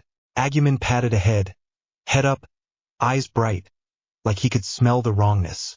By the time they reached the entrance hall, the music from the Great Hall was only a muffled pulse behind the doors. The air outside was colder, and the smell of snow and damp stone hit Harry's nose. They slipped out into the grounds. The night air was sharp. The sky was dark. The lights from the castle made long shadows across the grass. Harry's breath came out white. The closer they got to the forest edge, the stronger the buzzing became. Hermione's voice was tight. I feel it, she whispered. It's like, she swallowed, like electricity in my skin. Daphne's eyes narrowed. Good, she murmured. So we are not imagining it. Ron swallowed hard. I don't feel anything, he whispered, then looked terrified that he'd said something stupid. Harry's voice was rough. Lucky, he muttered. Agumon stopped suddenly. Harry's stomach dropped. What? He whispered. Agumon's eyes narrowed, focused on the darkness between the trees. Something small, he murmured. And wrong. The forest edge looked normal at first. Trees, shadows, a faint rustle of leaves. Then Harry saw it. A shape crouched near the ground, half hidden by roots. Small, dark. Its body looked like it was made of shadow, but the edges of it flickered like a bad image. Like it could not decide if it was real. Harry's teeth screamed with itch. Hermione's breath hitched. What is that? She whispered. Agumon's voice went low. Digimon, he said. Harry's stomach twisted. Here, he whispered. Daphne's grip tightened on Harry's hand. It is not supposed to be here, she murmured. The creature lifted its head slowly. Its eyes were bright, but not warm. There was something wrong in the way the light moved in them. Too fast, too sharp, like it was glitching. Hermione's voice trembled. Is it? She started, then forced it out. Is it sick? Agumon took one step forward, careful. Pagumon, he said softly, like he recognized it. The name hit Harry's head like a cold coin dropping into water. He did not know how he knew. He just did. Pagumon made a sound that was half a whine, half a crackle. The air around it buzzed. Harry's stomach lurched. He felt the wrongness like a hand on the back of his neck. Hermione whispered, It looks like it's bleeding. Harry squinted. It did not look like blood. It looked like black smoke leaking from its side. Then the smoke flickered, and for a split second it was not smoke at all. It was squares. Tiny glowing squares drifting out of it like shattered glass made of light. Harry's breath caught. That's not, he whispered. Daphne's voice was tight. It is code, she said. Ron made a small choking sound. What? He whispered. Hermione's hands shook. Magic doesn't do that, she whispered, voice breaking slightly. It just doesn't. Agumon growled, low. Wrong door, he said. Pagumon's head jerked toward Agumon. Its eyes flickered faster. It made a sound like a crackling laugh, then coughed, and more of the glowing squares spilled out. Harry's teeth ached. Hermione lifted her wand, voice tight. Finite, she whispered, aiming at the glitching smoke. The spell hit the air near Pagumon and fizzled like it had hit water. Hermione froze. It didn't, she whispered. Daphne's voice went low. Because it is not a spell, she said. Ron swallowed hard. So what do we do? He whispered. Harry's voice came out rough. Agumon, he said. Agumon stepped forward again, careful. Pagumon, he said softly. Why here? Pagumon's mouth opened. The sound that came out was wrong. It was not a word. It was like someone trying to speak through broken glass and static at the same time. A buzzing, stuttering noise that made Harry's skin crawl. Hermione flinched hard. "That hurt," she whispered, pressing her fingers to her ear. Daphne's face went pale for the first time Harry had ever seen. "It is infected," she said, voice tight. Agumen's eyes narrowed. "Not infected," he said. "Hooked." Harry's stomach twisted. "Hooked," he repeated. Agumen nodded once. "Someone pulling it," he said. Ron's voice shook. "Who?" he whispered. Harry's teeth itched like an answer trying to claw its way out of him. Agumen shuddered, and the air around it flickered. For a second, the shadows behind it looked like they bent inward, like the forest itself was glitching. Hermione's breath hitched. "Harry," she whispered. "I don't like this." Harry's voice was rough. "Me neither," he muttered. Daphne's grip tightened on Harry's hand. "We should leave," she said quietly. Harry stared at Agumen. It looked small and terrified and wrong. Leaving it felt like abandoning something injured on the side of a road. Harry swallowed. "We can't just leave it," he whispered. Daphne's eyes narrowed. "If we touch it," she said, "we do not know what comes with it." Harry's stomach twisted. She was right. The crackle under his teeth felt like a warning against sympathy. Hermione's voice shook. "Can we help it?" she whispered. Agumen's voice went low and firm. "Only me," he said. Harry's throat tightened. "What do you mean?" he asked. Agumen glanced at Harry, eyes bright. "Magic cannot fix data," he said simply. "Magic slides off, like your stunner on dragon." Harry's stomach dropped. Hermione whispered, "So what can?" Agumen's claws flexed. "I can," he said. Daphne's voice was tight. "How?" she asked. Agumen took a breath. The air around him warmed slightly, like the heat in him was waking up. "I burn the hook," Agumen said. Hermione flinched. "Burn," she repeated. Agumen nodded. "Not Pagumen," he said quickly, like he understood fear. "Burn the string." Harry's mouth went dry. "Do it," he whispered. Agumen stepped closer to Pagumen. Pagumen flinched back, then made that crackling sound again, like it was trying to beg. Agumen's voice softened. "I know," he murmured. "Hold still." Pagumen shuddered. The glowing squares poured out faster. The air buzzed. Harry's teeth felt like they were vibrating. Agumen opened his mouth and breathed a small, tight flame. Not wide, not violent. A focused line of heat that hit the flickering smoke around Pagumen's side. The smoke reacted like something alive. It jerked back. Then it screamed. Harry's stomach lurched. The sound was not loud, but it was wrong in a way that made his bones itch. Hermione flinched hard, choking on a gasp. Ron stumbled back, eyes wide. Daphne's grip on Harry's hand went iron hard. The smoke twisted, and for a split second the flicker shaped itself into something that looked familiar. Harry's breath stopped. It looked like a mark. Not exactly, but close. Curved lines. A pattern that made Harry's scar ache faintly even before he realized it. A shape like a serpent and skull, but broken into glowing squares that kept rearranging themselves. Hermione whispered, voice shaking, "That is the dark mark." Ron made a small sound like he was about to be sick. Harry's throat tightened. "It's not ink," he whispered. "It's code." The smoke screamed again as Agumen's flame held steady. Then the hook snapped. The flickering shape shattered into hundreds of glowing squares that burst outward like sparks. Harry threw his arm up instinctively, shielding his face. The squares hit the air, and instead of falling, they hovered. For a second, the forest edge was filled with floating light, tiny pieces of something that did not belong. Then the squares started moving. They drifted toward Harry. Harry's stomach dropped. "No," he whispered. Daphne yanked him back. "Harry," she snapped. Hermione raised her wand, voice sharp. "Protego," she shouted. The shield shimmered into place. The squares hit it and slid along it like water, then seeped through anyway, like the shield was not made for this. Hermione's face went white. "It went through," she whispered. Ron's voice cracked. "What do we do?" he blurted. Agumen roared. A short, angry sound, and breathed another burst of flame, trying to burn the squares away. Some of them vanished. Others kept coming.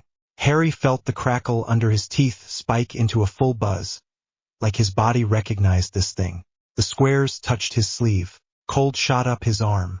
Harry gasped, stumbling, heart slamming.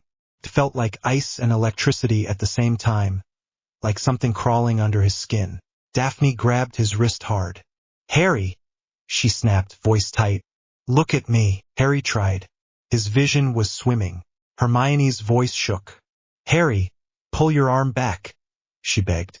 Harry tried to yank away. The squares clung.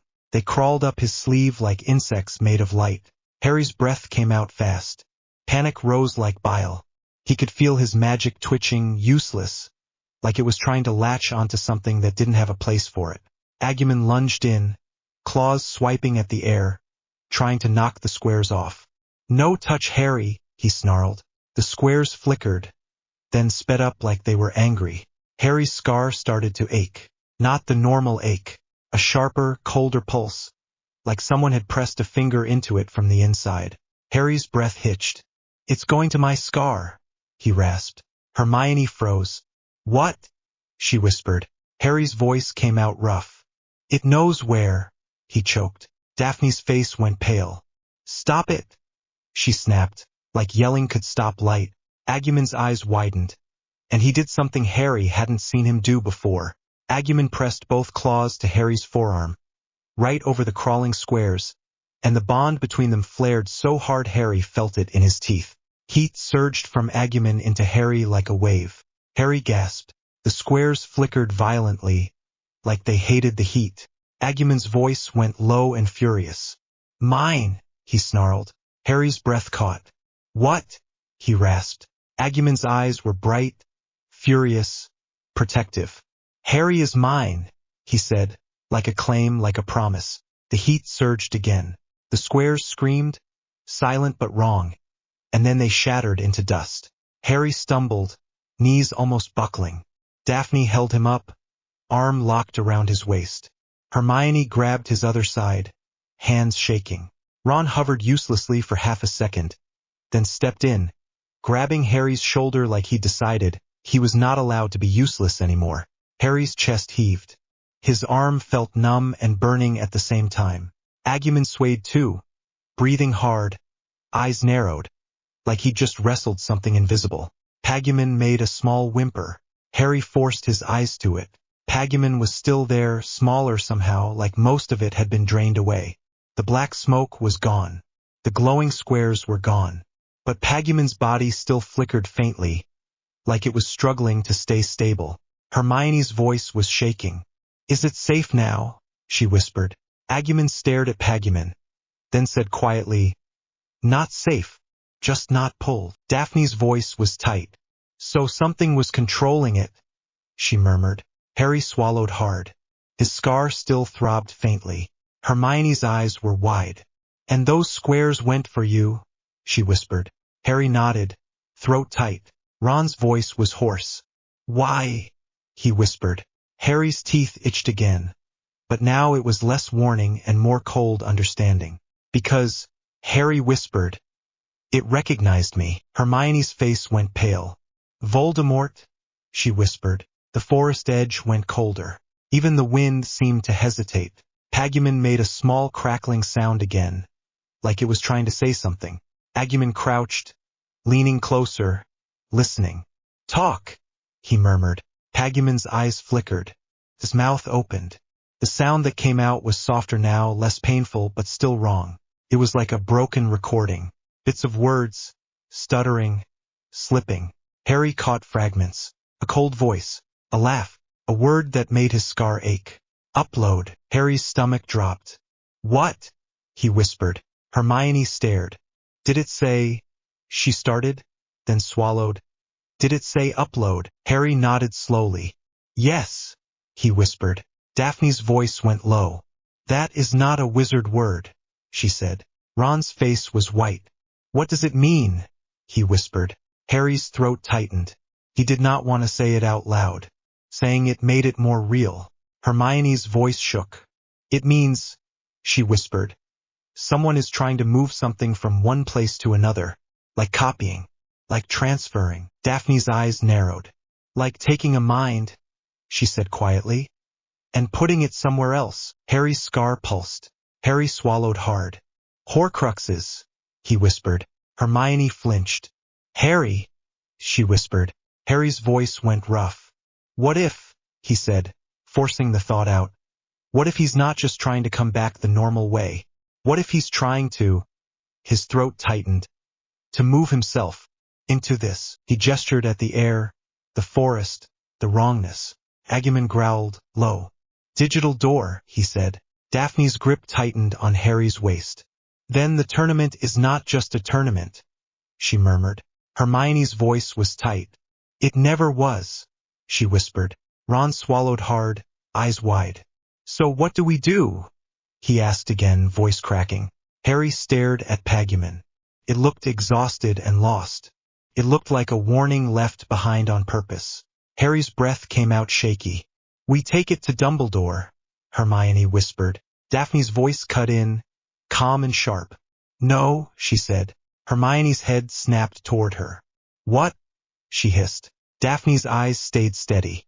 If the dark mark is reacting, she said, and if something just tried to crawl into Harry's scar, then we do not carry evidence through the castle like idiots. Hermione's face tightened. So we just leave it, she snapped. Daphne's jaw clenched. We hide it, she said. We get help on our terms. Harry's stomach twisted.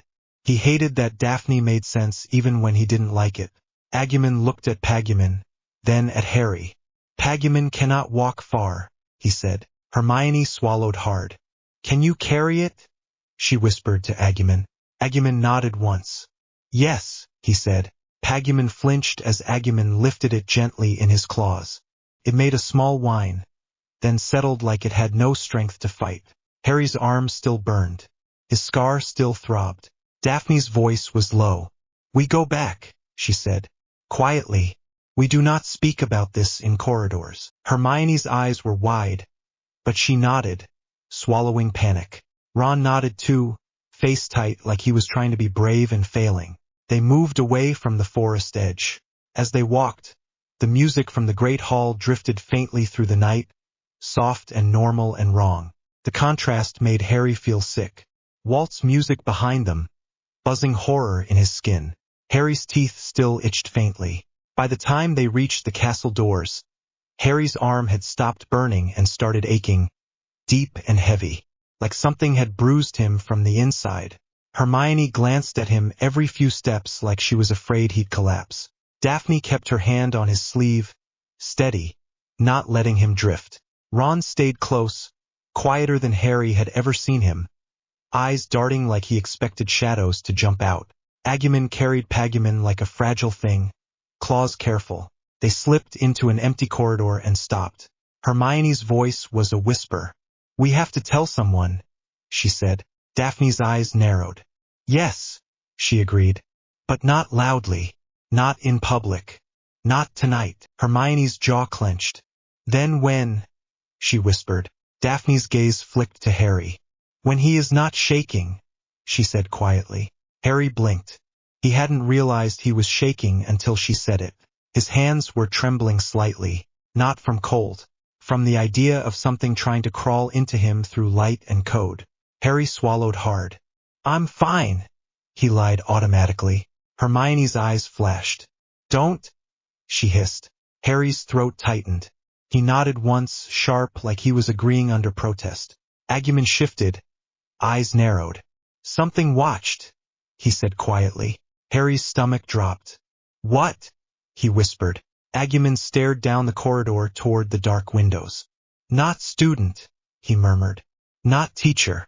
Shadow. Daphne's posture went rigid. Where? She whispered. Agumon's eyes tracked the darkness. Outside, he said. Harry's scar pulsed again, faint and cold. Hermione's breath hitched. Harry, she whispered, voice shaking.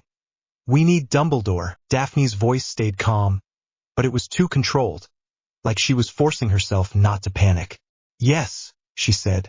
Now. Harry swallowed hard. As they moved, the castle lights flickered once, so quick it could have been imagination. But Harry felt it. Tiny glitch, a buzz behind his teeth, and somewhere deep in his skull, like a whisper coming through a broken radio, he heard a voice that was not his. Not a full sentence, just a cold laugh, threaded with static, like it had found a signal. Harry stumbled, hand flying to his scar. Daphne grabbed him instantly. "Harry!" she snapped. Hermione's face was white. "What?" she whispered. Harry's throat tightened. His scar burned, then went cold. He forced the words out, voice rough and shaking. "He's here," Harry whispered. "Not in a body. Not yet. But he's here." Harry was already running when he realized his lungs were burning.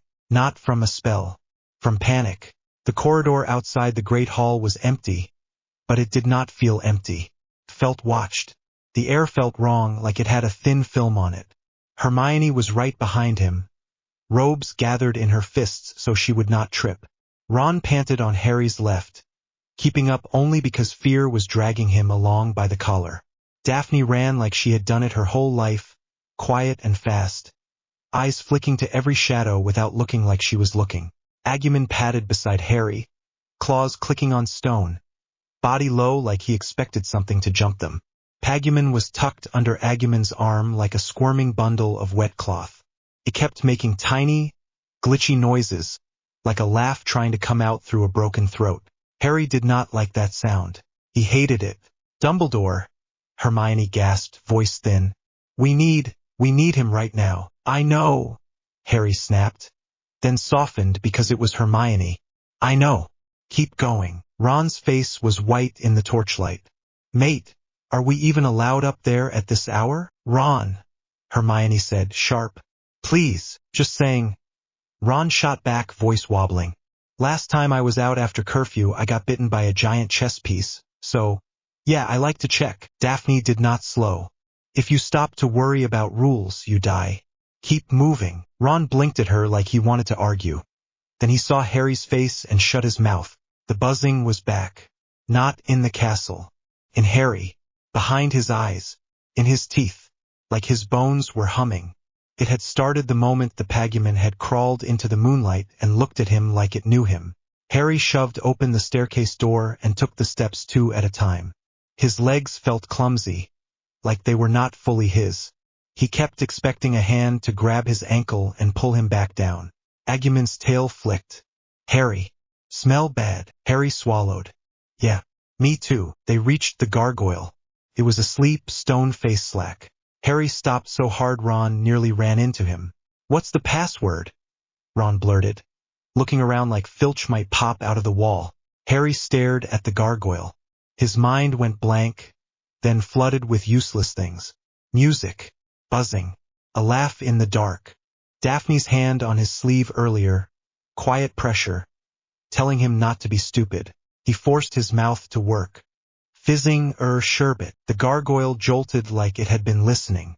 It hopped aside, and the spiral staircase started moving. Hermione grabbed the railing and pulled herself on. "Go, go." They all stepped onto the stairs. The stone turned under their feet, lifting them into the circular shaft. Harry felt the air change as they rose, like crossing a threshold. The buzzing eased a little.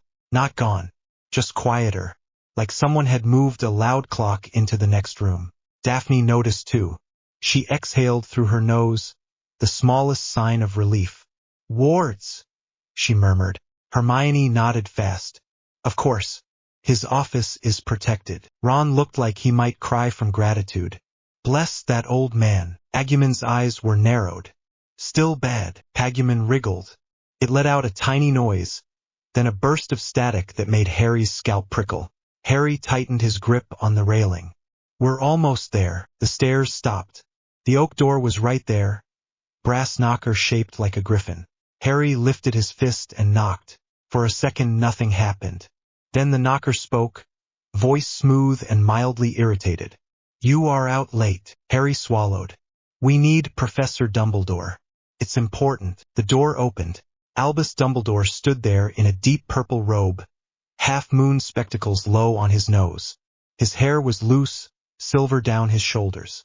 He looked like he had been reading. He looked like he had been awake anyway. His eyes went straight to Paguman, then to Harry's face, then to Agumon, and the way Agumon was holding the creature like it was both fragile and disgusting. Dumbledore did not look surprised. He looked concerned. "Come in," he said, voice calm like it was midday. "All of you." Harry stepped in and the warmth of the office hit him. The smell of parchment and lemon and something like pine. The portraits on the walls turned their heads, half curious, half annoyed. Fawkes shifted on his perch, feathers rustling. The phoenix's eyes fixed on Harry, bright and knowing. Harry's stomach tightened. Dumbledore closed the door with a flick of his wand. No bang, no fuss, just silence settling like a blanket. Hermione launched into it before Harry could. "Sir, we found something. It's not supposed to exist. It was in the forest, and it was like it was glitching, and it made this sound, and Harry's scar reacted, and the mark on his arm, the bond mark, it burned, and the air felt wrong, and we think it's connected to the Yule Ball incident and the buzzing, and we didn't know who else to go to, because if the Ministry hears, then they'll try to take Agumon, and they already hate him in this thing. This thing is like a Digimon but wrong, and we think someone is making them appear or dragging them here, and we saw a shadow, and Harry heard a laugh, and I know that sounds mad, but it happened." Ron stared at Hermione like she had just sprinted a mile without breathing. "How are you still alive?" Hermione glared at him. "Not now." Dumbledore held up a hand. "One at a time," he said softly. His gaze went back to Harry. "Harry, tell me." Harry's throat felt raw. He swallowed again. "After the ball, sir, we were checking the grounds. We heard this noise. Like a bug, but it wasn't. We found that." Agumon stepped forward and dumped Paguman onto Dumbledore's desk like a sack. Paguman hissed. His body flickered. For a split second, its skin looked like wet pixels. Then it snapped back into the slimy, pale form. Fawkes made a low, warning sound. The portraits leaned forward. Dumbledore did not flinch. He placed his wand on the desk and did something else instead. He reached into a drawer and pulled out a small glass dome with runes etched into it. He set it over Paguman in one smooth movement. Paguman slammed into the inside of the dome and bounced back. It made a sound like static tearing. The buzzing in Harry's teeth stopped. Just stopped. Harry let out a breath he did not know he was holding. Daphne's shoulders loosened a fraction. Hermione stared at the dome. "You already had that." Dumbledore's eyes twinkled, but there was no humor in it. "I have learned, Miss Granger, to keep certain tools close." Ron stepped nearer, peering at the thing like it might bite him through glass. "What is it?" Agumon growled. "Bad Digimon." Paguman pressed its face against the glass and smiled. His mouth opened too wide. Harry's stomach lurched. Dumbledore's expression did not change, but his voice cooled. "That is an imitation." Hermione's eyes widened. "So you knew this could happen?" "I suspected," Dumbledore said, and there was a weight in the word. "I did not know how soon." Harry's hands curled into fists. "Someone's doing it." Dumbledore looked at him. "Yes." The answer hit Harry like a slap. Not because it was wrong, but because it was so simple. Yes, someone was doing it. Someone was pushing their world and Agumon's world together, forcing the seam to split. And Voldemort was laughing. Harry's heart started going again, fast and ugly. Daphne stepped closer to Harry, not touching, just close enough that he could feel her presence like a steady line. "Who?" she asked, voice controlled. Dumbledore's gaze shifted to her. "That is the question, is it not?" Ron made a frustrated noise. "With respect, sir, we're kind of past riddles. It's late. There's a creepy blob on your desk." Dumbledore's mouth quirked. "A fair point." Hermione pushed her hair back, eyes sharp. "Sir," Harry's scar reacted. The bond mark reacted too. That means the influence is reaching for him," Dumbledore finished. He tapped the glass dome lightly. Paguman flinched. "Or reaching through him." Harry felt cold spread under his ribs. "Through me." Dumbledore's eyes held his. "You have been a conduit before, Harry." Agumon shifted closer, protectively. "No. Harry is Harry." Dumbledore nodded, acknowledging Agumon like he was another professor. "Yes, he is. And that is why you are here." Hermione's voice shook a little now that she had stopped running on adrenaline. "What do we do?" Dumbledore's fingers steepled. First, we do not panic. Ron barked a laugh that came out wrong. Bit late. Dumbledore's eyes flicked to Ron. We do not panic in public. We do not inform the ministry. Not yet. Daphne's brows lifted slightly. Because they will try to take him. Because they will try to control what they do not understand. Dumbledore corrected gently. And they will do so with force. Agumon's claws scraped the floor. No take. Dumbledore glanced at the Digimon, voice soft. No one will take you from Harry while I can prevent it. Harry felt something loosen in his chest. Just a little. Not relief. Not fully. But something. Hermione looked like she wanted to ask 1,000 things at once. She latched onto one. How can you be sure it's not?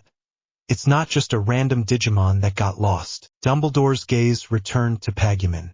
Because Digimon do not arrive here by accident. Harry's stomach tightened. Agumon didn't. Agumon's eyes softened. I chose. Hermione nodded quickly. Yes, exactly. Digimon bonds are deliberate. This thing feels wrong.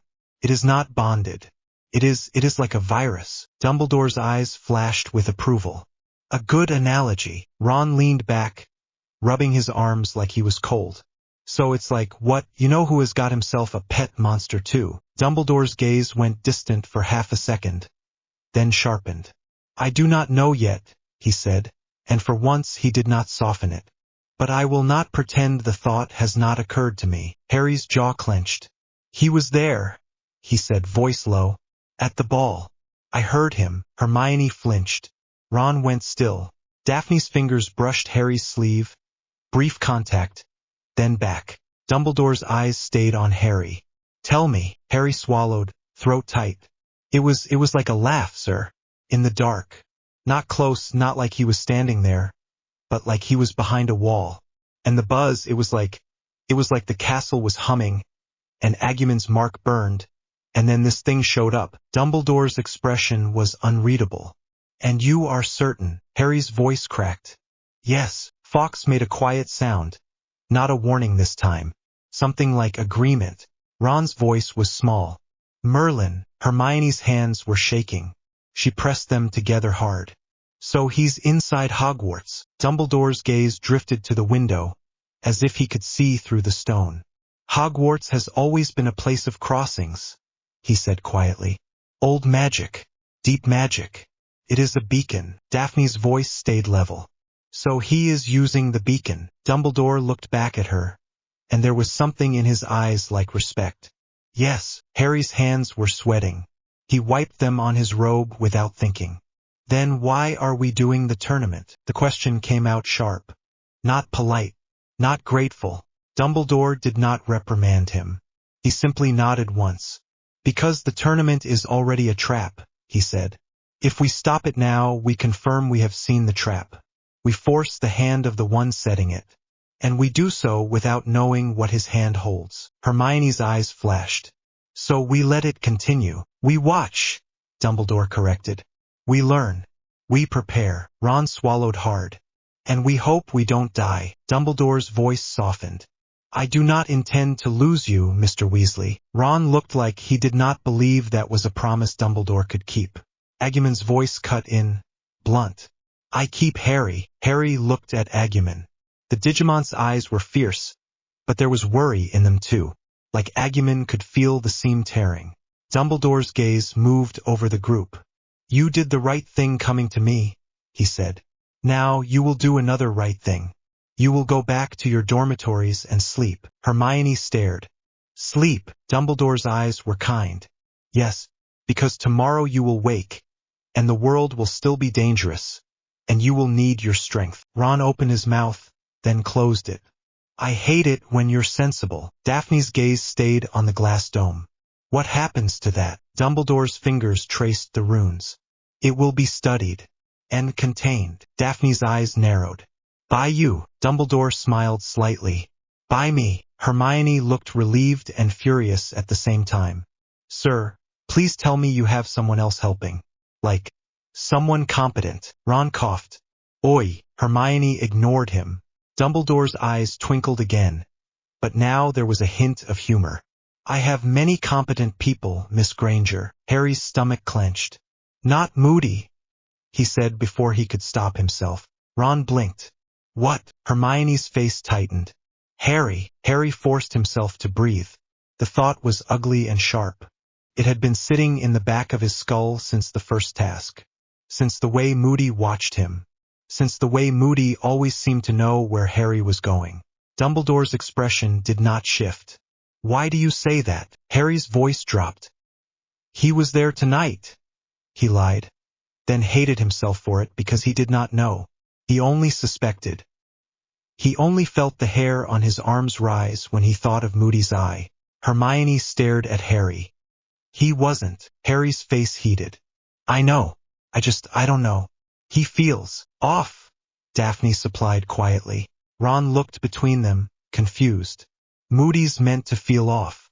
He's moody. Hermione's mouth tightened. But she did not argue with Daphne. She took a breath. We don't have proof, she said, controlled. Harry's instincts matter, but we don't have proof. Dumbledore's gaze held Harry's for a long moment. Then he nodded once, slight. Then we will be careful, he said. Harry did not know if that meant Dumbledore believed him or not. It meant Dumbledore had heard him. That was something. Dumbledore stood, signaling the end. Go, and keep this to yourselves. Ron grimaced. We're brilliant at that. Hermione elbowed him. Agumon nudged Harry's hand with his head. A steadying gesture. Home. Harry nodded. Daphne lingered half a second, eyes on the dome again. Sir, she said, and there was a faint edge in it, not rude, just direct. If the Ministry tries to take him, I want to know. Dumbledore's eyes softened. I will tell you, Miss Greengrass. Daphne nodded once, satisfied. Then she turned and walked with them out the door like she belonged in this circle now. Harry hated that he felt relief at that. He also hated that he felt fear, because relief meant he cared, and fear meant Voldemort could use it. They went back down the spiral staircase. The buzzing did not return until the moment the office door closed above them. Then it crept back in, faint, like a distant mosquito. Harry clenched his jaw and kept moving. When they parted ways near the corridors, Hermione grabbed Harry's sleeve. Harry, she said low, you can't just accuse people. I didn't accuse, Harry muttered. You implied. Hermione shot back, then softened, eyes worried. I get it. I do. But please be careful. If you're wrong. I know, Harry said, voice flat. Ron shifted awkwardly. He's not wrong about the creepy blob, though. Hermione made a noise that might have been a laugh if it had not died halfway. Go to bed. Both of you. Daphne touched Harry's arm lightly. You did right, she said, simple. Harry looked at her. Did I? Daphne's eyes were steady. Yes. Harry wanted to say more. Something smart. Something that did not sound like he was 13 and scared. Instead he said, Good night. Daphne's mouth quirked. Good night, Potter. She walked away, quiet footsteps. Harry watched her go until the corner swallowed her. Agumon stared after her too. Daphne is strong. Harry's throat tightened. Yeah. Agumon looked up at him. Harry is scared. Harry flinched like Agumon had slapped him. Agumon did not judge. He simply said it like it was a fact. Harry swallowed. Yeah, he admitted, voice rough. I am. Agumon pressed his head against Harry's side. Warm. Real. Solid. We are together. Harry rested his hand on Agumon's head, fingers sinking into the rough scales. The buzzing in his teeth faded a little. Not gone, but quieter. He could live with quieter. For now. Weeks passed. Harry did not like that sentence, even in his own head. It sounded like waiting, like letting things happen. But life did not pause because you were scared. Hogwarts rolled on, classes and homework and detention threats and whispers that followed him like flies. The tournament loomed like a shadow you could not step out of. People watched him in corridors. Some with awe, some with jealousy, some with fear. The younger students still asked Agumon to breathe fire on things, then squealed when Agumon refused and told them to stop being idiots. Rita Skeeter's articles got nastier. The Ministry got louder. There were meetings behind closed doors that Harry was not invited to, but he saw the way professors looked tired, like they had been fighting all day without wands. And every so often, When Harry was alone, he heard it, buzzing. Not in the castle. In him. Hermione tried to research Digimon anomalies. She started building a list of everything that had been weird since the ball, every glitch, every buzzing moment, every time Harry's scar had prickled. She wrote it in neat handwriting, then crossed out words and wrote them again because she was angry at the page for not giving her answers. Ron tried to pretend he was not terrified, which mostly meant he joked louder. Daphne stayed close in a way that did not feel like clinging. Felt like a pact. She did not say much about that night, but Harry noticed she started carrying her wand in her hand more often, even in the common room. Digimon was restless. He trained in the room of requirement with Harry. Fire bursts, movement, control. He kept trying to grow bigger, like his body wanted to remember Greymon, but it did not happen. Not yet. Harry tried not to be grateful for that. He tried not to think about what it would mean if it did happen. He also tried not to think about the way Daphne looked at him now, like she was seeing more than the boy who lived, like she was seeing a person, and maybe the person frightened her more. One evening in late January, Hermione shoved the golden egg into Harry's arms like she wanted to be rid of it. "Take it," she snapped. Harry almost dropped it. It was heavy and cold. "What? I can't listen to it anymore," Hermione said, rubbing her temples. "Every time you open it, it screams. It's like someone is stabbing my brain. Take it. Figure it out." Ron was slumped on the sofa, staring at the ceiling. "It's a clue," he muttered. "Brilliant clue. The clue is suffer." Digimon sat on the rug, watching the egg with suspicion. "Egg is loud." Harry turned it in his hands. The metal gleamed. The dragon marks were etched deep. He had opened it once in his dorm and regretted it immediately. The screaming had made his ribs vibrate. It had made Digimon snarl. It had made Harry's scar sting like someone had pressed a hot coin to it. He looked at Hermione. Cedric said something. Hermione's eyes sharpened. What did Cedric say? Harry hesitated. Felt stupid to say out loud. Felt like admitting he needed help. Again. He said, Harry said slowly, he said take a bath. Ron sat up. "Excuse me." Hermione blinked. "A bath." Harry's ears went hot. He didn't say it like that. He said, prefect bathroom. Put it under water. Something like that. Hermione's mouth opened, then closed, then opened again. "That actually makes sense," she said reluctantly, like it offended her. "Sound changes underwater. Could be a song." Ron looked like he was trying to picture Harry in a fancy bathroom. "You in a prefect bath sounds wrong." Hermione glared at him. "Ron." Ron held up his hands. "I'm just saying it's weird. He's not a prefect." Daphne's voice came from the doorway, calm and sharp. "He is a champion. He has access." Harry turned. Daphne was standing there like she had been there the whole time. She was holding a book under her arm, hair pulled back loosely. Her eyes went to the egg in Harry's hands. "You're still stuck," she observed. Hermione bristled. "We're not stuck. We're analyzing." Daphne's mouth quirked. "You've been analyzing for weeks," Ron muttered. "She's got you there." Hermione shot him a look. Daphne stepped closer, gaze still on the egg. "Cedric's hint is right," she said. "The clue is meant to be heard underwater." Harry's chest tightened. "Have you done it?" Daphne's eyes flicked to him. "No, I'm not a champion.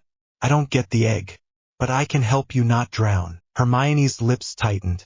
"We have plans for that." Daphne raised her brows. "Do you?" "Because I have seen your plans. They usually involve you nearly dying, then improvising." Ron nodded like he was offended on Harry's behalf. "Yeah, that's our thing." Harry rubbed the back of his neck. "So, you want to come?" Daphne shrugged like it did not matter, but her gaze held his. "If you want me to." Harry's throat went dry. He did want her to. He wanted her there because she was calm, because she was sharp, because when she looked at danger, she did not flinch, and because some part of him did not want to do this alone. Hermione made a pointed noise. "I'm coming too." Daphne looked at Hermione, unimpressed. "Fine." Ron half raised his hand. "Am I invited, or is this one of those clever people meetings?" Hermione sighed. "Ron, you can come if you can keep your voice down." Ron looked wounded. I can be subtle. Daphne's eyes slid to him. No, you can't. Ron stared. All right, rude. Harry stood, egg tucked against his ribs. Let's go, he said, before he could think too hard about the fact they were walking into a bathroom together at night. The prefect bathroom was too clean, too bright. The taps were carved like snakes and lions. The tub was massive, more like a small pool. Steam rose from the water even before Harry turned anything on, like the room was always ready to be warm. Ron stepped inside and looked around, impressed despite himself. Blimey, Hermione frowned. Stop gaping, Ron whispered. Look at the size of it. Daphne's gaze swept the room like she was checking for traps. This place is a gift, she said. You should assume it comes with a cost. Harry walked to the tub and set the egg on the edge. His fingers were sweating again. The buzzing in his teeth had started the moment he came near the door. Faint but there. Agumon padded in behind them, eyes wide. He sniffed the air and let out a pleased sound. Warm. Ron pointed at Agumon. He's going to get in. Harry frowned. He can't. Agumon looked offended. Why not? Hermione opened her mouth, then closed it. Because it's a bath. Agumon stared at the tub like it was the best idea anyone had ever had. Bath is for everyone. Daphne's mouth twitched. He's right. Hermione's eyes widened. He is not getting in the same bath as Harry. Ron choked on a laugh. Harry's ears went hot. It's not like that. Daphne's eyes flicked to him, amused. Then why are you blushing? Harry glared. I'm not. Hermione pinched the bridge of her nose like she was in physical pain. Focus, she hissed. We need the clue. Harry took a breath. Right? He turned the taps. Hot water thundered into the tub. Steam thickened. The room smelled like soap and something floral. Agumon crept closer, tail swishing. I want. Harry held up a hand. Later. Agumon's eyes narrowed. You said later last time. Ron leaned closer to Hermione. He's got better memory than me. Hermione hissed. Shut up. Harry picked up the egg. It was slick with condensation now, cold in his hands despite the heat. He looked at the others, then at Agumon. Agumon stared back, serious now. Egg screams. Harry nodded. Yeah. He opened it. The scream ripped through the room like a blade. It was not a human sound. It was high and sharp and wrong. It made Harry's teeth vibrate. Ron yelped and slapped his hands over his ears. Hermione flinched hard, eyes squeezed shut. Daphne stiffened, jaw clenched. Agumon snarled. A deep sound from his chest, flames flickering at his mouth. Harry slammed the egg shut, breathing hard. The screaming stopped instantly. Ron gasped. Why would anyone make that? Hermione's face was pale. Underwater, she forced out. Put it underwater. Harry nodded, hands shaking. He opened it again, quick, like ripping off a bandage, and shoved it into the tub. The scream cut off. The sound underwater changed. It became a song. Not pretty, not soft, but clear. A chorus of voices that made Harry's skin prickle. It was like listening to something sung in a place you were not meant to be. Harry leaned over the tub, ear close to the surface. The words were warped, but he caught them. Come seek us where our voices sound. We cannot sing above the ground. Hermione sucked in a breath. Yes, that's it. Ron blinked, stunned. It's a riddle. Daphne's eyes narrowed. Voices. Singing. Underground. Underwater. Harry swallowed. The song continued. Words drifting through the water like ghosts. An hour long you'll have to look, to recover what we took. Hermione's voice was tight. Second task, she whispered. Ron stared at the tub like it might bite him. They're going to nick something. Agumon leaned in, eyes wide, listening. Water voices. Harry kept listening, forcing his brain to work through the pressure building in his chest. The buzzing in his teeth was louder now, faint but there, like the egg had stirred it. The song ended. Harry straightened slowly, water dripping from his hair. Black Lake, he said, voice flat. Hermione nodded quickly. Yes, it's the lake. Under the surface. Mere people. It has to be. Ron swallowed. Great. Drowning. Brilliant. Daphne's gaze stayed on Harry. So you have an hour, she said. And they take something you'll miss. Harry's stomach tightened at the phrasing. Something you'll miss. It sounded like a joke in the mouth of someone cruel. Hermione grabbed the egg with shaking hands and snapped it shut. We need gillyweed, she said immediately, mind racing. Or a bubble head charm, but that only gives you air, not speed. And the lake is huge. And there are creatures. Ron looked sick. You're saying we need seaweed? Hermione ignored him and turned to Harry. We can ask Neville. He knows plants. Or the library. There might be an entry for gillyweed. Daphne spoke without looking away from Harry. Or you could ask someone who actually lives in the kitchens. Hermione blinked. Dobby. Harry's heart kicked. Dobby, he said, because it made sense. Because Dobby would do anything for him. Because that fact was both comforting and awful. Ron grimaced. Do we have to rope house elves into this? Hermione shot him a look. Ron, he's a champion. If he dies, it affects everyone. Ron muttered. All right. Agumon nudged Harry's elbow. I go too. Hermione turned to Agumon. That's the problem, she said, more gently than usual. You can't breathe underwater. Agumon stared at her. I can breathe. Hermione's eyes widened. No, you can't. Agumon's tail lashed. I breathe all time. Daphne crouched slightly so she was level with Agumon, voice calm. In water, it's different, she said. You can't breathe fire either. Agumon looked offended. I can, Ron whispered to Harry. He's like you when Hermione says you can't do something. Harry did not laugh. He looked at the tub, at the steam rising. He imagined the lake, cold and black, pressing on him from every side. He forced his mind away. We'll figure it out, he said, more to himself than anyone. Hermione nodded, already moving. We should go. Curfew. And we need to plan. Ron hurried after her, still rubbing his ears. Can we never open that thing again? Daphne stayed a second longer. Harry noticed because he was noticing her more, annoyingly. He hated how his brain tracked her like a compass. She stepped closer to him, voice low so Ron and Hermione could not hear. You'll be fine, she said. Harry stared at her. You don't know that. Daphne's eyes were steady. No, I don't. But you will still fight anyway. Harry swallowed. Yeah. Daphne hesitated, then lifted her hand and touched the side of his face, quick and light, like checking he was real. Don't do it alone, she said. Harry's breath caught. He did not move. He did not lean in.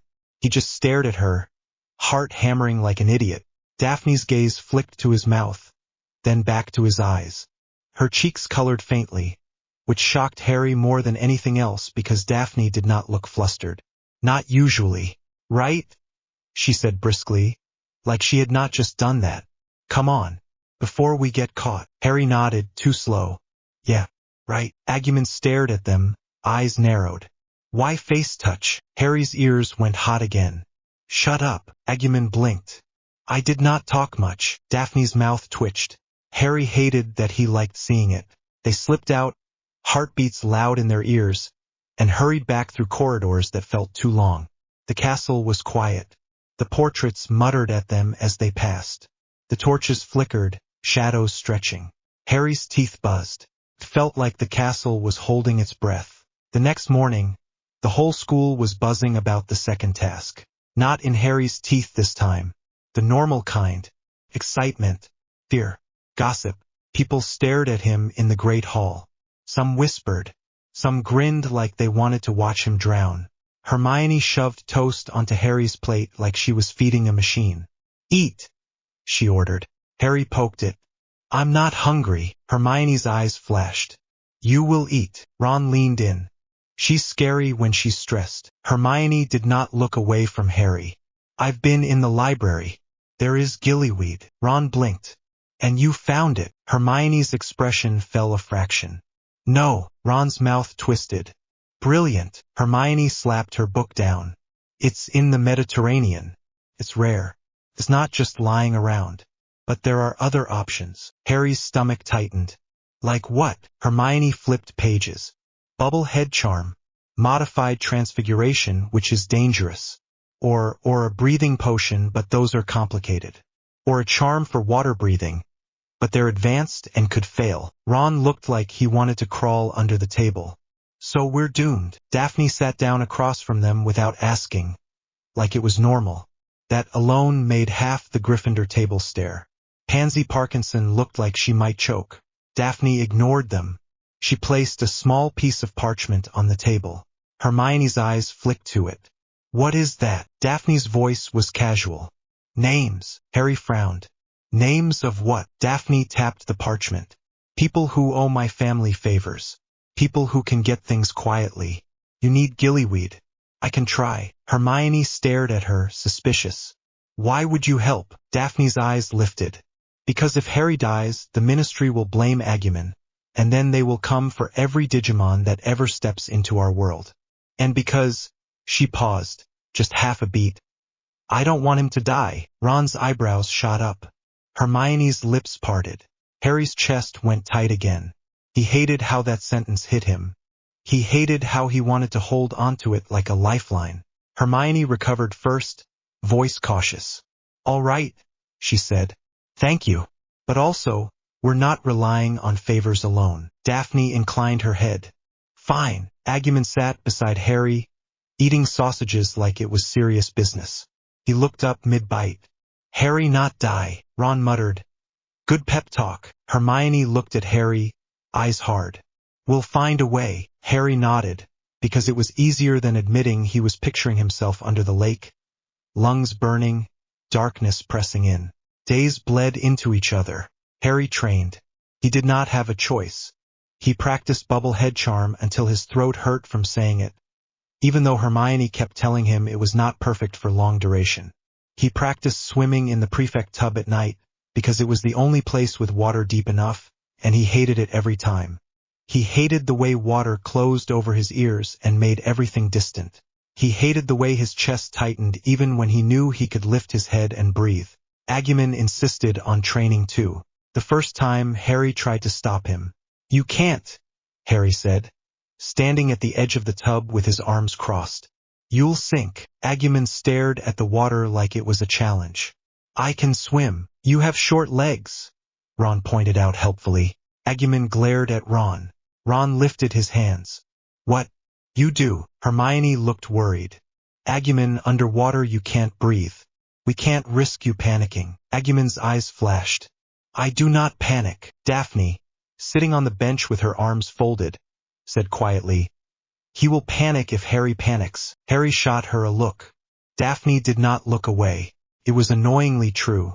Harry sighed. Fine, he said. But you listen to me. If I say stop, you stop. Agumon nodded, solemn. Okay. He climbed into the tub. For 3 seconds it was fine. He paddled awkwardly, eyes wide, tail whipping. Then he tried to open his mouth and the water rushed in. Agumon's eyes went huge. He flailed. Water exploded everywhere. Ron yelped and scrambled back. Hermione shrieked, Agumon, and lunged forward. Daphne moved faster than all of them, reaching in and grabbing Agumon by the scruff and yanking him up. Agumon coughed and sputtered, water pouring out of his mouth. He clung to Daphne's sleeve, shaking. Harry's heart was hammering.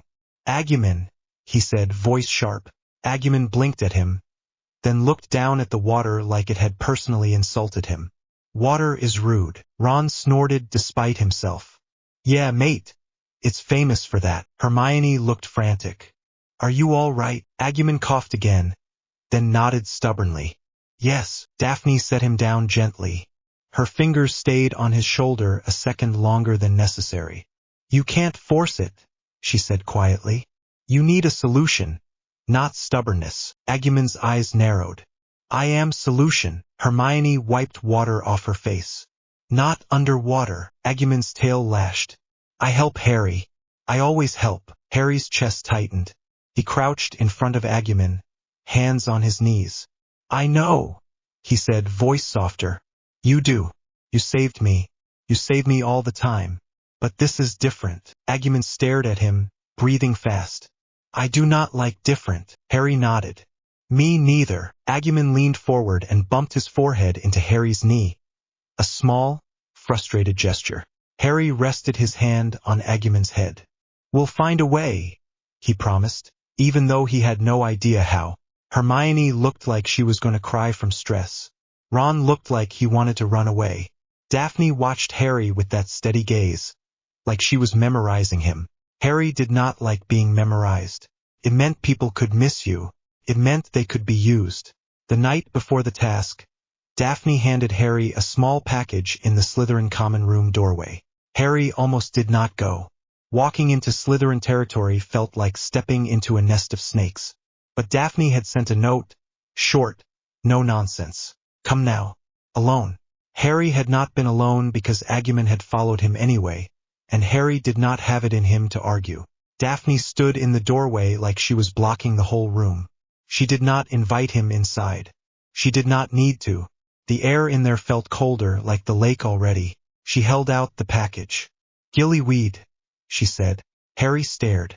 You got it. Daphne nodded once. It cost. Harry's stomach sank. What? Daphne's eyes narrowed. Not money. Don't worry. Favors. The kind you pay later. Harry felt guilt burn in his chest. Daphne, I didn't ask you to. You didn't. She cut in. I did it anyway. Agumon sniffed the package and made a face. Smell like pond. Harry took it carefully. His hands shook a little. Thank you. Daphne shrugged, but her eyes stayed on him. Eat it right before, she said. And don't throw up. Ron's voice echoed in Harry's head. Do we have to rope favors into this? Harry shoved the thought away. He looked at Daphne. Why are you really helping? Daphne's mouth tightened. She looked away for half a second, then back, annoyance flickering because she hated softness. Because I hate losing, she said.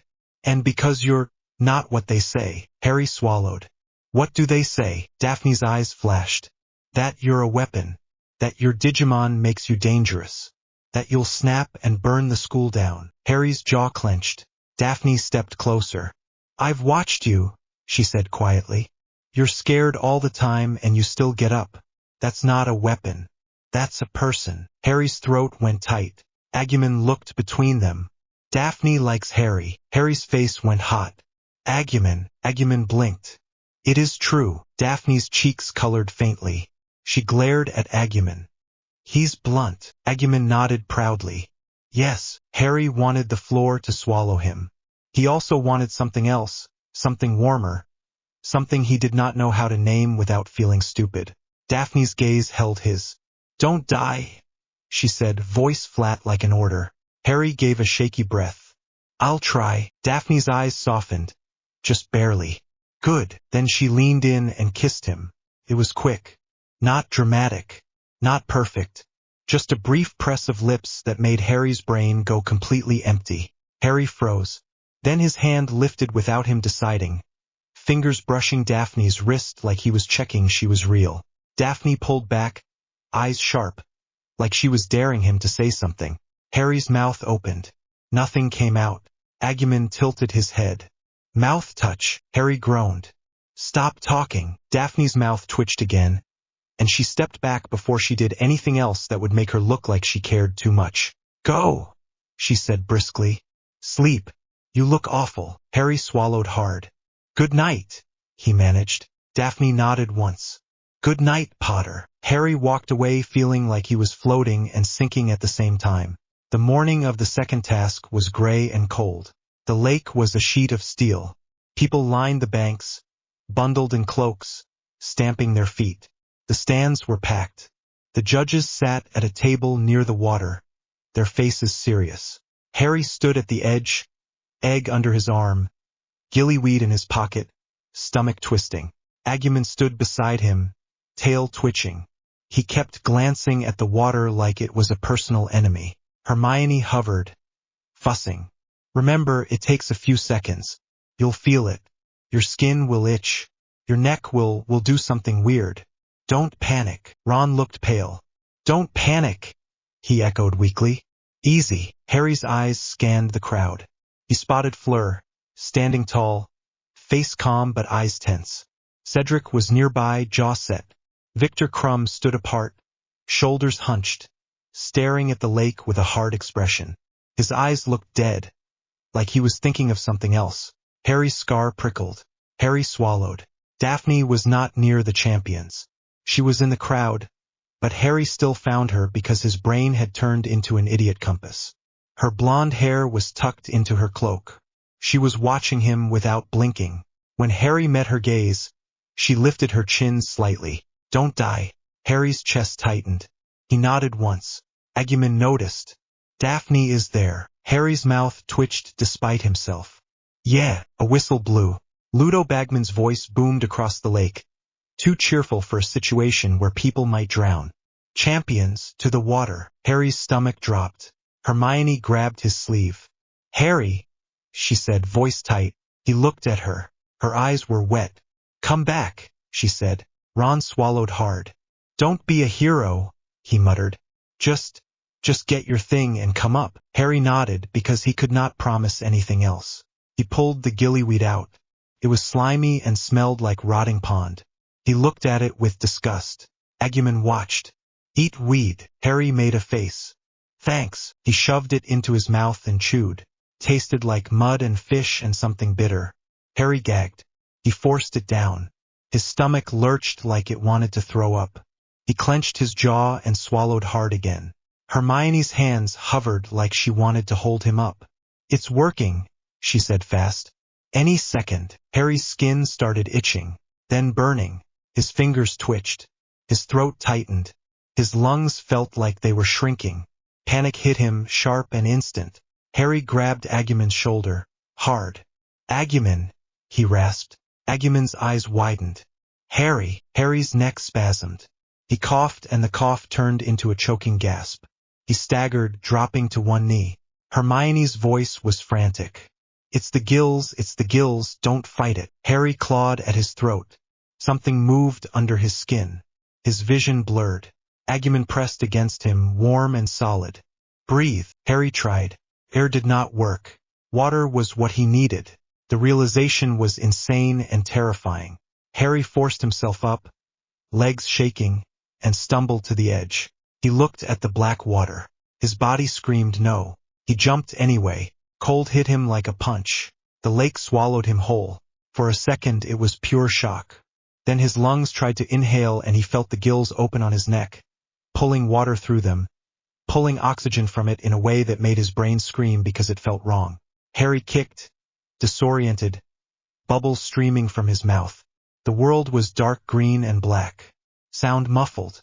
Above, the surface was a smear of light. The cold sank into his bones. His heart hammered. Agumon splashed in after him. Harry saw him as a shape, orange against the dark, paws churning.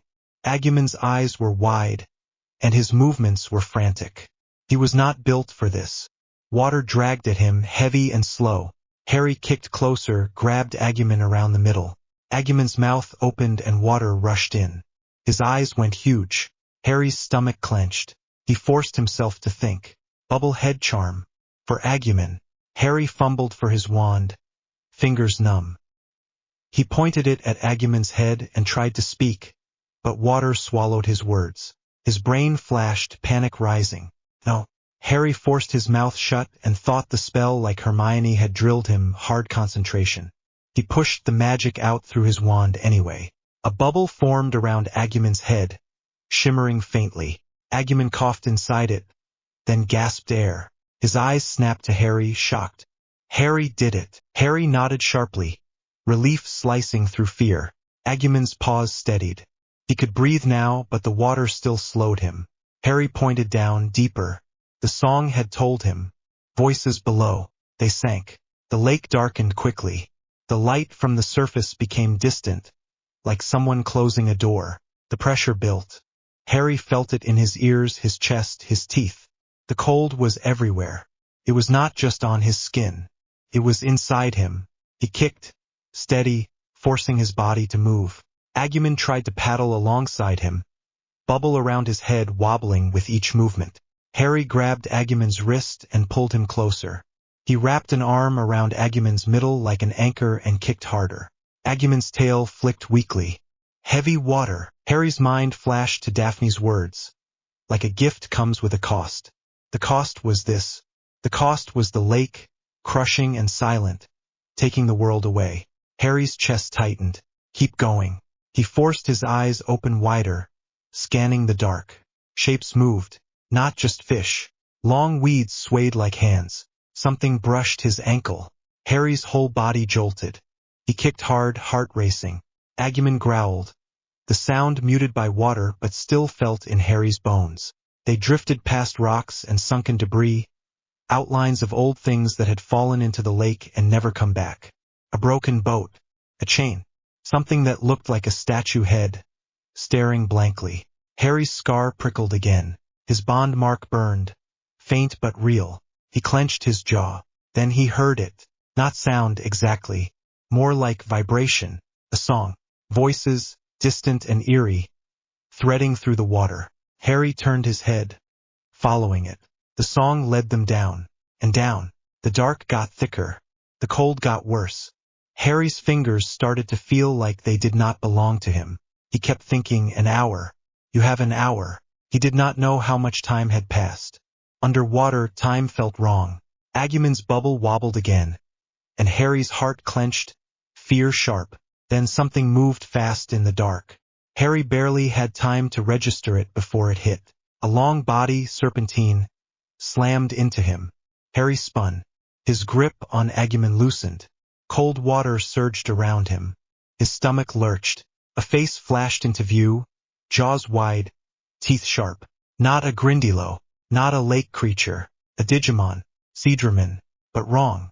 The scales looked gray, washed out. Its eyes flickered like broken screens. Dark lines crawled across its body like cracks. It moved like it was being yanked by strings, too sharp, too fast. Harry's heart slammed against his ribs.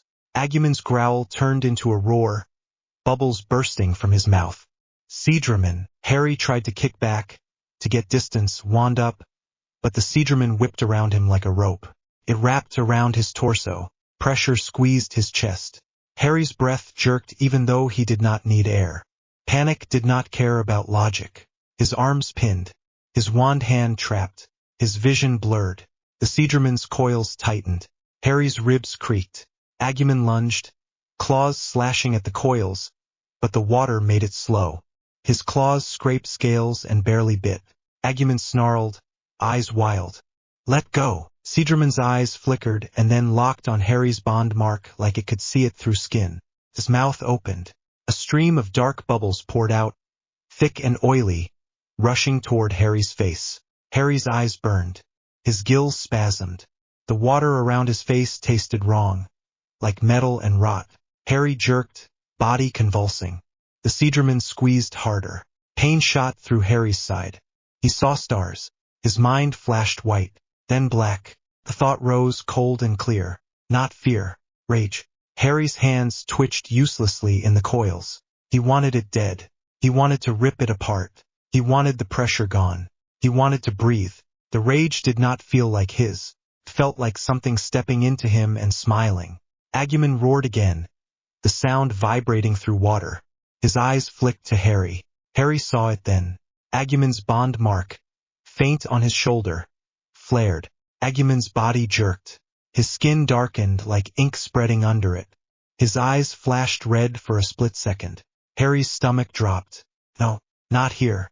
Agumon's claws grew longer. His teeth sharpened. The warmth around him turned into something else. Something cold at the edges. Agumon's mouth opened. A breath came out. Not fire. Something darker.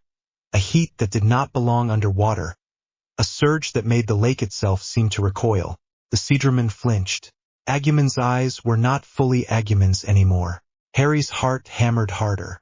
Agumon lunged, not slow now, not hindered. He moved like the water was not touching him. He drove his claws into Seadramon's coils and tore. The coils snapped apart. Harry's body jerked free, tumbling.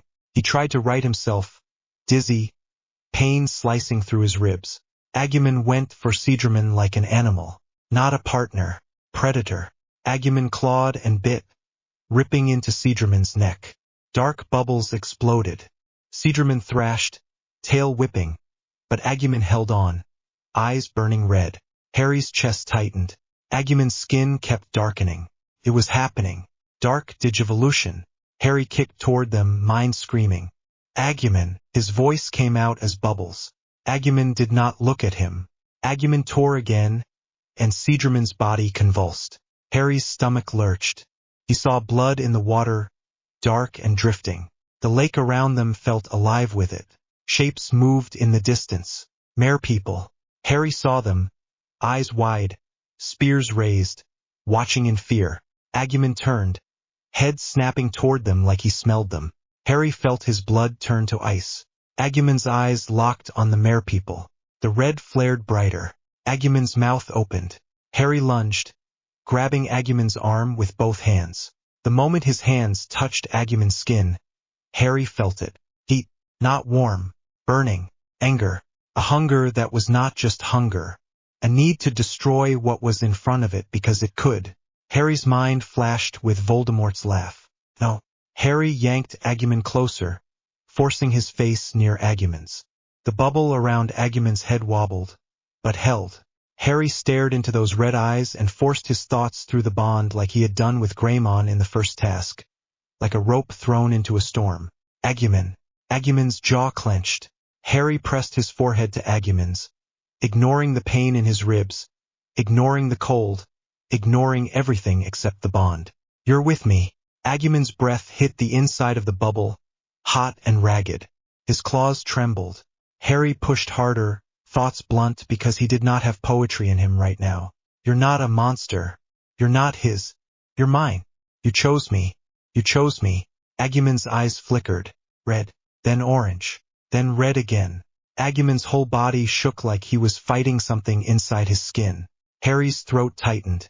He thought of the nights in the cupboard, alone, wishing someone would come. He thought of the first time Agumon had looked at him and said, I stay.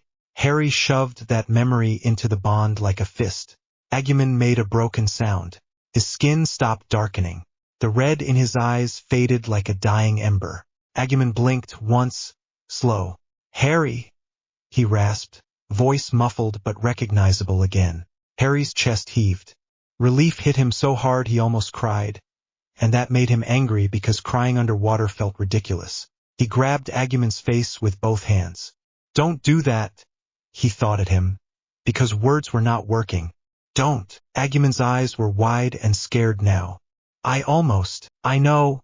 Harry thought back blunt. I know. Stay with me. Agumon nodded, small. The merpeople hovered closer, spears still up but not moving. Their eyes were wary. One of them pointed deeper as if saying, not here, move. Harry forced himself to look past them. He had forgotten why he was here. Hostages. The song. An hour.